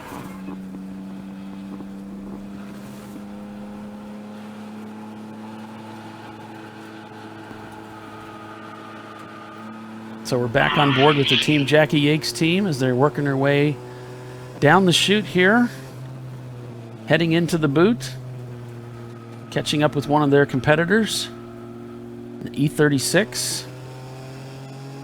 M Brothers has fallen back 17 seconds behind. Yep, but their closest competitor behind them in third is back 58 seconds, continuing to fall behind. So they're just, the field's kind of spreading out. First in place is kind of spreading out. They're not fast enough to catch the leader, but they're faster than third place to be caught. So we'll just have to wait and see. I don't know. I got a good feel about it. I'm really concerned about fuel for our bank. I'm not sure this is going to work out. I just don't know that putting your fastest driver in with a fuel conservation concern is the way to go, especially a young driver. We're going to see. Robin speaks pretty highly of him. He says this guy is good at everything, and we'll see what happens. This is basically a repeat of yesterday. Remember, in our pre-race report, we noted that 8 places changed hands in the last 15 minutes of the race. There's some deja vu going on here, Doc. What's that? There's some deja vu going on here. Yeah, exactly. Or vuja day. Deja vu of yesterday. Yeah. So Jackie X was just going through traffic here on the front straightaway. He's trying to move up. Yeah, we're on board with them. Those guys have one of the an in-car camera, so we appreciate those guys letting us ride along with them today. It's been a great view and a great ride. These guys have done really well. Really sorry to see that their other car failed earlier today. Did you just see that pass? It was amazing. He caught him on the outside going through the S's. And really jerked that wheel to get around him. But you kind of have to. It's you got to make the car wiggle through there to get it through it. Right. Team Troxel just passed the finish line here. Third place car. Apparently we may have, I'm not sure what we got going on here. Uh-oh. This isn't good, Bill. I'm seeing the biohazard machine rolling slowly through the outer loop. Cars going by. Team Jackie Yates just passed them. They were moving very slowly on the inside. That they are still under power. I can see them in the rear view mirror of the Jackie Yakes machine. We are now going full course yellow. Double yellow, double yellow. So not sure exactly what the cause is there. I don't think it's related to biohazard. I see they're still circulating. Yeah, we're under full course yellow. So it could be that the biohazard machine maybe had an off and came back on. I don't know, but I don't know, what did you make of that, Doc? Did you see that? I saw him going slow, but I didn't look like he was having a mechanical problem. He's a smart enough team that they would have pulled off the track if they were dropping fluid or something like that. And I don't think a car slow on the track is going to cause a yellow, so... No, he wasn't going that slow. Yeah. I can see him in the rearview mirror shot of the Jackie Yakes machine. He's just 2 cars back, so he's still circulating. Yeah, and like I said, it's a smart enough team where he'd pull off if he were a hazard or dropping fluid. It is Jerry Anger driving the car, so... I joke. Yeah, Jerry's actually driving the car. He stayed out, so he's out there. But we're under full course yellow. Maybe he saw the yellow and the other guys didn't. That thought came to me too, which would be bad news for these 2 guys that just passed him. Right. Like, I don't know though, because the door on the biohazard is crushed in a little bit. The passenger side door is crushed in a little bit. Huh. So he may have had an off. He may have had contact with somebody who's still on track. We haven't gotten anything from Andrea regarding the cause of the yellow, but once we get that information, we'll certainly pass it along to you. We'll stay on dropped. board. He's down to 11th place now, so that must have been an issue because he don't drop like that unless something happened. Okay. Yeah. So he's staying out. He may have had an off and had contact with something. When we went by him, something didn't look quite right. I couldn't see the passenger side. I was wondering if there was a broken wheel or what was going on. Something didn't look quite right. But it's really hard to tell from this perspective. There may have been nothing wrong whatsoever.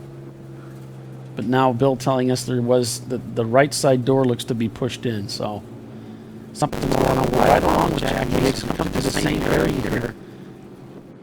Through the bus stop now. Hey, Paul, your mic's gone out again. You may need to reset it.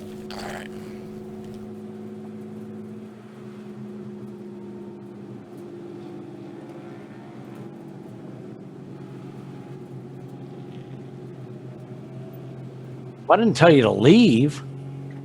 I was away. Remember when he had that really bad cold? That's what he sounds like. Okay, I don't see anything. Here we go. Really breaking up.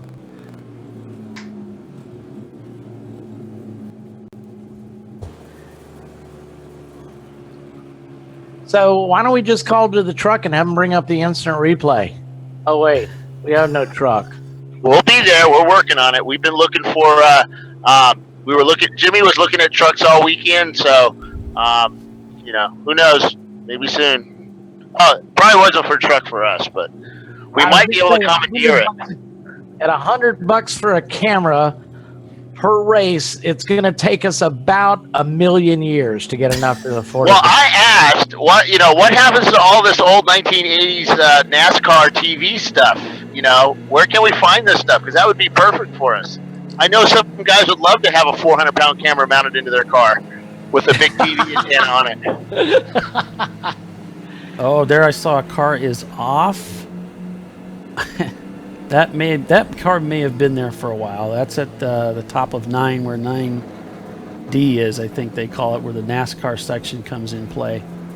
Well, we still don't have an update from race control what's going on, so we don't know. I can see them in the window. Everybody's standing up, and they've got binoculars to their eyes, so they're looking at something. There's a safety truck. There's tons of trucks. Yeah, there's a flatbed right there, Paul. So it's driver's right, Bill, at between 10 and 11. There's a lot of safety vehicles. I'm down at start finish, so I can't see over there. Yeah, go down there. I'm kidding. Don't worry. Hi, Robin Banks Racing.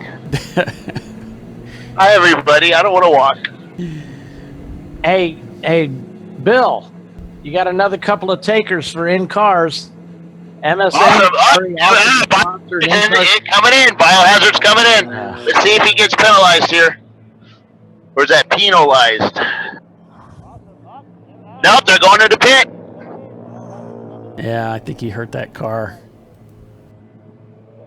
And there he is rolling into the pits. They're jacking it up, so maybe a bad tire. Yeah, Troy's taking the tire off. Yeah. I'm surprised he didn't come in on this last time around, though, Doc, because that first time we went by it looked a little wobbly. It didn't look quite right to me. Yeah. I don't know. If you look up in the top left of the shot up there, you can see the emergency vehicles. Yeah, they're changing tires. There's an ambulance coming. He's already left the scene. So there's several drivers up there, or several emergency vehicles up there, right up there. Yep, they got a flatbed there. They're loading. Looks like they may be loading a vehicle there in the distance. So should be an ambulance coming into the scene here pretty soon. Yeah, got him. He's making the right turn now off pit lane. Yeah, so there's the ambulance, and so this was the area. This is well off the racetrack. This is way over. Okay, Biohazard's back out in the back. This is back in the rumble strip area. There's a ton of runoff over there. Right hand side's a lot beat up at the front of the door.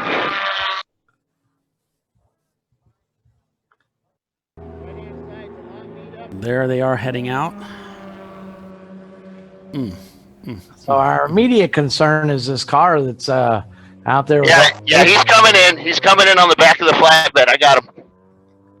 All right, Bill. Thanks for that. I don't have a car number yet.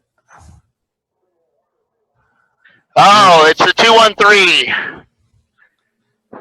Looks like the front is scrunched just a little bit. I can't see the other side, though. That's the Chumpawampa Civic. Yeah.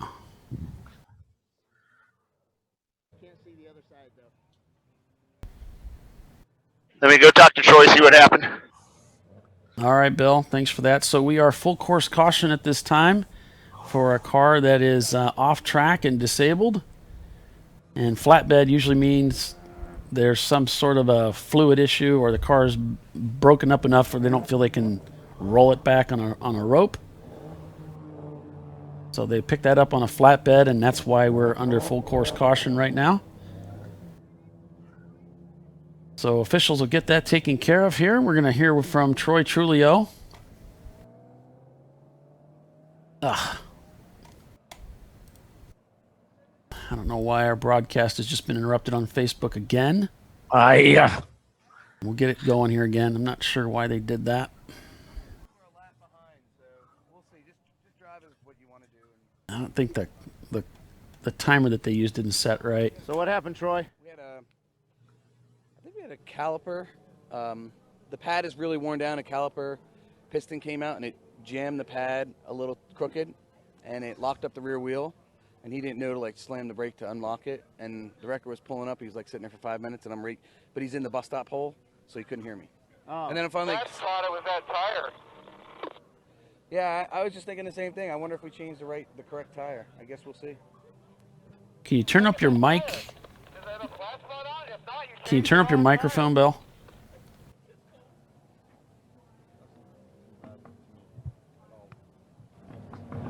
Thank you. Test. Yep, Actually, that's beautiful. Not too bad. So might be the right, might be the wrong. There's a little chunk taken out, but we'll see. How does it feel? Oh, that's for my damn jack. So is Troy? They might have changed the wrong tire on that. Is Troy always so easy going, laid back? He seems like a pretty nice guy. Yeah, he's not like us at all. No. Well, if he was in the lead and this happened, then yeah, he would be. Well, he is a nice guy. He would be. Oh, he gets mean, especially when I do something to his car. Or yeah, he gets really upset. Pace car stayed out. That Italian temper comes out, man.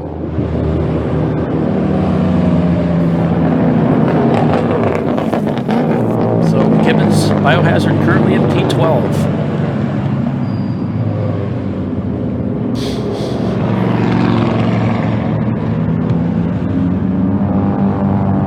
So currently in P12, and they're debating whether or not they changed the proper tire or not. They were having some problems with one of the wheels, one of the brakes locking up temporarily, apparently. Got that car back out on track. Did make a tire change to get him back out there safely. Find themselves now in P12. They've picked up 9 positions since the beginning of this race. Both Arbank Racing and Ambrose Racing, who are leading this race 1-2, have passed 81 cars for position each. Okay, Troy's back in again. All right. Bill, you're really obsessed with Troy's car, aren't you? What else is there, right? Well, there's about 100 other things. Well, you know, we're like, ouch. We help bring this thing up. Yeah, there it is.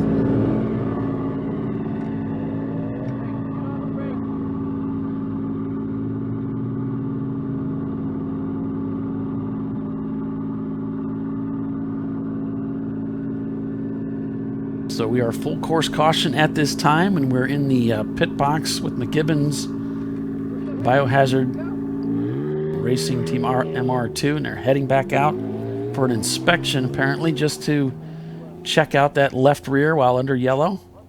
Hey, Bill, you got us? Yeah.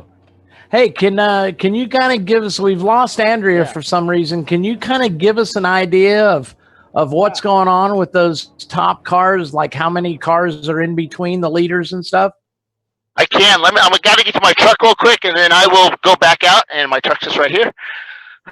Yeah, I can do that for you. Excellent. Inquiring minds want to. Most likely, they are starting to clean up. We try to get everything out of all cleaned up before we go, because if not, we'd be here till 10. Sure. So less than an hour in this race remains. You are watching the ChumpCar.com live, the ChumpCar World Series live broadcast of the Sahlens Chumpyard Dog at the Glen ChumpCar double 7-hour endurance race at Watkins Glen International. We'll be right back. Stick with us, folks. You are watching the ChumpCar World Series broadcast, Chumpcast Live. Most mint on the trailer.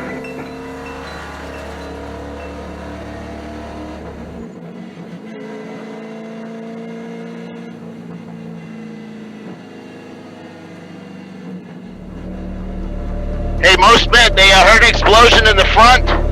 They think that something in the suspension broke. Copy that.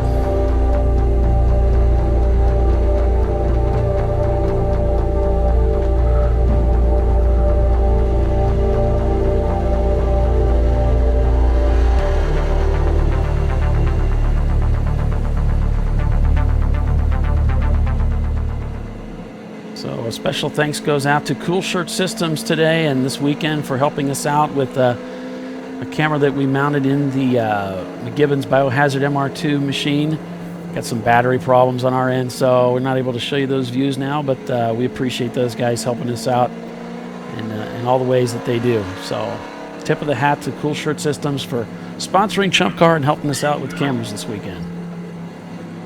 There's your top 10 running order as things stand. We're full course caution right now as we're just finishing up getting a car off the track. Should be going back to green here shortly. In fact, I hear the Team Punisher machine spooling up in the background. Green. You can see Doc. Well, look how dark it is getting out there. I mean, there's about 3 cars in between them. I think it's hard for me to tell. Oh yeah, we've got it down to they're just tripping the timers. It looks like he's 5.3 seconds back. Wow. Here we go again. Well, we knew it was going to be this way. Every Chump Car race is like this. I love it. They keep getting better. I love it. I just can't get enough of this stuff. This is great. come on, it wasn't that long ago, you know, a couple of years ago, where you had 2 cars on the lead lap, you had another one down a lap, you had another one down a lap. Now you've got 6 lead cars on the lead lap, you know, with what, 45 minutes to go. Yeah, and both of our every race is like this. Both of our camera cars are right next to each other, right in touching distance here. Just up ahead is the number 935 Team Jackie Yates machine. We're on board the Team Punisher car right now. Here's that Jackie Yates machine as they're working down into the boot now. This is a lot of fun through here. There's a lot of room. Very challenging to get there. You can see how the car gets kind of loose as you squirm down the hill. It's a lot of fun going up through here, the boot. This is the toe. Makes that clipping point right about there. That's right. I say that with some surprise. What am I kidding? These guys are great. These are some excellent drivers. These guys know what they're doing. P7 right now for these guys. They're shown a lap back from Tomlinson Motorsports, but that's an EC car.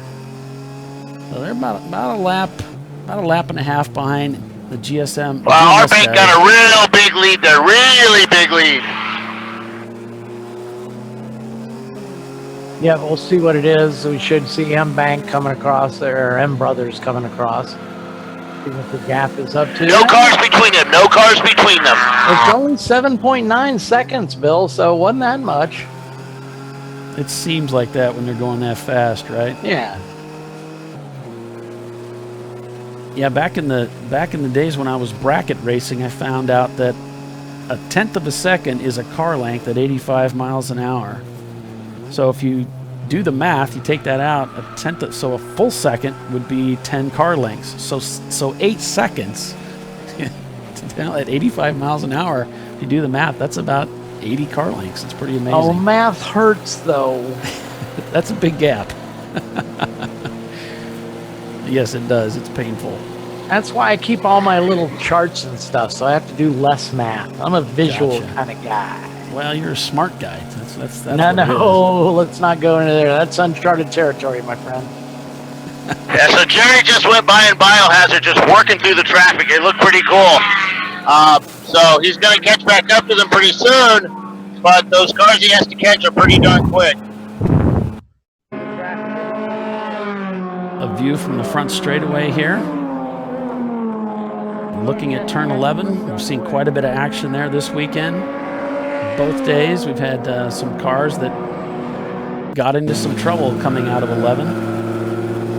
So we haven't heard from Andrea in race control lately. I think she's probably just up there swooning at this incredible battle we have. Yeah, I'm kind of in with Bill's camp. I'm betting they're trying to pack up gear and prepare to call it a weekend. This is a very busy time of the race for race control and all hands on deck, as it were. Yep. But on board with Jackie Yates, their fastest lap time so far, a 2:19 in that machine. Last lap round with traffic here, a 2:24. They are in a great spot. P7, top 10. They've lost their sister car due to an engine failure, apparently, so this is great. Gap is up to 9.7 seconds between first and second. You can see right there, he's got what looks like a lap timer there, just to his to his right. Yeah, that's a predictive lap timer. You'll see it go green or red. Yep. And you'll see it reset about right now. We got a little bit of a delay. Showed him at a 2:22, which is what we have as well. Yeah, third place is pretty far back there, so unless something catastrophic happens, third place probably won't be able to catch up. So you see there, it's reset itself. Yeah, we'll go back to that.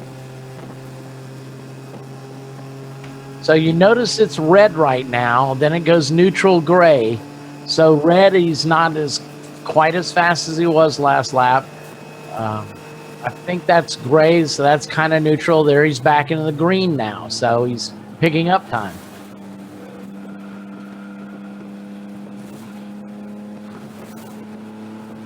We were looking at the telemetry off that car earlier. That was pretty cool.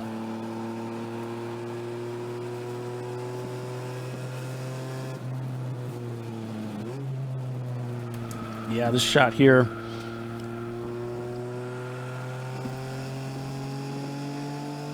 And there you can see this is telemetry we're getting back from the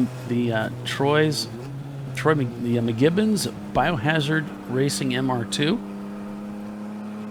So you can see the track position where the car is, that green dot that's circulating around the track.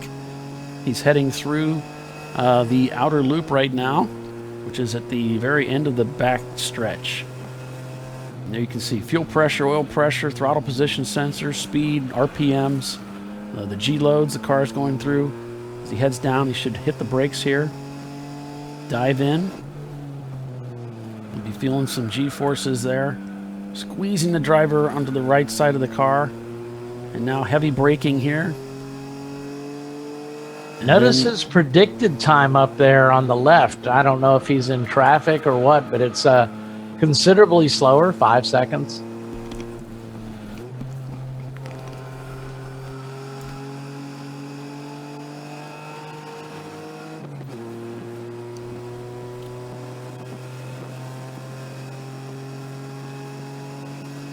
Oh, I'm sorry. That was his best lap. I was looking at 2:17. So. Right. Okay. Well, our bank's last lap time was a 2:16.604, which is only 0.02 of a second slower than their best time of the race. Well, Team Jackie X, I was just looking at their timer briefly there, and he's down dangerously close to their fastest time of the day. Yeah, and Brothers as well. That's right. So Jackie Yates currently in 7th position. So, I mean, this is almost a virtual carbon copy of yesterday. I mean, we pointed out in the pre-race show that out of the top 12 cars, this is on Saturday, 8 of them set their fastest lap of the day in the last 5 laps of the race.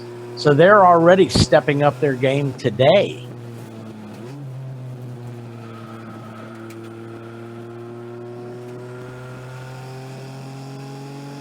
Yeah, and for those of you joining us on Facebook Live, we apologize for having to relaunch our Facebook feed. It tends to be a little bit unreliable at times. Facebook has a clock that they run on your feeds. They won't allow you to exceed 240 minutes, basically 4 hours. And so they issue a warning through my streaming machine, computer, through my encoder. They'll tell me when we're almost up. So we'll break our stream and reinitiate. And I'm not sure if we're not waiting long enough or what the situation is, but it's supposed to generate a new key, and it's not happening. So we regenerate the stream, and I think it's just picking us up where we left off. And so 7 minutes later, we run out of stream time. They kill it. So. All right, our bank just did a 2:16.591, which is 1/100th of a second. He's right, almost 2/100ths of a second slower than their fastest time. So he is super, what's that called? Consistent. Yeah, we're on board with Team Punisher right now. Bill watching that MR2 just came by that Porsche 928. Made quick work of it and is pulling away. Looks like we're heading between turns 9 and 10 here.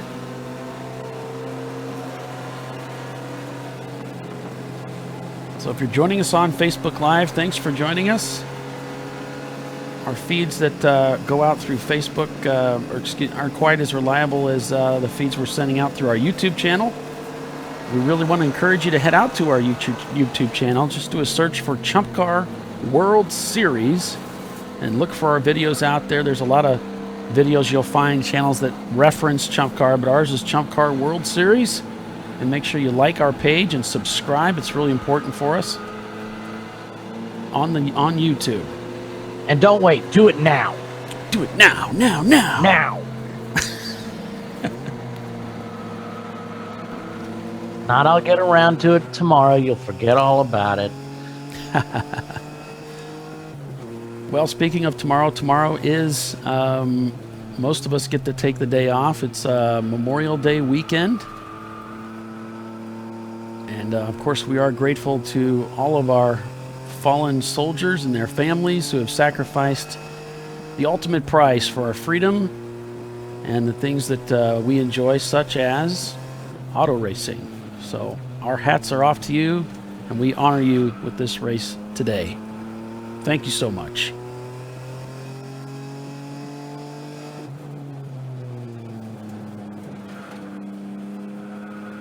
So I see every once in a while the driver here in this 935 car, he points to that predictive lap timer and gives a thumbs up. So I assume somebody's talking to him. And he's like, yeah, I'm okay. Yeah, he backed off a little bit there. That's going to throw his lap away right there, the Miata. You know, I've used those things, Doc, and they really do motivate you a little bit. You try to, you know, I really like them in iRacing, but I've used them at Mid-Ohio. I used one, and it really does help keep you motivated. Well, you can see that M Brothers is doing about a 220 or so. They're 16 seconds behind our bank racing, so why should our bank sit there doing 216 if they're going to have an issue hitting the 2 hour mark, doing maybe that kind of speed? So if they can just slow it down to 219, and that driver's good enough to do that, then they can stay ahead 16 seconds. Oh, yeah, that's maybe a good build point. a second lap. Right. Why burn off all that extra fuel if you don't need to? Maybe you got a cushion, right? Well, I mean, every time we talk about that predictive lap timer, I kind of crack up because I don't have a predictive lap timer in the car. Hell, I don't even have any gauges in the car for the love of Mike. But every time, I don't like them to talk to me because every time they tell me that's my fastest lap, I will spin in the very next corner. You really need to get one of those. It seriously will improve your game. And I need to get a tachometer first. Oh, okay. and simply because Jeff Burdett holds that radar gun on me and catch me speeding down pit row. Fellas, we're seeing a full course caution come up now. Yep, full course. What's going on here? It's going to be crazy. We're on board the Jackie Yakes machine. I'm watching the Punisher machine, and they're going down the backstretch. It doesn't look like they've gotten the message yet. They're at full song, heading down the backstretch towards the bus stop.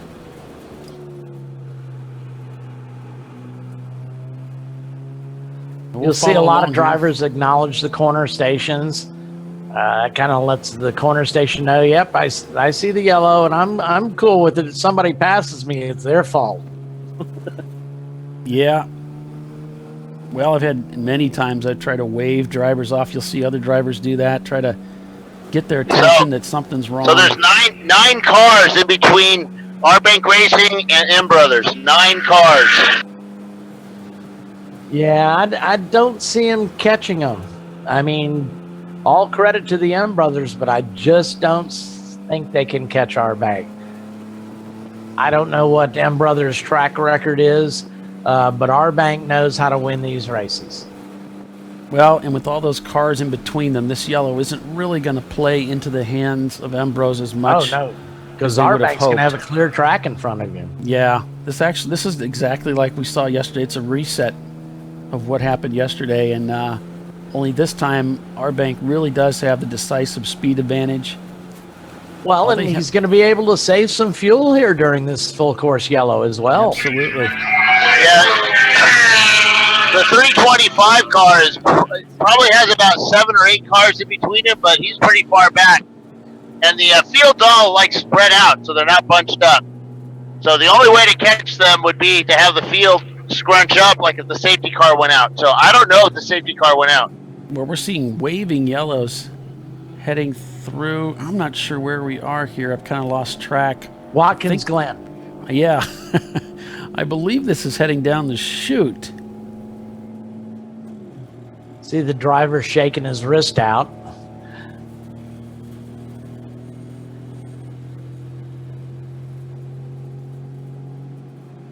Okay, safety car is out. Safety car is out, so they're going to probably bunch up this field. There we have a car off, drivers left. Oh no, it's the Pontiac. Heartbreak. Those guys came so close. But no, this is at the end of the backstretch, Bill. Just before they get to the bus stop. The Pontiac is parked on the right side. Obviously a dangerous area. It's very fast through there. Yeah, and he's to driver's right, which is the worst place to be. Oh, wait a minute. We've got a car off on driver's left here going through the... We've got two safety vehicles, but I didn't see a car. Well, the safety vehicles were blocking the view. No. That's a shame. So we've got two cars off, so this might take a little while. So well, while it's a shame, you get two safety cars out there because one can block from the other in case somebody doesn't get the idea that we're under a full course yellow, comes plowing through there. Maybe there's oil on the track, so he slides into them. So you put that other safety vehicle as a buffer between the workers that are out there, with their boots on the ground. Yeah, absolutely. So in A class, it's Tuath Autosport leading the way with Legacy Auto and Baller Racing in third. Go down to B class. It's Team Sahlens in the ketchup car. Go Racing in second. Team Sahlens in charcoal. And in fourth, Team Sahlens in mustard. In C class, it's R-Bank Racing and Embrose Racing. And then Team Troxel. Down to D class. We'll get there eventually. Dead Pedal Racing, Hillbilly Racing in that Ford Mustang we saw earlier today, and Rhinoceros Racing. And then for EC, it's Tomlinson Motorsports, Fast Hog, and Flying Burrito Boys. That's your current top three running order for all three classes. We'll back up and take a look at our overall again, as we showed you earlier. R-Bank Racing leading the way. Under yellow, they've got about a 13-second gap to second place with about 9 cars separating the two. It's going to be a tall order for Ambrose, but their game plan, Doc, is just going to be to stay there. Just be within striking distance as best you can. Okay, here comes the safety truck. They're pulling one car. Pace car stays out. Lights are on it. They're pulling one car. All right, Bill. Sorry, I got my mic on. I was standing too close to it. Car stays out. Lights are on it. Sorry, I got my mic on. So just about a half hour. It's a Miata. I can't tell what number it is. Okay. So our bank has, let's see, 1, 2, 3, 4, 5, 6, 7, 8, 9, 10. Oh wait, 8 cars. Yeah, Jeff's telling me I need to get that GPS speedo first. So evidently there's a GPS device you can put in your car. You need a speedo, what'd you say? No, the GPS speedometer, Bill. Get your mind out of the car. I really don't want you wearing a speedo on pit lane. That's very unsafe. Well, you're the one that commented on Troy's underwear. You started this mess. He's a pretty sexy dude. Oh, Lord. It's because he doesn't have any hair on. It's because he's bald. Is that it? Isn't that what they say? Bald guys are sexy or something? I don't know. Telly Savalas, man. Telly Savalas. Give him a lollipop. Huh? No. We're not going to go there. No, please. You are watching the someone help us, World please. Series broadcast, Chumpcast Live. Oh, man. I like the way Paulie just totally interrupts us at the most inopportune time. Change the subject quick. Change the subject. Personally, I think his timing is impeccable. Yeah. When Doc and Bill start talking, let's play the station identification. Fantastic. All I know is I want my 10 minutes of fame at the beginning of the race where I get to walk from the back to the front just like that Will guy over in Europe. What we got to do? Yeah, we just got to get you a camera guy. We got to get me out there. I don't know. We got to get somebody out there. Bill. I hate to pull this on. I hate to say this, but you're kind of more like Michael Waltrip's grid walk than you are Will Buxton. I will put a GoPro on my head and do this. I will. That'd be kind of cool. That does not surprise me one bit. Except he's already done the head. I can wear a chesty, which is more like a belly, but you know. I somebody comment on Facebook so I don't have to listen to this. Please, quick.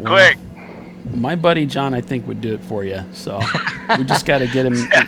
He'll follow you around with the camera. To bald men being sexy, Jeff Burdett says, "Dang right we are." Yeah.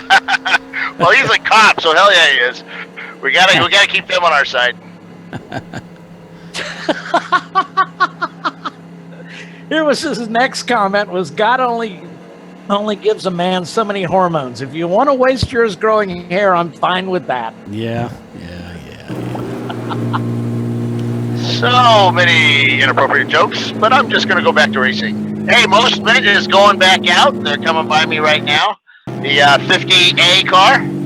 You got Saturn? No, that's the Most Men car, right? Yeah, they came back in on the tow truck here about probably 20 minutes ago. They said they heard a big bang. Think something on the front suspension bloated up. So they must have fixed it and they're back out. Boy, there you can really see the wind that Bill was talking about earlier from the flag stand. That double yellow looks like a box kite. That thing could take flight. See the the wind actually just picked up big time again. So while watching the flag stand, Bill, it looks like they're going to go back to green flag racing this time around. So you expect to see that flags in, so pace car is going to be coming in. So those cameras courtesy of Logitech, one of our camera sponsors this week for our series. Pace cars in, we're racing. Helping us out with cameras. We sure appreciate those guys.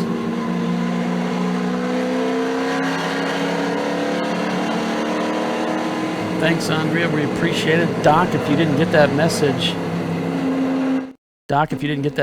Andrea's with us to the end of the race. So ask away. 5 seconds. I counted 4 cars between them. Back to green flag racing at Watkins Glen International.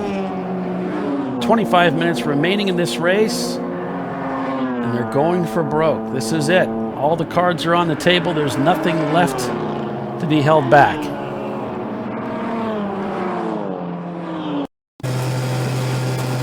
On board with Jackie Yakes. The Jackie Yakes team, in P7. The Pontiac is being towed, so maybe they just ran out of gas because they're being towed back to their fuel spot. Okay. Well, that's not too bad then. That's good. So Andrea said she had to go pick up her mother-in-law, and I'm wondering, why couldn't she send Mike to do that? He doesn't do anything during the race, does he? Or Big Al.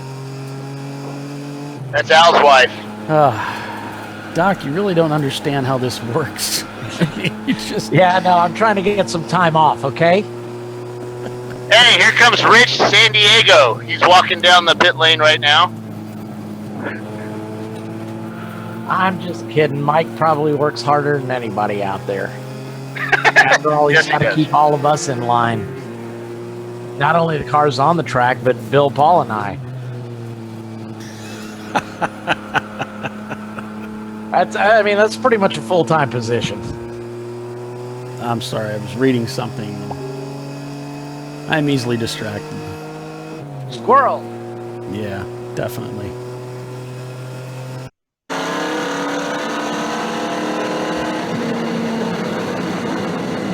I'm just kidding. I really do want to get paid for this race. I got a couple of them coming up, and I'm a little short of cash.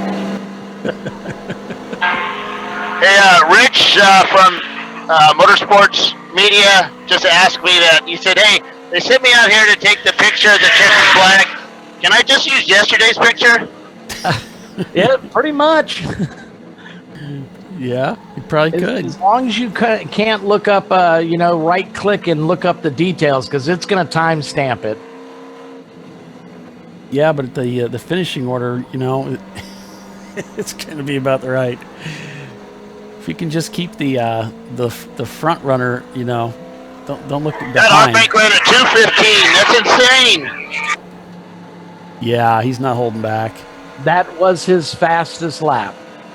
So there you have it. Clear folks. track. Had a clear track. That's why. Yep. Clear track and the hammer is down. Here we go. Time to win this race. It's time to get it done. Time to seal the deal. And it's all up to them. It's in his hands right now.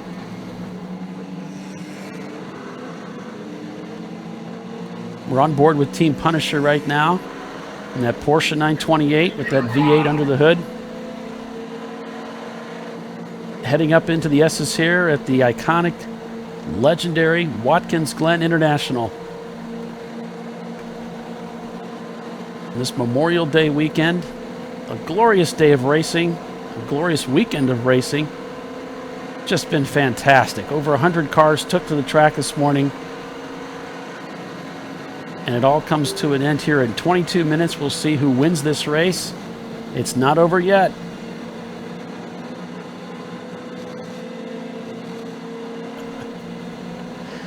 I'm going to head back up and get my my other microphone cable, so I'll be back online. I left the camera on the start finish. All right.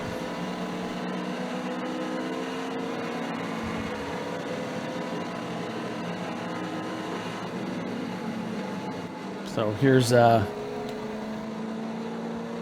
that view of the camera sitting on start finish there. Well, we have a similar view from our camera. Whoa, Hi, my name is Tom Long. the Miata, the number 7, just skirted the soft walls down there. He was so close as he went out wide. He's trying to catch our bank right now. I think that's his target. So, here I'm just going to make a real quick observation on what we're looking at here. The first and second place cars, they're the class of the field right now. Now there's 5 more cars behind them, and they're all running. Well, I take it back. Team Troxel just stepped up the game. They've also run a 219. Bimmerline, everybody just picked up about 4 seconds. So these guys are foot down. Yeah, it's time. I'm not kidding you. I was watching right before I commented, and they were like doing 225s, 226s, and then all of a sudden everybody jumped into the low 20s. Right. So, and again, this goes back to, the joke like Rich said. Can I just use the picture from yesterday? In the last 15 minutes of the race, and we're coming up to that mark right now, that 8 places changed hands, and I don't see any difference in today. Yeah. It's great. It's phenomenal racing, folks. You didn't see this at Monaco this morning, did ya? Who brings it to you, baby? ChumpCar, that's who. And the point is, anybody can do this. I mean, I'm a perfect example. Any idiot can get out there. No, I mean, we have a lot of fun. It's a great community of you're instant friends with everybody. So it's just a great atmosphere. The staff is awesome. The volunteers are great. Your fellow racers, they'll help you get back on track. Like Bill said earlier, they had a team. They helped out a team, and that team ended up beating him. But he'd do it again tomorrow. Well, I don't know about that, but yeah, I would. Yeah, I mean, this is an opportunity for the common man to go out and go racing, have a great time. You don't have to be, an amazing race car driver, but there are definitely some guys that are highly talented. We do have some pro drivers that come out and race with us, but this series is really for those, the average guy should be able to feel as though he can come out and participate.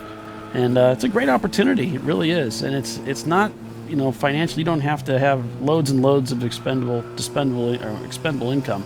You don't even have to have a car. You can just hook up with a team that's looking for another driver. So you can do it as often or as infrequent as you want. Yeah, I mean, there's a whole section on the forum about making connections, people in cars. Hey, I'm looking for 2 drivers for NCM. Hey, I got 2 seats open for NCM. Hey, why don't y'all talk to each other?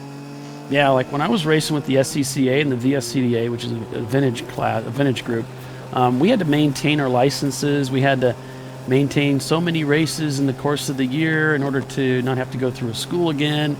Right. You basically had to spend a lot of money with them in order to maintain your license, and it's just a hassle for me because I'm not a guy that has a lot of disposable income like that. I can't do 4 races a year without having a great project come through. I'm an IT guy, so I don't need that kind of pressure having to deal with that. So the thing with ChumpCar is you don't need to do that. You don't need to do that at all. You can race 1 or 2 times a year, 3 times a year.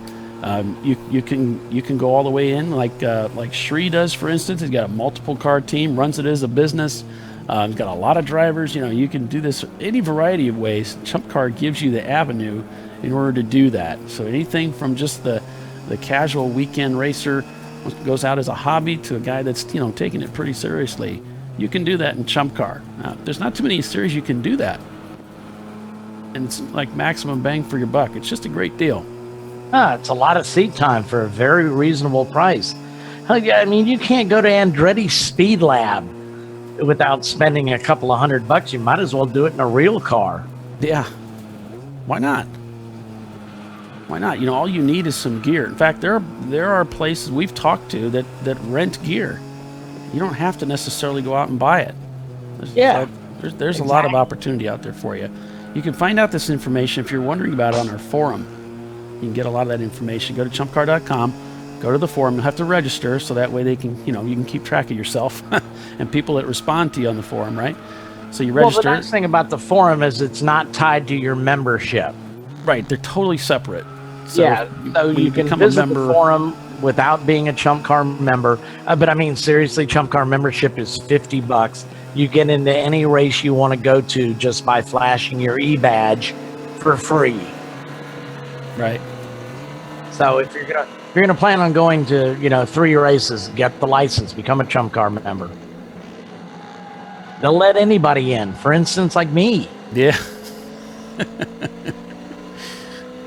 That's a lot of fun. Bring your kids out, have a good time. When my wife goes, we plan it. It's just like Elon with his family. They come out here, they plan ahead of time. They do some sightseeing before the weekend begins, and they just have a great time with it. There's so many of these tracks are in these amazing places. Sebring, right? It's in Florida. Laguna Seca in Monterey. And even Gingerman, I spoke of earlier, is up in South Haven, Michigan. Beautiful area up there. There's a lot of great areas you can go to at these racetracks and visit and spend some time with your family. I know John Robinson, who's my team owner, he often goes to Daytona races, brings his family with him so they can spend some time at the beach. So it's a good time.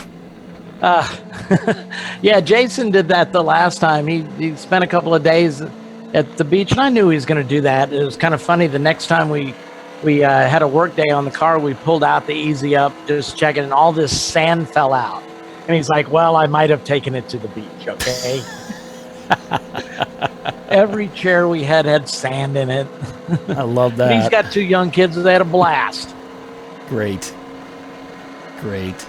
I tell you, some of my happiest memories as a kid, well, we spent a lot of time at racetracks, but, it was all that traveling we did. It was a lot of fun. And Dad was racing, but we were with him. And, back in those days, things weren't quite as amazing as they are now. Like Nelson Ledges, for instance. I hear people Bill talks about that. Nelson Ledges, I love Nelson Ledges. Okay, my mom had a nickname for Nelson Ledges, okay? It was the armpit of the world. It was terrible. Well, yeah, the toilets were like a hole in the floorboard, weren't they, or something like that? It was the worst. All they had some racetracks like Mid-Ohio have actual showers, not Nelson Ledges. They had a spigot, man. Which really wasn't much different than Black Hawk. You fill up your water balloons? That's awesome. Le Mans used to be like that. I went there in 90, 91, 92, and it was the same as it was in the 60s, except they had a really nice building, and the main start-finish line was a really nice building, all glass and stuff. Well, I mean, it's 91, my 92. understanding that Mike's talking to the new management at Nelson Ledges, and there is talk of a 24-hour race there. Yeah. No, that's fine. I mean, I got nothing against any racetrack. I love all of them, and God bless them. I'm grateful for them. I mean, we all are. But I like those old racetracks like that. It's a lot of character, and it's kind of like, roughing it when you go camping. Yeah. I know. I totally Of course, get at it. the time, I'm probably like, oh, that sucks, but, Yeah. it's fun. Yeah, no. I mean, when we went out to Laguna Seca, you can't camp on the at the track. We got a campground right outside the track because the whole place is like some sort of state campground or something. And it had showers and all this stuff. And we were like, oh, great, showers and indoor, but there's no heat in the showers. It was in the 40s. Yeah, that was a really fast, quick shower. Yeah, those showers were terribly cold. Well, Andrew just pointed out we got 13 minutes to the close of this race, folks. It's coming down to the wire. Stick with us. We'll be right back for the close of this 7-hour race at Watkins Glen International. You are watching the ChumpCar World Series broadcast, ChumpCast Live.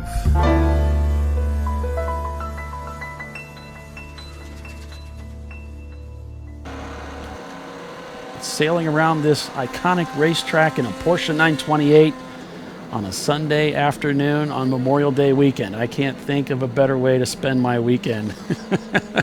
All right, we just had a car come down the front straightaway right up against the wall by me that was running extremely slow. It sounded like the engine was about ready to let loose at any second as it went into turn one. And everybody's going to the outside. I can't tell if there's a yellow. No, there's no yellow down there. Oh, yes, there is. There's a yellow on the front straight. Yellow on the front straight. I don't know where he's sitting, though. If he's sitting over the edge there. Oh, wait a minute, Bill. I think that's where he's at, Bill. I think I see a car from our Logitech RoboCam looking out at turn one just before the turn-in point up against the guardrail in the grass. Doesn't look like an impact. Looks like he's just pulled off and parked. But it's hard to see. Yeah, he came across the finish line and it just suddenly let off the car and it was just popping like crazy.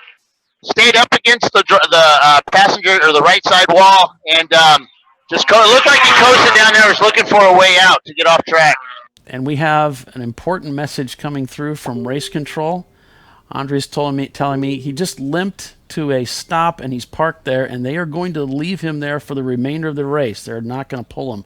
So looks like they're going to leave him there. She said he's parked and he's staying. So my translation to that means we're not going to go out and take him off the track. So we're not going to stop things. We're going to finish this race. Just 10 minutes remaining in this race right now. Well, hopefully he knows to stay buckled in his car. So, yeah. And you're looking at 19 seconds between first and second.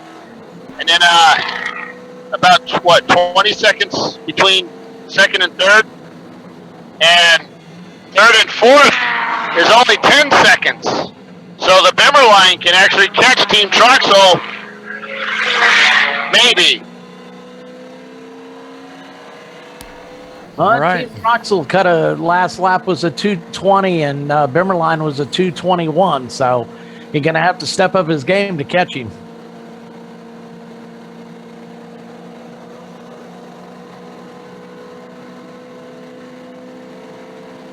Of course, folks, stay tuned. We're going to go right to impound after the race. And then after impound is over, it's time for Victory Lane.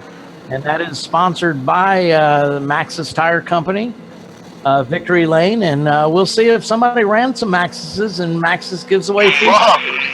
The 522 almost rear-ended, I couldn't get the number, but right across the finish line. The guy just hit his brakes on the finish line. And that wasn't good. Yeah, brake checking's not fun. That happened right in front of our Jackie Yates camera car here. We just missed it as I switched over to this camera. That's the little Honda right in front of you there, folks, that Bill was talking about. That's the Tooth Auto Sports car, I believe. He's trying to make a pass now because they're past that yellow flag area. As they're heading up through the S's now, it's getting very congested. Get hairy. Oh! Whoa!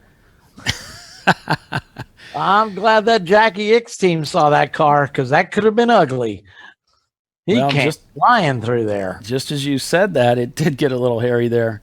That could have been a mess. But fortunately, it wasn't. There goes the McGibbons MR2. Passed at just the last moment as they head into the bus stop.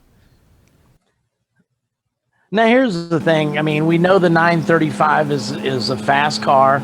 He may be encountering problems, so he might have backed off a little bit, just trying to limp. So when you come across any car, you don't know what that guy is dealing with. Right. So you kind of get an idea. You've been racing these guys now for almost 14 hours. So chances are you know the behavior of the car at least, but you don't know who's behind the wheel. You don't know what he's dealing with. Maybe he's conserving fuel. Maybe he's heard a rod knocking and you want to see the checker. Yeah, so boy. you got to cut these guys some slack. They're out there racing too. He may be racing for position. Yeah, that's a great point. And kind of the flip side of that is usually with me, while I'm often not racing for position, I keep that in mind as cars approach me from behind to be alert of that. There's some guys that really have the bit between their teeth. I mean, they're going all out for whatever reason. I don't know why. They're in the hunt for something, and I'm not. So I'm just trying to maintain. So whoa, that was somewhat close.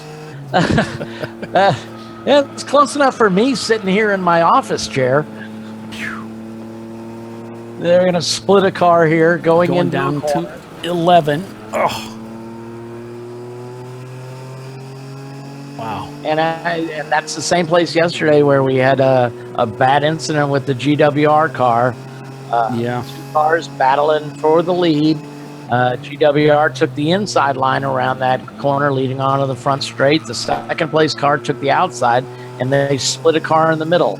Car in the middle saw the car on the left, moved over to the right, and made contact with the GWR car, and caused some considerable damage. That car is probably going to have to be retired. Oh, man. So Bimmer line's 15 seconds behind Team Truck, so I don't think they're going to do it. Rich is standing next to me. He doesn't think so either. He says there's just not enough time. Yeah. 6 minutes remaining. Can they hang on to this race? Do they have enough fuel to make it to the end? It just turned in a 2:21 lap time. Fastest lap time at 2:15. Yeah, they both did 2:21, so. Yeah. And I think they both could be struggling. Look at this traffic up ahead of Jackie Yates. Unbelievable. There's a dozen cars in front of him, all in the same area of the racetrack. Car he just passed there on the right, or he passed on the left. The Mosman car was on the right. Looking for a way around through here, heading down into the boot. Well, Red Crow is 5 seconds behind them, so they have to step it up, Jackie Hicks, because Red Crow's going to catch them. Look at this. Here comes the horsepower. This is the steepest part of the racetrack. Who can get up this hill and make it to the heel of the boot first? Nice little wave, thanks. Nice little wave. You can see how relaxed the driver is. He's not stressed out. He's comfortable. I don't know. out there. I think those hands are gripping that wheel a little tighter than I've seen before. Look at this. And you're so close to the end. You don't want to make a mistake, but still, you got a car hounding you. Wow, 219. 219, both cars. And these back markers staying to the inside, very aware of what's going on around them. We hear that time and again. These drivers will get out of the car and Bill will talk to them and they'll find out, yep, everybody was courteous. Everybody was paying attention. Great driving. Great drivers. Under that very fast McGibbons Biohazard up to 10th. Biohazard up to 10th now. After that lengthy stay in the pits, came in twice. First to change a tire, second just to check it out. They've been in the pits a few times today, unscheduled. They still have that car queued up to finish in the top 10 today. Much better than yesterday. Yesterday, the threat of rain tended to loom over the track. Not so today. It's been dry racing. Just 3.5 minutes about remaining in this race, with R-Bank Racing leading the way yet again in the number 90 Saab 930 Turbo. You've heard us speaking of Ambrose Racing. They are currently in second place. Last time through, 22 seconds separate them, along with some traffic. Next time by, 2 laps to go. Next time by, 2 laps to go. Yep, that sounds about right. We got 3 minutes, 15 seconds to go, so.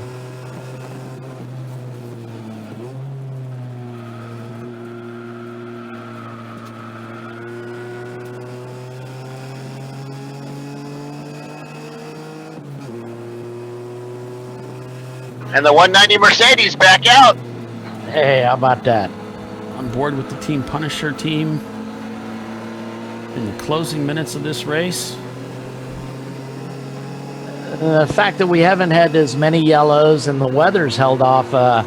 Yesterday, the leaders completed 133 laps. This time, looks like they're going to come in at about 147 laps, total laps. So, Team Jackie Yates trying to thread their way through this field in the closing laps of this race. Currently still in in P7. heavy traffic. And this corner is really sketchy. It's blind at the exit, heading through 9 here. Gets through it nicely. Ooh. It's really challenging through there. You know, he just handled it so well. Look at the cars trying to it's a little tail happy going through 10s, very fast through here. He's very comfortable, very relaxed, very confident. The car trusts the car very much. Onto the front straightaway, making another gear change. You think of the hundreds of gear changes they make throughout the time that they're in the car. Well, he used all of that exit coming out of that corner, too. See, the Robin Banks guys are all up on the on their pit wall. They're all talking. Almost contact from the Jackie Yates machine. Unbelievably close. I don't know how he missed him. That was indeed close.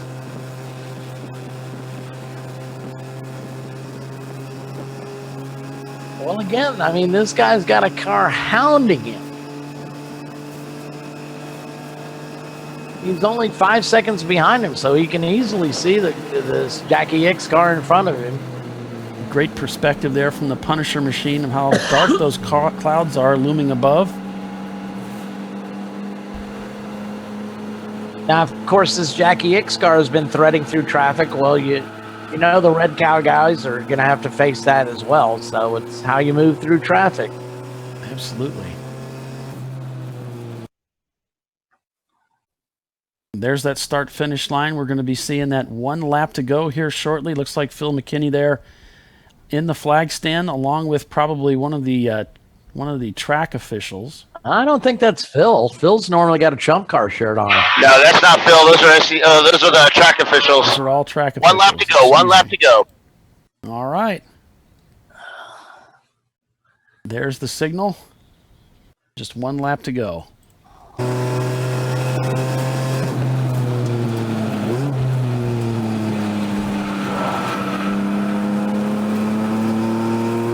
Crazy. Good close racing.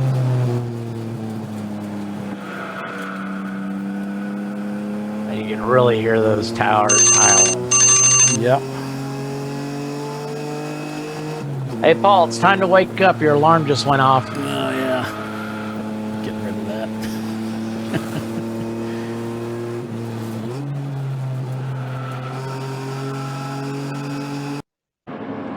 Here's that front straightaway. There goes Troy McGibbon's car. Troy Trulio's car.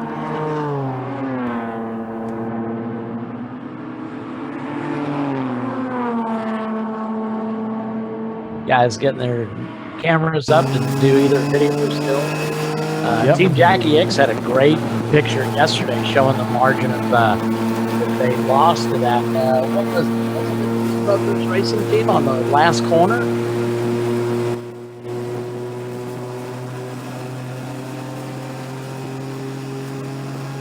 Looks like 62 cars are going to take the checker flag today. Yeah. Down about 44 cars from started yesterday.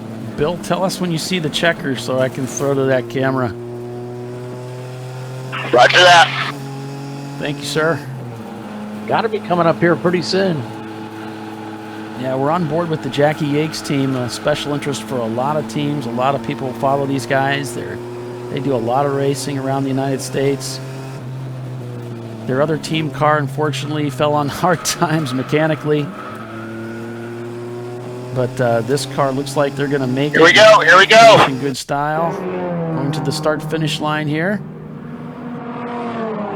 For the close of this 7-hour race, Double 7 weekend, there is the checkered flag, and it is R Bank Racing taking the win. Winner, Robin Banks, R Banks Racing takes first place. Back-to-back 7 wins hours at Watkins Glen on Sunday. That's pretty impressive. Back-to-back wins in a tough field. And we won't bring up who called it either. You just let your memories roll back to that fateful moment several hours ago. Yeah, I did the David Hobbs, man. I took the easy one. Yeah, I mean, come on, really? Like, that was a tough call. It wasn't a challenge, no.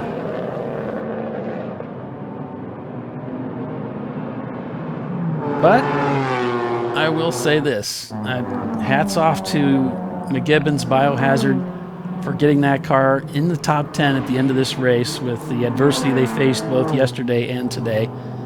That was the Jackie Yates machine coming by close to the wall there. Finishing in 7th place according to the timing and scoring information that I have. We will go through that here shortly as the cars come across the start-finish line.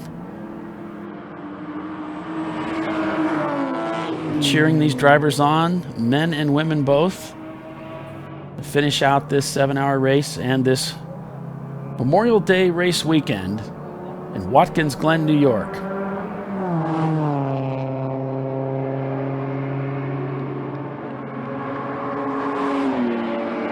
That car with the open radiator there.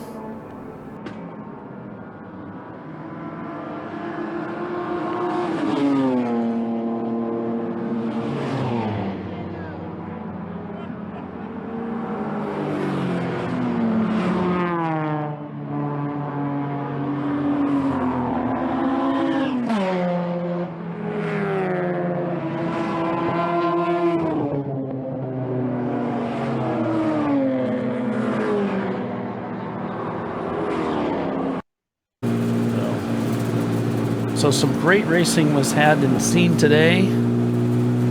We're so glad you took some time out of your day to join us for this race today. Don't go away just yet, though. We have pit interviews. Bill's going to take some time to speak with the front runners of today's race. We'll see impound take place, and we'll also be able to join Bill and the rest of the teams for the awards ceremony that will be coming up here shortly to honor those teams that did so well today. We're going to go through the unofficial results so you get an idea of where everybody finished here just momentarily. And as opposed to our race at COTA, we're going to treat this race as 2 separate races. So there'll be Saturday winners, there'll be Sunday winners. So special thanks again to Team Jackie Yates for letting us follow along in their in-car camera for today, and Team Punisher. We did get an overlay up for you guys, but that's unfortunately outside of our control. But we certainly want to thank Cool Shirt for their sponsorship of this camera. Absolutely. For the Troy Trulio machine, we sure appreciate those guys. And we also want to thank for our remote cameras that are up there in race control. Yeah, we have 2 cameras that have been up there running this weekend, both old and faithful, although they're not old. Hey, Paulie, can you pull over the Cool Suit logo over to my camera and make mine the official one? Well, I don't see why not. Like that, you mean? The Cool Shirt Systems logo? Look at that. Oh, you're the man. Yeah. Lizzie will be holding the camera for me so we can actually get somebody to focus. So let me switch over the microphone, and we'll get Lizzie down here to help me out, and we'll be interviewing folks in a few minutes. Okay, so while Bill works his way to get the logistics set up here, and it won't take long, folks. It doesn't take very long at all. Those drivers will be climbing out soon. So we're going to go through the running order. Here's your top 10 overall. So the cars are going to be called into impound are going to be R-Bank Racing, the number 90 car, the number 927 Ambrose Racing car, the number 325 Team Troxel car, the number 336 Bemerline team car, and we're going to skip over the number 48 car because that is an EC car. They'll also call in, I believe, the 556 GMS Racing car in 6th. I think they call in the top 5. Yes, that is correct. So those are your 5 teams, the 556, the 336, 325, 927, and 90. And look, it's not to cast any aspersions or whatever on the Tomlinson team. They're just not eligible for the overall win. They had another fine performance today, coming in 5th place, right? Yesterday they were 7th, so they had a strong race day both days. So your top runners your top finishers starting with the A class, sponsored by DiscoveryParts.com, Tuath Autosport, and their 92 Honda Civic, the number 522 car. Legacy Auto Group in their Mazda, I believe that's a Miata, which is the number 268 car. Baller Racing Team in their 87 Honda in the number 204 car. Those are your top 3 finishers for the A class. Other teams that finished there, you can see Team Sturm, Star Racing. We were in their car yesterday in the in-car camera. Scrappy Doo, Precision Touch, Punisher, and the 408 car. Those cars were still circulating at the end. B class, top 3. Team Sahlens Ketchup in the 942. Go Racing in the Honda Civic, the number 649. And the Team Sahlens charcoal car, the 941. The other Sahlens car finished in 4th spot, just behind them. So Ecotech Miata finishes 7th in their in Class B. Simon Says, not circulating at the end, finishes 11th. All right, down to C class. So it is R-Bank Racing, of course, the number 90, Ambrose Racing, the number 927, and the Team Troxel car, that 93 325 IS car number 325. There's Bemerline, GMS, Team Jackie Yakes. Down the row here, the Gibbons. Big C class here this weekend, as is usually the case. We'll move down to D class. Dead Pedal Racing, and that Maserati took the win in D class today with Hillbilly Racing behind them in that Fox body, and Rhinoceros Racing in their 86 Mustang, the number 283 car. And we have 10 finishers here this weekend in EC, so I believe they're going to trophy at least first place. That'd be Tomlinson Motorsports. That is correct. Okay, and Tomlinson Motorsports takes the win for EC with Fast Hog behind them and Flying Burrito Boys in 3rd. So there's your total rundown of all the classes as we have them right now. These are unofficial results, of course, but rarely is there much change, so you can expect that to be fairly accurate. And there is our overall winner, 2 days in a row out here at Watkins Glen International, the R-Banks Racing number 90 Saab 930 Turbo. And looks like sponsors might be RollCageGuy.com and, of course, RBankRacing.com. They sell a variety of racing gear and so forth. They've helped Johnny and myself out with equipment.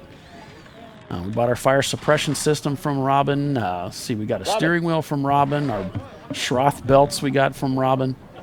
So those guys always willing to help you out. Bill standing there just in front of us, getting in position and looking to get Robin's attention for an interview here. Trying to get the car in it this time. Yeah, the driver's going to be here. Okay. So he'll be in position here shortly as they're just getting out, getting the cars up in the air. So the process that takes place is the cars will be lifted in the air, tires removed so that the tech director can take a look at the cars, and if there's any protests, they can follow through with that. There rarely are. They make him walk all the way down with his gear. And hopefully they'll be able to call this race official here within the next 30 minutes. That's usually the goal. So that's Robin Bank there standing in the burgundy jumpsuit, congratulating his driver who brought it home. Our Bank Racing, you guys kicked some butt out there 2 days in a row. Were you planning that? Were you slowing down towards the end just to keep them ahead of you? Well, it got kind of sketchy because our little gas gauge was reading fully empty for about the last 10 laps. So into full conservation mode, and last lap it was popping right after turn 1 all the way around, and he barely made it back to the pits after the race. Wow. So I'm glad I slowed down a little bit. This is Nolan Rucco. We call him the Squirrel. It was Mike Chiswick, the CEO, that gave him the nickname here last year, and it stuck. He's the fast. We're all of a certain size, and our young kid, we needed to run something down to a car. We're like, go run down there with the radio. It's something he had to carry. And he was like weaving in and out of traffic before the race. And Chiswick's like, who's that squirrel you set down? Don't have him do that anymore. Been the Squirrel ever since. And it's to race with us for the first time, 2 years ago at VIR. And just a kid out of go-karts and learning to be an endurance racer. Yeah, a great stint for him. 2 wins, 2 days. That's his first 2 ChumpCar wins. So what's it like when you're on the last couple of laps and you don't know where your fuel is and you got the boss yelling at you in your ear? Oh, it's pretty nerve-wracking, but you gotta keep yourself calm and just not wreck and just keep going at a decent speed anyways, and just bring the car home. I mean, you were super consistent out there for those fast laps. I mean, you put in the fastest laps of your race as a team. How do you pull that out right at the end? Well, I mean, so they came for the last pit stop, and track got pretty hot, so we lowered tire pressures, and it helped the handling a lot. And then I had to push really hard to keep a gap between me and the guy behind me, so I gave it all I had. Cool. Where are you from, man? I'm from Newfield, New York, about 30 minutes away from here. So this is your home track? Yes, it is. All right. Congratulations, Robin. Thanks, Bill. Where are you guys going to be at next? I believe next is going to be VIR or NCM. Which comes first? One of those two. You have to go. Are you sure you have to go to NCM? I think he doesn't want to go to NCM. It's the full track there this year. Last year I went and crewed for buddies of mine on the Miata team, and I had such a great time. You guys won. I was there to see your big win. That's probably why we won, because you didn't race. I don't know. Who knows? You guys were in a great race, and the track was awesome, and the area was awesome, and I had a good time. I went down with my sister, and they said they were racing the full track the next year, and I was like, this seems pretty bucket list, and we try to hit the big bucket list races. I think we're going to run a new car there, though. I think we're going to run a Honda CRX, so we'll see. Is Andrew prepping that? Could be helping with it, yeah. Okay. Oh, boy. Look out, everybody. Robin's going to NCM. All right, guys. Congrats on the wins both days, and we'll see you the next race. Thank you very much. Thanks, Bill. Thanks, everyone. Right. Thank you. Paul, you're not allowed to get in that car. And, boy, Lizzie, you changed. M Brothers, and that is a 927. Mark, you're up. Oh, no.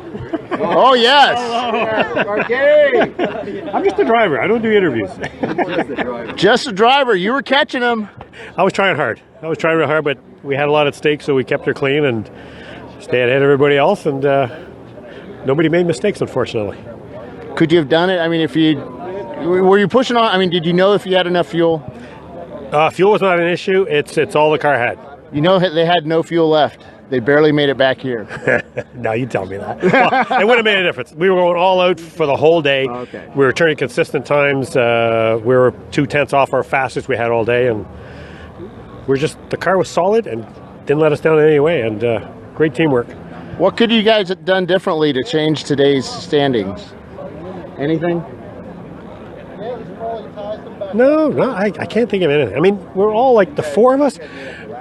Our averages were within 2.5, 3 seconds of all four of us.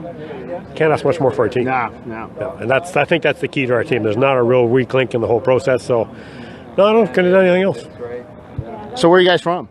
Most of us are from Ottawa, Ontario. Some of us are Kingston and Toronto. Yeah, I kind of figured something was up when you said process. So yeah, we're home for snow today, but it didn't work. Yeah. Well, that would have made it fun. Yeah. Where are you guys going to be racing next? I think we're doing VIR. Okay. We want to do a 24. Yeah, we've got to do that. Have you not done a 24 yet? No, a couple of these guys have done a 10-hour, so they went into the night, but we've never gone through the whole night. So yeah, it's tough. Yeah, man. we're looking for it's tough. So we got a solid car, and it'll be prepared, so we'll be ready. There'll be a lot of E30s there. You know, VIR always has a lot of E30s. Tell us about the car. E30? It's an E30. Love the paint stripe. It's white and green. White green with some black on it. It's got 4 wheels last time I checked. Little tiny brakes. Yeah, if you don't use brakes, just. Same brakes yesterday. Yeah. M52 powered E30. So we got the penalty lap, but we're actually worked out pretty well all weekend. We started with 86 today. Yeah, with the lap and then just slowly. M52? It's all pits, right? If you don't pit under yellow, you're falling back. So yeah, it was all good though. Yeah, that's what happened to Biohazard. He was up there and then he pitted wrong, chose wrong, and boom, he was back into 12th. So yeah. When something happened to us, because we were in first until that last pit stop, and then they must have got ahead of us somehow in that last pit stop. We haven't looked at it yet, but they jumped us and then they were gone. They're checking out. So but it was good racing all day. You ran out of fuel at the end. If you pushed a little harder, could you have caught him? No, we were. No, oh yeah, he was driving, so he's there. Yeah, 5 seconds lap after. Yeah, had we been driving, he's the one who finished yesterday with the epic finish. Ah, okay. So he knows how to finish. Yeah. I just did it more gracefully. You're more the star-studded type, yeah. Bagging any doors? Yeah. Of course. All right. No, that was good. All right, guys. Well, we'll see you at VIR. Congratulations, second place. Looking forward to it. All right. Getting all wound up here. All right. So next is, and if you're talking to me, don't, because I have it all written down here. Team Troxel 325, and they're right there. Pull in a little closer. Come on, team. You got to do it right, man. You got to put it up there. Where's your Coke? Yeah, right. Gatorade here. Third place, Team Troxel. Yes, what a day. What a day. Long weekend. So, could you got either one of them if you just done something a little different during the race? Took them out. That's about it. That's it? Yeah, that's it. Yeah, that's all we could do. That's all we could do. It was all out. Trying to stay in front of fourth was all we could do. But I think he was 5 seconds behind you at one point. Yeah, I was getting the gaps. It was pretty close on the restart. I think he was one car behind me on the restart, or there was a car between us. And I know the yellow in turn one slowed me down a lot. I lost a lot of speed. I was worried about him catching me with that last yellow with a few laps to go. But we managed to stay in front. Does it really get? I mean, are you worried as a driver and your team saying, "Come on, push it hard"? I mean, is it difficult at the end of the race? My legs were getting tired. It was work. It was a work. They were giving me the interval every lap and telling me how my laps were, so we could keep ahead. Any screaming and yelling? No, screaming and yelling. Pretty cool. Yeah, they were good. I'd like to say hi to Scott Pruitt's family at home. Okay. Hi, Scott Pruitt's family. Since he likes to do that. Okay, cool. Oh yeah, Bill doesn't get it. Tell us a little about the car. Well, my son and I built the car over the winter, and we got done watching the Rolex 24 on TV, and I called my brother, and I said, I think we ought to do Daytona. And he's like, yeah, sure, we'll do Daytona. And he said, hold it, you mean this year? And I said, yeah, this year. He said, well, you're building the car. You let me know if it's done. So we got the car ready for Daytona. We're in York, Pennsylvania. York, and he's in Raleigh. And we towed down to Daytona. And my other son joined us. We had 4 drivers at Daytona. So we had my son Ben, my other son Andrew, they're 18 and 19, and my brother and me. And we started 93rd out of 120 at Daytona and finished 5th. Oh, wow. So I just wanted to finish. We started 93rd because I wanted to conserve and finish. Right. And then, our fueling was real slow at Daytona. So we tweaked the fuel rigs a little bit for this race. And yesterday we had a brake problem. Intermittently, this is a problem we need to figure out. Intermittently, when we get on the brakes, the rears don't release hydraulically. And we don't know what that is. It happens... well, maybe somebody on the internet will say something. Just go to our Facebook page and somebody will post up something. That would be great if anyone's heard of that. So basically you're telling us this car's second race weekend? It did a 2-hour race at New Jersey with SCCA.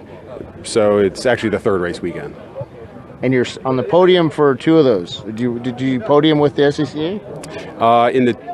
So it was a 13-hour race with SCCA, the Devil in the Dark. They also had a 2-hour, I think a 4-hour and a 6-hour, along with the 13-hour.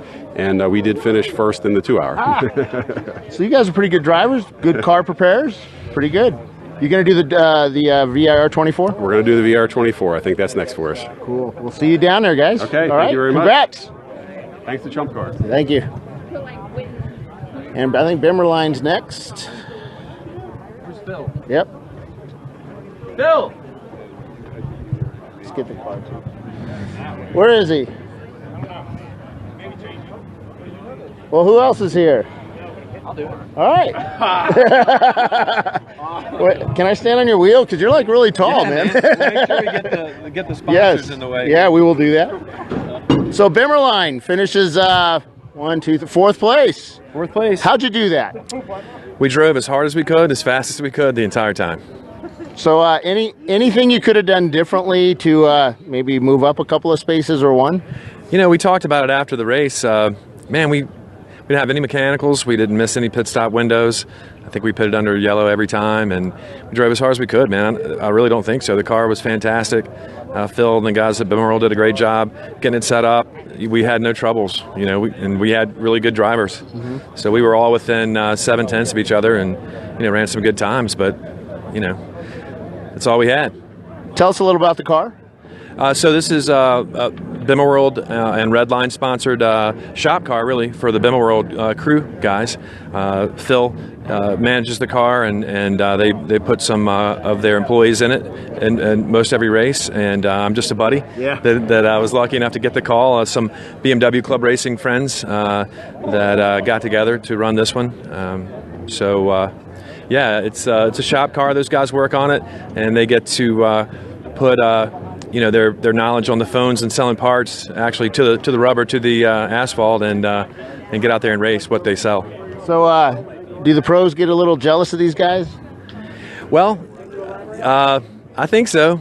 I'm not a pro. A lot of club racing and club racing schools experience. This is a lot of fun. There was a lot of good driving out there. A lot of good stuff out there today. I was impressed. It's only my second Chump race. First stint in the daylight. And yeah, it's a good series. Look forward to coming back. And this car's been racing for a few years now, right? Yeah, it has. Really, again, Phil's done such a great job. He kind of took the car over in the shop, and the last time I drove it, it wasn't this good of a car. Cool. So yeah, that's been through a couple of iterations. Obviously, it's got a little wear and tear on it. A couple of body panels creased, but you know, we didn't have the first bit of contact this week, and you know, just performed fantastically. Good, cool. Where are you guys going to be racing at next? I'm pretty sure the 24 at VIR. Cool. And I'm trying to talk him into going to Sebring. That'll be fun. I love Sebring. I did too, man. It's my favorite track. All right, guys. I'm sorry, it's not my favorite track anymore. What is? Watkins Glen. Is it? Yeah. Have you not raced here before? It's first time here. Oh, the S's are pretty wild, aren't they? Oh, the whole track's fantastic. Yep. Yeah. I love the S's going. I mean, just full throttle, as hard as you can up them, and the car's on the edge the whole time. Yeah, man. It's good stuff. Yeah. All right. Congrats, guys. We'll see you at the next one. Yep.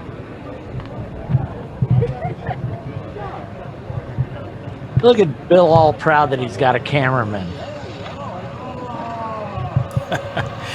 He's got the camera, he's got the hat, he's got the suit. The car. This is Don't great. spoil him too much. Oh, it's great. It's good fun. 5th place? Yep, not bad. Not bad, man. How'd you guys do that? We started 15th this morning, kind of nice and easy. Put out our, slow and steady guys through the first half of the day. I think by noon we had 2 stints to go, and we knew we could do it 2 hours at a time without any trouble on fuel. third stint was a lot of attacking, got up to like fourth, pitted at like that maximum opportunity. We had like over 2 hours left, but by the time we did the stop, we would have come out with, exactly 2 hours to run with our fourth guy, Rob, in the car. Went pretty well. Like, it's kind of to plan for us. We had a good opportunity there for our third stop to maybe jump up from fourth once the pit stop cycled through, but it didn't end up working out for us because a lot of the leaders that were staying out until like roughly an hour 40 left, they lucked out with a yellow at the opportune time for them. So we didn't really get to leapfrog anybody there, but we were in the fight for fourth. Third looked possible at one point, but we didn't really have the pace in the last stint. So tell us a little about the car. This car has been around for a while. It was powered by the stock 13B for quite a few years. I think we did an event here and maybe twice that year, 2014, with a turbo motor. Also a rotary, but these days it's got a 3400 GM van engine in it. That's awesome, man. Yeah. And did fuel mileage hurt you at all with that? We think we probably have slightly worse mileage than we did before, but we could easily run the 2 hours in the previous configuration, and we think we can now too. I got a few yellows during our third stint, but it was a pretty honest 2 hours of attacking. Cool. So where are you guys out of? Most of us are in Pittsburgh, Pennsylvania. I'm over near Philly, but we've got kind of a hodgepodge of guys. We started racing kind of in the Colorado and Texas market back in the Lemons days, like years ago. Right. But so some of us fly in for certain events, like pretty much Pennsylvania-based organization, though. Who was the fastest driver this weekend? Rob got me pipped yesterday by a 10th. And then today, I think I had the card stacked in my favor. So how does Rob do that? It must be momentum. Yeah. That's awesome, man. We got to peel off a couple 21s yesterday, and we treated yesterday kind of as a test event after we had some fuel trouble in the morning. Today, I squeaked out another 21, but it was under like a lot of stress. Like the car just didn't feel as good today. Probably track temperature and stuff like that. It was a lot hotter today. Yep. Brakes were worse, tires were worse, and we're trying. But you still podium, so yep. It's not as bad as some other folks that are packing up right now. So where's your next race at? I think this car might sit out for a little while. Some of us might drive with crank anchors in a couple events through the rest of the season. This car might make an appearance at Pit Race. I believe that's October, yep. So it might be a little while. Cool. Congratulations on your 5th place, man. Yeah, thanks a lot. All right, talk to you later. Yep. So that was the Mazda RX-7. All right, guys, RX-7. so we'll be back a little bit to do the trophy presentations. I'll take it back to you, Paulie and Doc.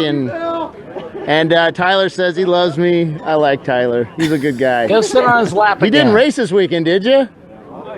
Was he the slowest guy? Yeah, I was actually. It's all right, Tyler. alone. We'll give you some instructions, at NCM, okay? Perfect. That was technically true. Yeah. Oh, he was. Okay. But right there. Yeah, we'll give him some help at NCM. We'll help him out. We'll get him on the fast track.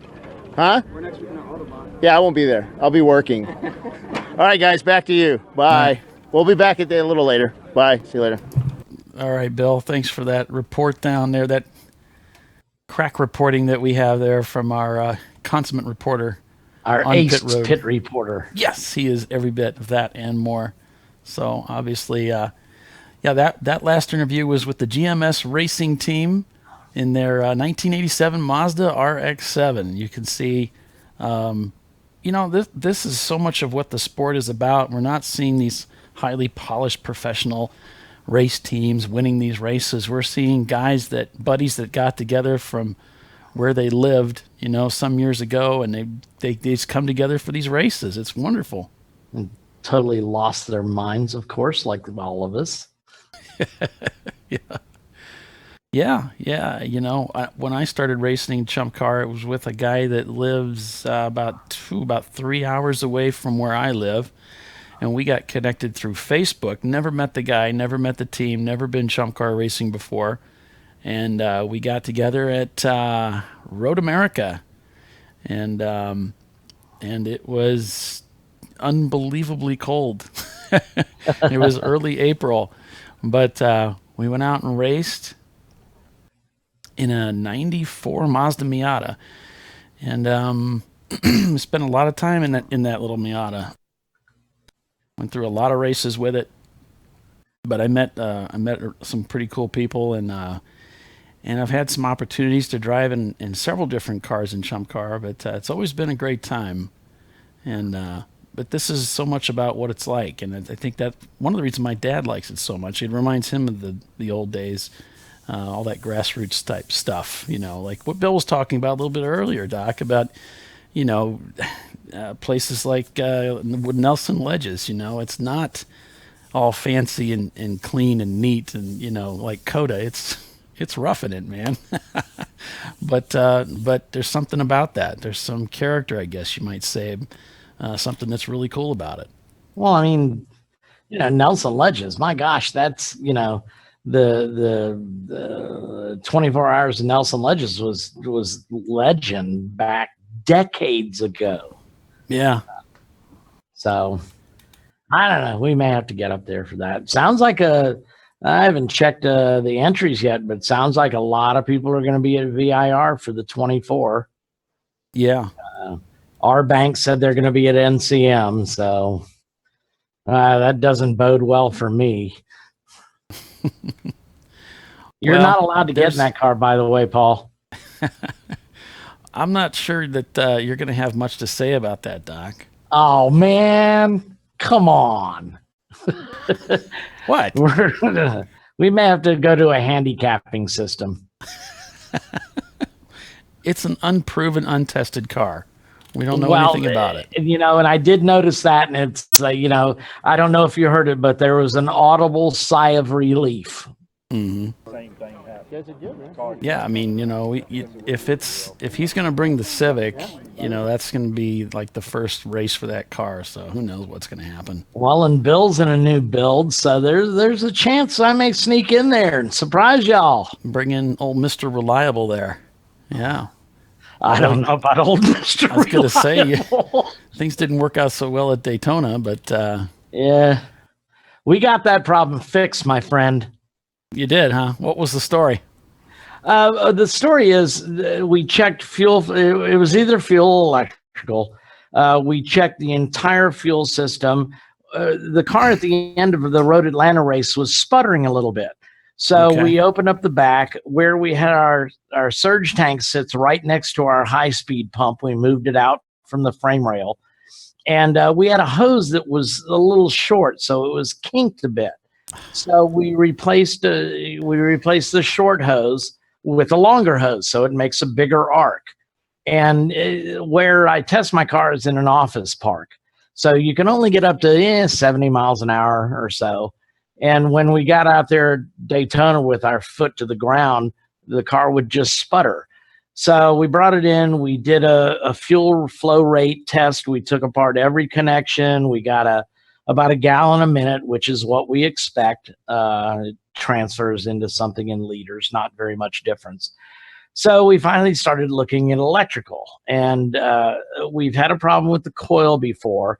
The way BMW does that coil is it's mounted on the right front inner fender well, and the bracket, the weld had broken. So we figure, okay, we vibrated our coil to death. Go out and get us another coil. So we had one of our guys hopped in his car. There's several auto parts stores next to. He's on his phone calling them. Yep, I got the part. So he gets back with a new coil, and we bolted in. What we didn't notice is, of course, Bosch is married to BMW, and their coils in the insulator is a threaded rod that comes almost all the way up to the top of the insulator. Well, the auto parts store didn't have the Bosch equivalent, but they had an Excel coil. And what we didn't notice when we bolted it in was there was not that center threaded rod. So we suspect we were arcing most of the time. And when we'd come out of some corners, the car would just go like gangbusters. And then it would just sputter and die. You know, the old saying is you should practice your use of the throttle like there's an egg underneath your foot. Well, we did that, but we had to be so ginger, it was like the egg. Okay, it's final. It's final. All right, thanks, Bill. So that's our story. So we got it fixed. We got something for you, brother. I wasn't listening. Sorry, I had my headphones off because there were some issues. We were talking about you, Bill. Don't worry Well, about that's it. okay. I'm used to it. Yeah, I know. So those Ecotech guys and that Miata took fastest lap of the day, Bill. That 2:14.4. It was slower than yesterday. It was 2:12 yesterday, right? Yep. Yeah, that 2:14 held up. I'll be at Troy's next week. I'll find out why he couldn't go any faster. Well, he was Actually, driving around. the Ecotech had a 212 on yesterday. Well, Troy was driving around with broken wheels. So maybe next time he should drive with all four wheels in good shape. Maybe he can go faster. There's a theory. Bill, you might want to try that as well. Yeah, I buy these really cheap wheels, which all the guys hate. They're really heavy, stuff like that. But I like them. How's that worked out for you? Pretty good, man. All right. I'm just checking. No, we kid because we care. I'm still going to kick all your butts next couple of No, weeks. you're not. I don't want to hear it. Oh, you're going to have a tough time with us. Who are you racing with? I don't know. Some guy. I can't.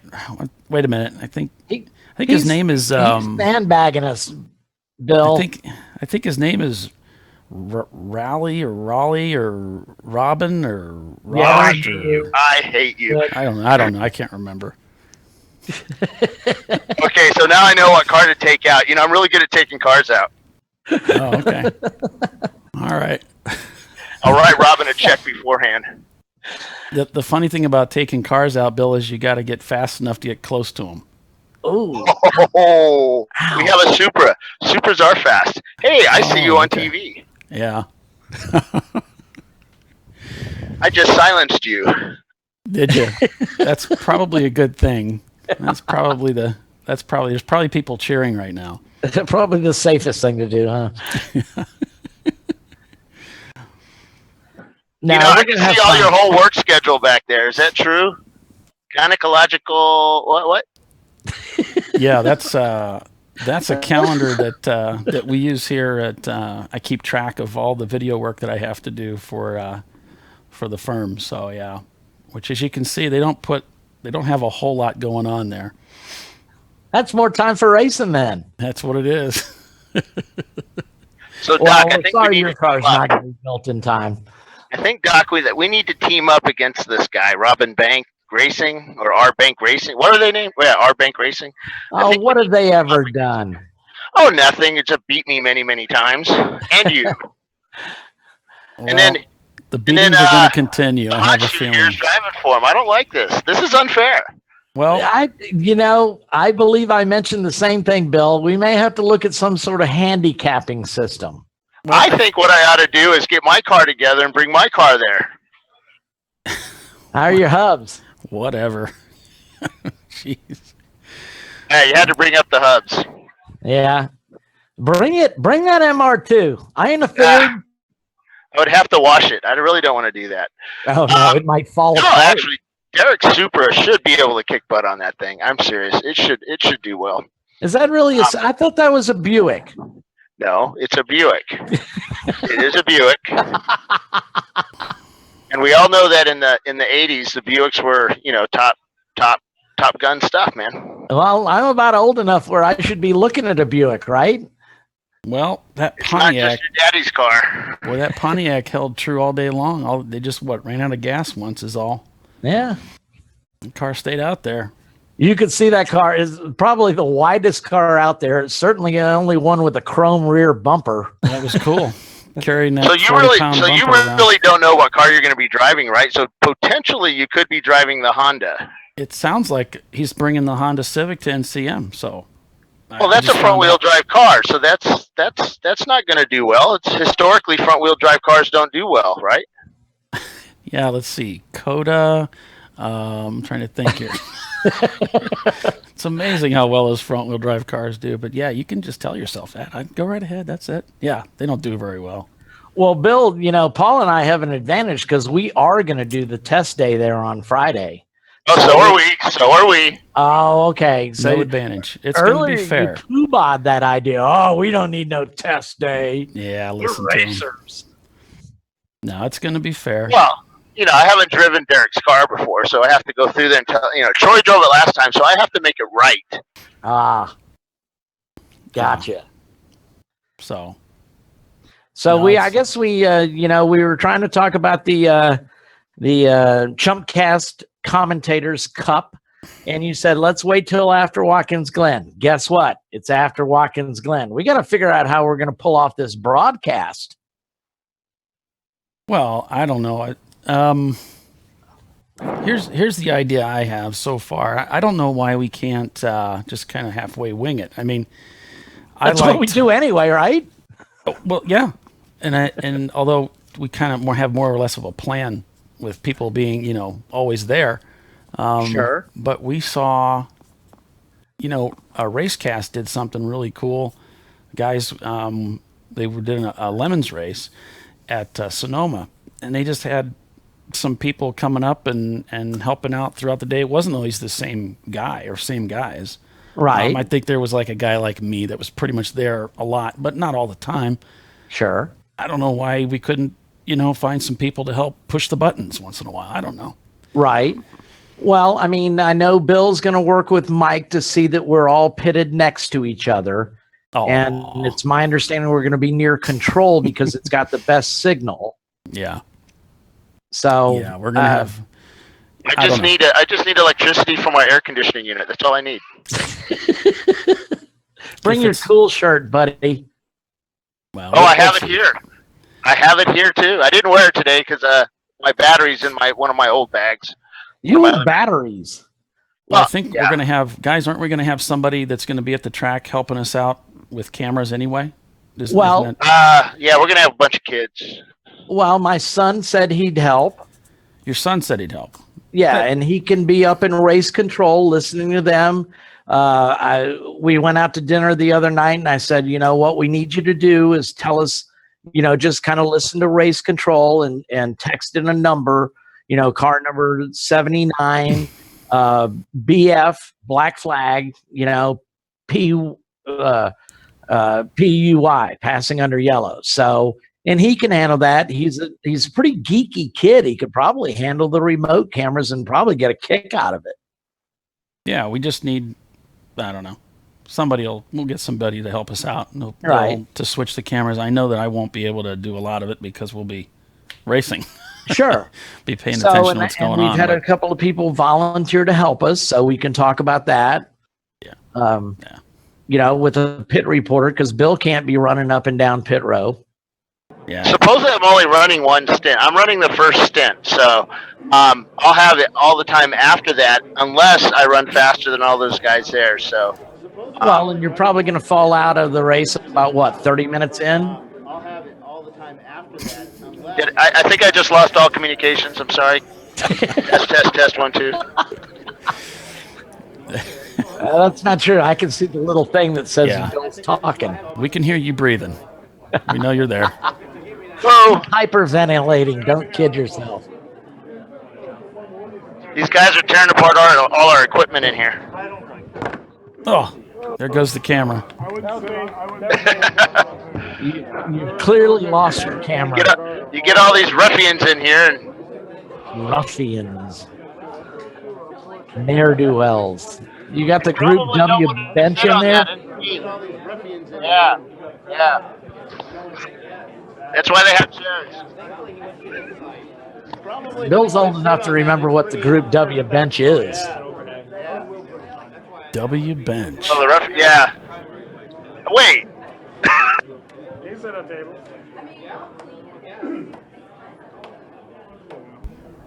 Well, we have some good trophies this weekend. Have you guys seen them? We always have great trophies.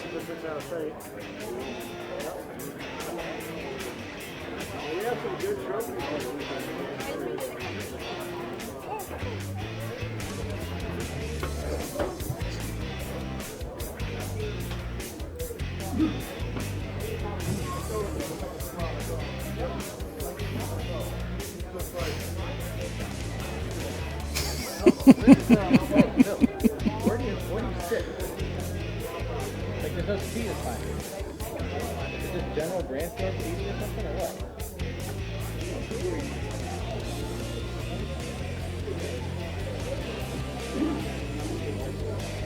Where? It's not actually a sign of a person, is it? It's got a nail to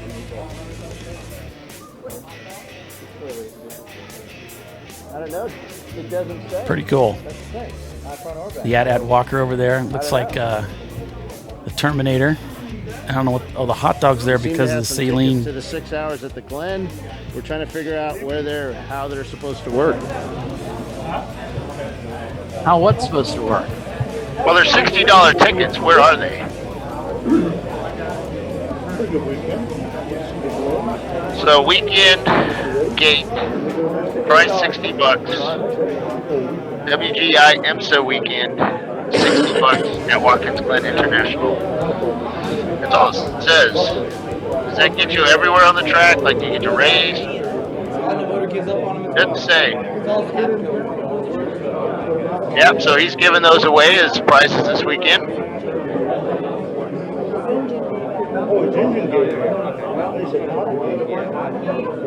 Giving those away, it's private.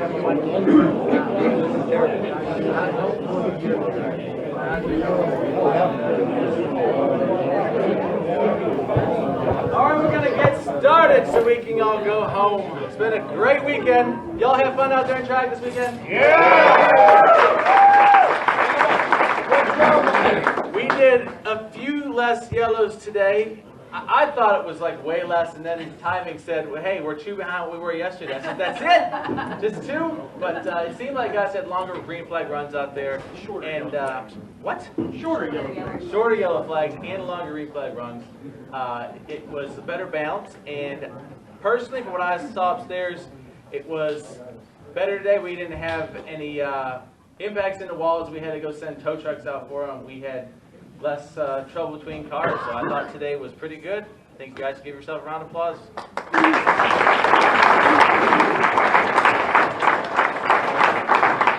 Reminder, if you've got one of our transponders, take that off and we'll trade it back for your credit card. And also, a big thank you to Sahlens for making this weekend possible, our event sponsor for this weekend Memorial Day.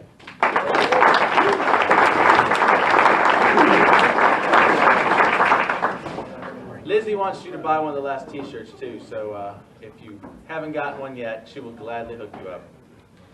All right, thank you to all of our volunteers that came out this weekend, stood on pit road and helped keep you guys safe, and the track officials who towed your cars and called all the stuff all weekend. They volunteered and didn't have to, so we love to thank them and all the work they did this weekend. So.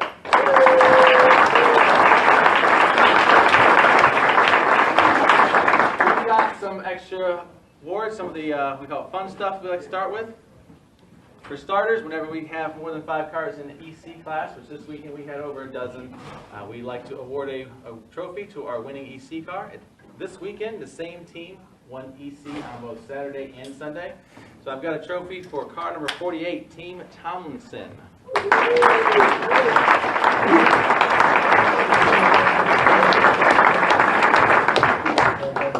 you guys are.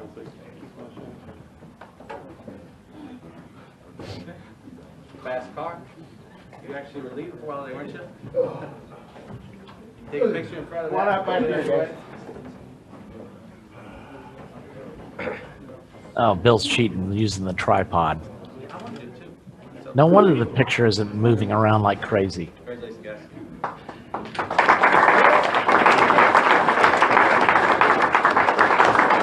My next one is for a new car that's been here. I don't know if they've raced elsewhere with us, but it's the first time I've seen them. And the car just jumped out at me, and all weekend it ran clean. Didn't have any calls on them. I didn't see them off track. It was fast. It was surprisingly fast. And it was just unique. So I have an award. I'm going to call the Kojak 70s Cop Show Award for car 775, the American Express Pontiac Grand Prix.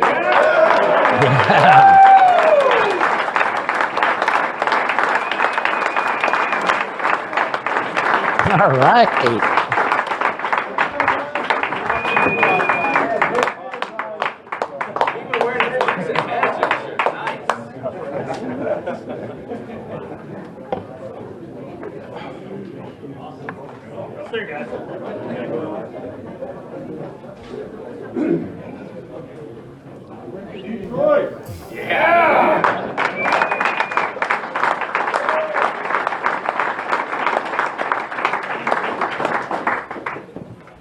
This next one, I had a call that early on in the lap that a car said lost its hood. Well, if I hear that, I think it comes flying off, and I'm worried about it hitting another car. But then the coroner says, no, I think it's still attached. And so we start calling around, all right, we're going to have to get the pace car to stand up, get a tow truck, get another full course caution. But then the coroner said, no, he left. And we said, wait, we need left. He said, well, he's still driving. And the next corner stage said, actually, he's still going pretty fast. And the guy turned a really fast lap all the way back in the pits. So I've got an award for the fastest blind lap for a car with the hood over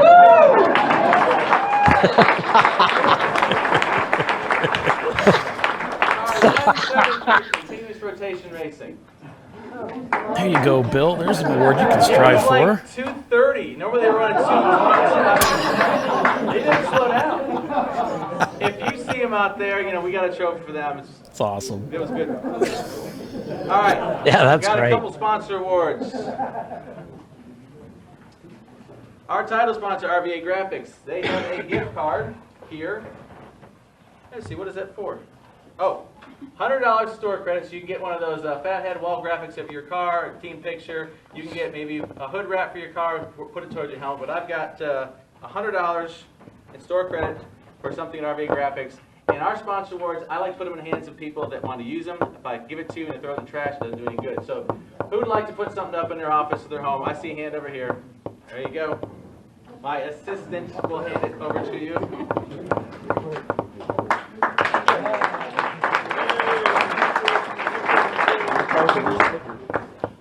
Frozen Rotors. They give us $100 certificates. You're not wasting any time, are you? $100 certificate for Choice Brake Rotors since you're in a hurry. There you go. And even though this is required in all your cars, you had to have it to pass this weekend. You may be building a new car or your other car has just seen better days. We have our official fire suppression system of ChumpCar, Lifeline Fire Suppression System. All right, come on up. I heard you. My assistant says you were fastest. $100 off any Lifeline system. We got some good products there. We did a video on them recently. Congratulations.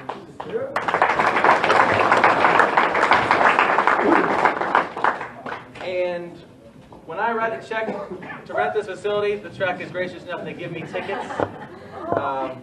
So I don't know if anybody is interested in watching the IMSA race coming up, but I have free tickets to the IMSA race this end of June. Sponsored by? Sponsored by Sahlens. It's actually the Sahlens 6 Hours of the Glen. Thank you very much. So I got a hand. You want? Here you go. I got one more ticket. Anybody else wants to go? Come on up. I saw a hand back there too. Did you really want a ticket? I saw your hand back there.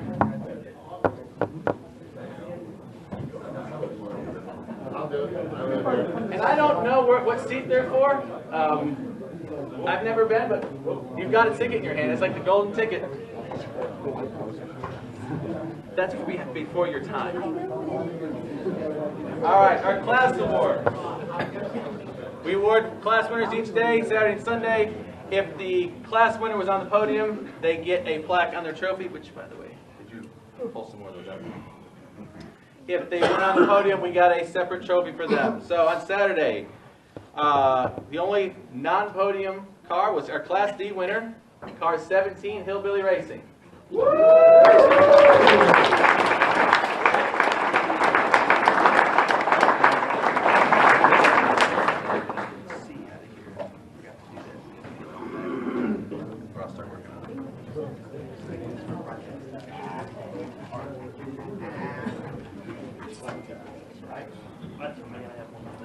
Okay.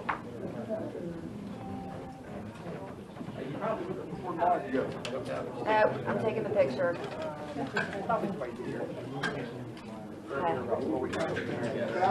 Yes, you can. I want to thank you guys. You know, it's been great as always, and appreciate you, Mike, and ChumpCar, and all the staff and everything. I wanted to say this. We're going to dedicate this to my father-in-law who's battling cancer right now. He's got lung cancer, and it doesn't look good. So any thoughts and prayers you can send him, I would certainly appreciate it.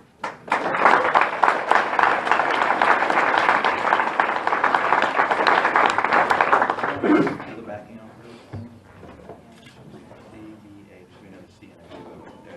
do that. All right. Sunday, our Class A winner, car 522, Tooth Auto Sports. Can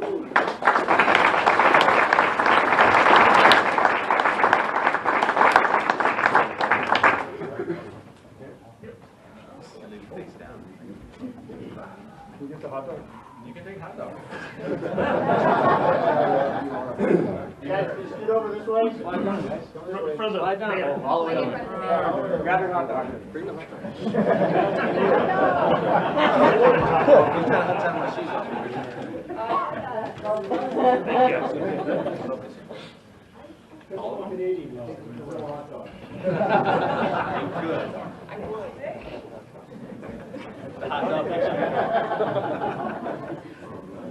All right, our Class B winner today, car 942, Sahlens ketchup car.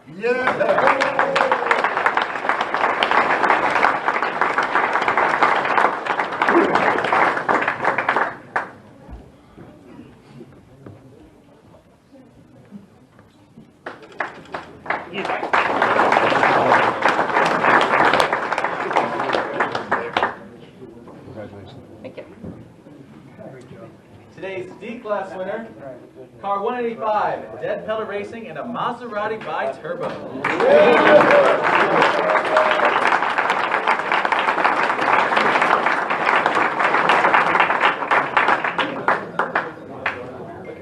Congratulations, guys.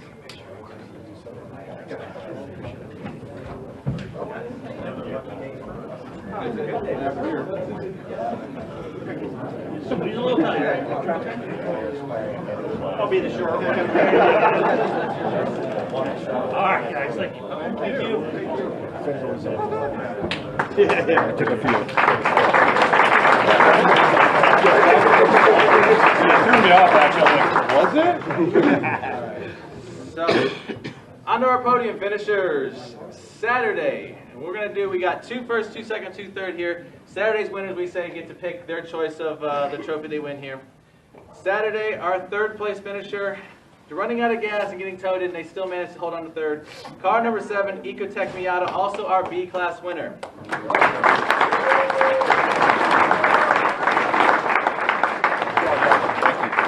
Which one you guys looking for here? Ooh. We'll just take these ones over here. Yeah, all of them. Come on. It's this one. 2 end ones. That one's pretty good. That one's cool. You're holding it, so that's good. There you go, guys. Stupid fast. Oh, get the hot dog.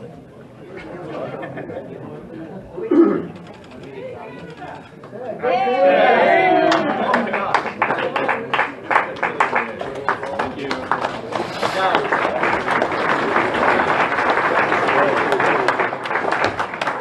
Our 2nd place finisher on Saturday, car 116, Beast Mode Racing, also our A-Class winner.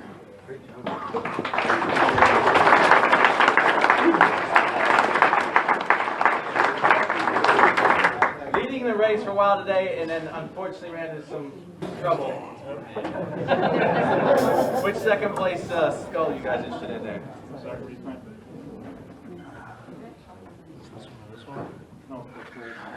All right.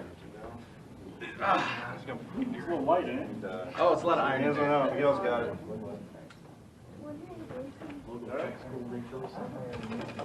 Yeah, that's perfect. Thank you, guys.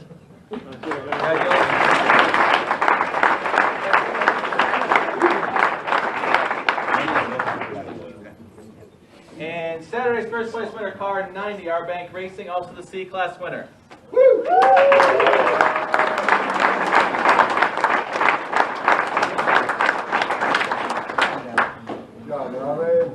Thank you. Which one are you picking, Oleg? Go this one. Pick it up, man. There's the Predator, baby. The finisher. Robin probably has to choose, like, which one of these don't we have yet? Oh, we don't have a Predator. Hold it.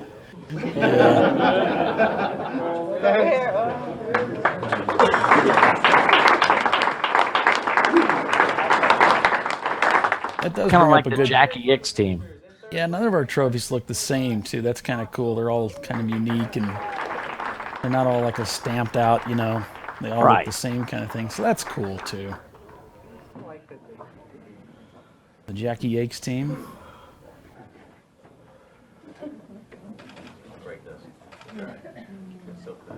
Got a chance to talk to them a couple times this weekend. Unfortunately, lost one of their cars to mechanical failure. Second place, we had car 927, M Brothers Racing. Ambrose finishing second today overall. Second in class, C-class car. These guys are always real strong. In fact, our promotional video we used for ChumpCar events, they allowed us to use some of their video for that promotional video. So great group of people.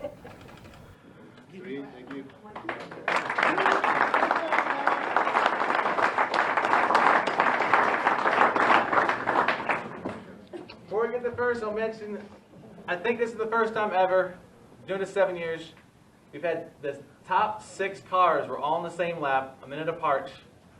I think they all finished, what, 100, I don't know how many hundreds a lap, but a minute apart, 6th place to 1st place. That doesn't happen ever. And then actually in 7th to 12th was 1 lap behind them. I mean, that was really tight at the end. Any one of you guys on the podium or close to it, someone runs out of gas and everything's all jumbled up in the end. That's pretty impressive. That's got to be exciting for you guys. So 148 laps. 148 laps was the winning lap today. That's top 6 cars did 148 laps today. But our first place finisher today, again, car 90, our Bank Racing All-Star C-Class winner.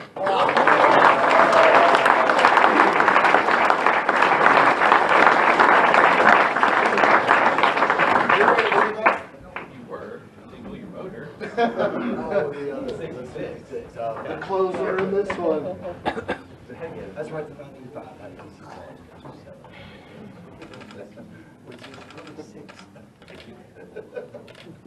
They came here to win this race this weekend, and they did it.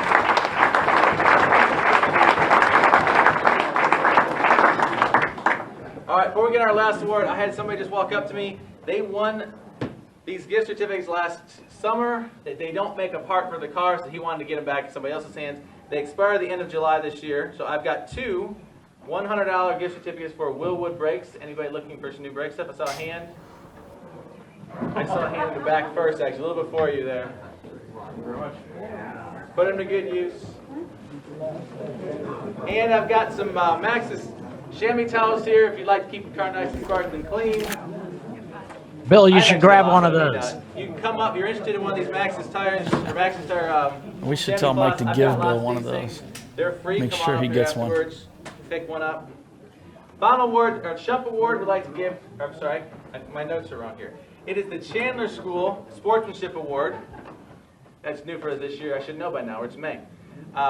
We'd like to give this award to the team that shows great sportsmanship, camaraderie, their positive attitude.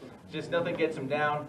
And this weekend we had a car that went out there and again, clean driving. Didn't have any issues with them all weekend long. They were great in their pit stops. My guys in pit road said they were just to a T on our rule book's first pit stops. They in sequential order with the pan and the fire bottle, and very careful when the cap came off. Did everything methodically. Finished up their pit stops. The captain made sure that before they sent it down pit road, they double checked all the belts and made sure the drivers were safe. And they were friendly, helping the guys around them. I went and talked to them last night in the garage, and the car looked beautiful. And I said, I thought you guys were on track all day. He says, we were. I said, how's it so clean? He said, we washed with Windex tonight. So they care that much about it, and it's a pleasure being around. I'd like to give our Chandler School Sportsmanship Award to Team 773 Racing for Heroes.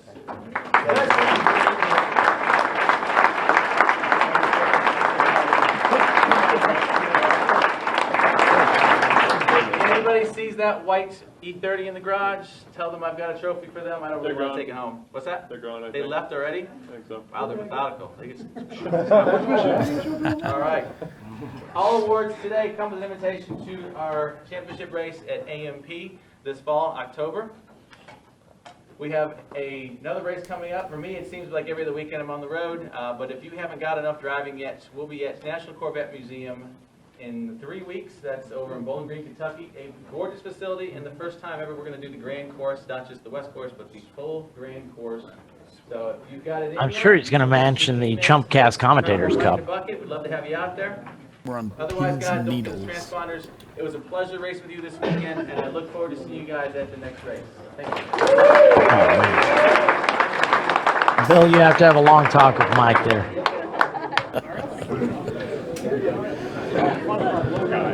All right, guys, we're going to send it back to you. We will see you guys at NCM, where we're going to do our next race at. Our next full event will be Laguna Seca in California in July. And we'll see you guys later. Back to you. All right. So that is going to do it for us at Watkins Glen International. The close of the Sahlens Chumpyard Dog at the Glen. ChumpCar double 7-hour endurance race at Watkins Glen International. Oh, wow, what an amazing weekend, Doc. I just can't get over what we've just seen. It's been incredible. Well, I mean, the whole season's been like this. I don't know why we would be surprised, right? I can't. It keeps getting better and better, man. Yeah, it does. Oh, geez. Well, it's amazing. Well, thanks for hanging out with us today, Doc, and indispensable as usual. We appreciate you, man. Thanks for having me. I enjoyed this. Y'all rock, man. Y'all rock. You rock too, Bill. Yeah. Great times were had by all. Fantastic racing today at Watkins Glen, put on by ChumpCar, sponsored by RVA Graphics and Wraps. 3 weeks, we're going to be at NCM, National Corvette Museum, Motorsports Park. You got to be there. If you don't come out to watch, make sure you catch our hodgepodge broadcast. Of course, timing and scoring available on Race Monitor, hopefully on Race Hero as well. So we'll be giving updates on our Facebook page and so forth as to how things go for that event. So make sure you catch it then, folks. We'll see you next time. And, take care. And the trash talking is just going to begin. It's just beginning. Yeah, I'm actually headed over to talk to Robin here in a few minutes. You can change tires, right? Right, Paul? Yeah. I think I can manage. I think, yeah, we have pictures of all the cars you've wrecked over the years, and yeah, so we probably have to start you off with just changing tires on Robin. No. On Robin Banks' car. At least he has wheels on to change, Bill. There it is. There Oh, okay. I need to pull out my Troy Trulio book of comebacks here soon. I think it's in my truck somewhere. I may have to send my kid a video to you, Bill. Okay. All right, guys. We'll talk to you later. I need to go tear down some cameras. Oh, there's Robin right there. Hold on a second. Hey, Robin. It's only going to get worse. Real quick. Hey, so Paul is going to be changing your tires at NCM, right? Yeah. Yeah. So, yeah. Because you've heard tires, Paul. Because every car he drives, he puts into the wall and everything. So I would start him off. Yeah, see? Perfect. All right, thanks, man. Back to you guys. See you next week. Thanks, Bill. Would be the same without you, that's for sure. Put a good word in for you. I knew you would. All right, guys. So again, we'll be at the NCM Motorsports Park. Make sure you tune in and check us out. Then, if you can't, make sure you join us at that racetrack. It's going to be a fantastic race. There's not enough of you signed up. Get out there and get signed up. We're going to be on the Grand Course this time. It's going to be fantastic, not just the West Course. And we all need to go out there and support it so that way we can go back there every year and do that Grand Course. So make sure you sign up for that and get out there and go racing. You don't want to turn into that other race that's going on in France that weekend. It's a bunch of hacks. Nah, come on out and go racing with us. We're going to have a great time. Doc, thanks again. Well, hey, if you can't come out and race, come out and watch. Come out and help us. You know, we need help too out there, but come out and watch the race. Sure. All right, folks, that's going to do it for us for this weekend. Thanks for joining us. We'll catch up with you in 3 weeks. The NCM Motorsports Park. You don't want to miss it. We'll see you then.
You are watching the ChumpCar World Series broadcast, ChumpCast Live.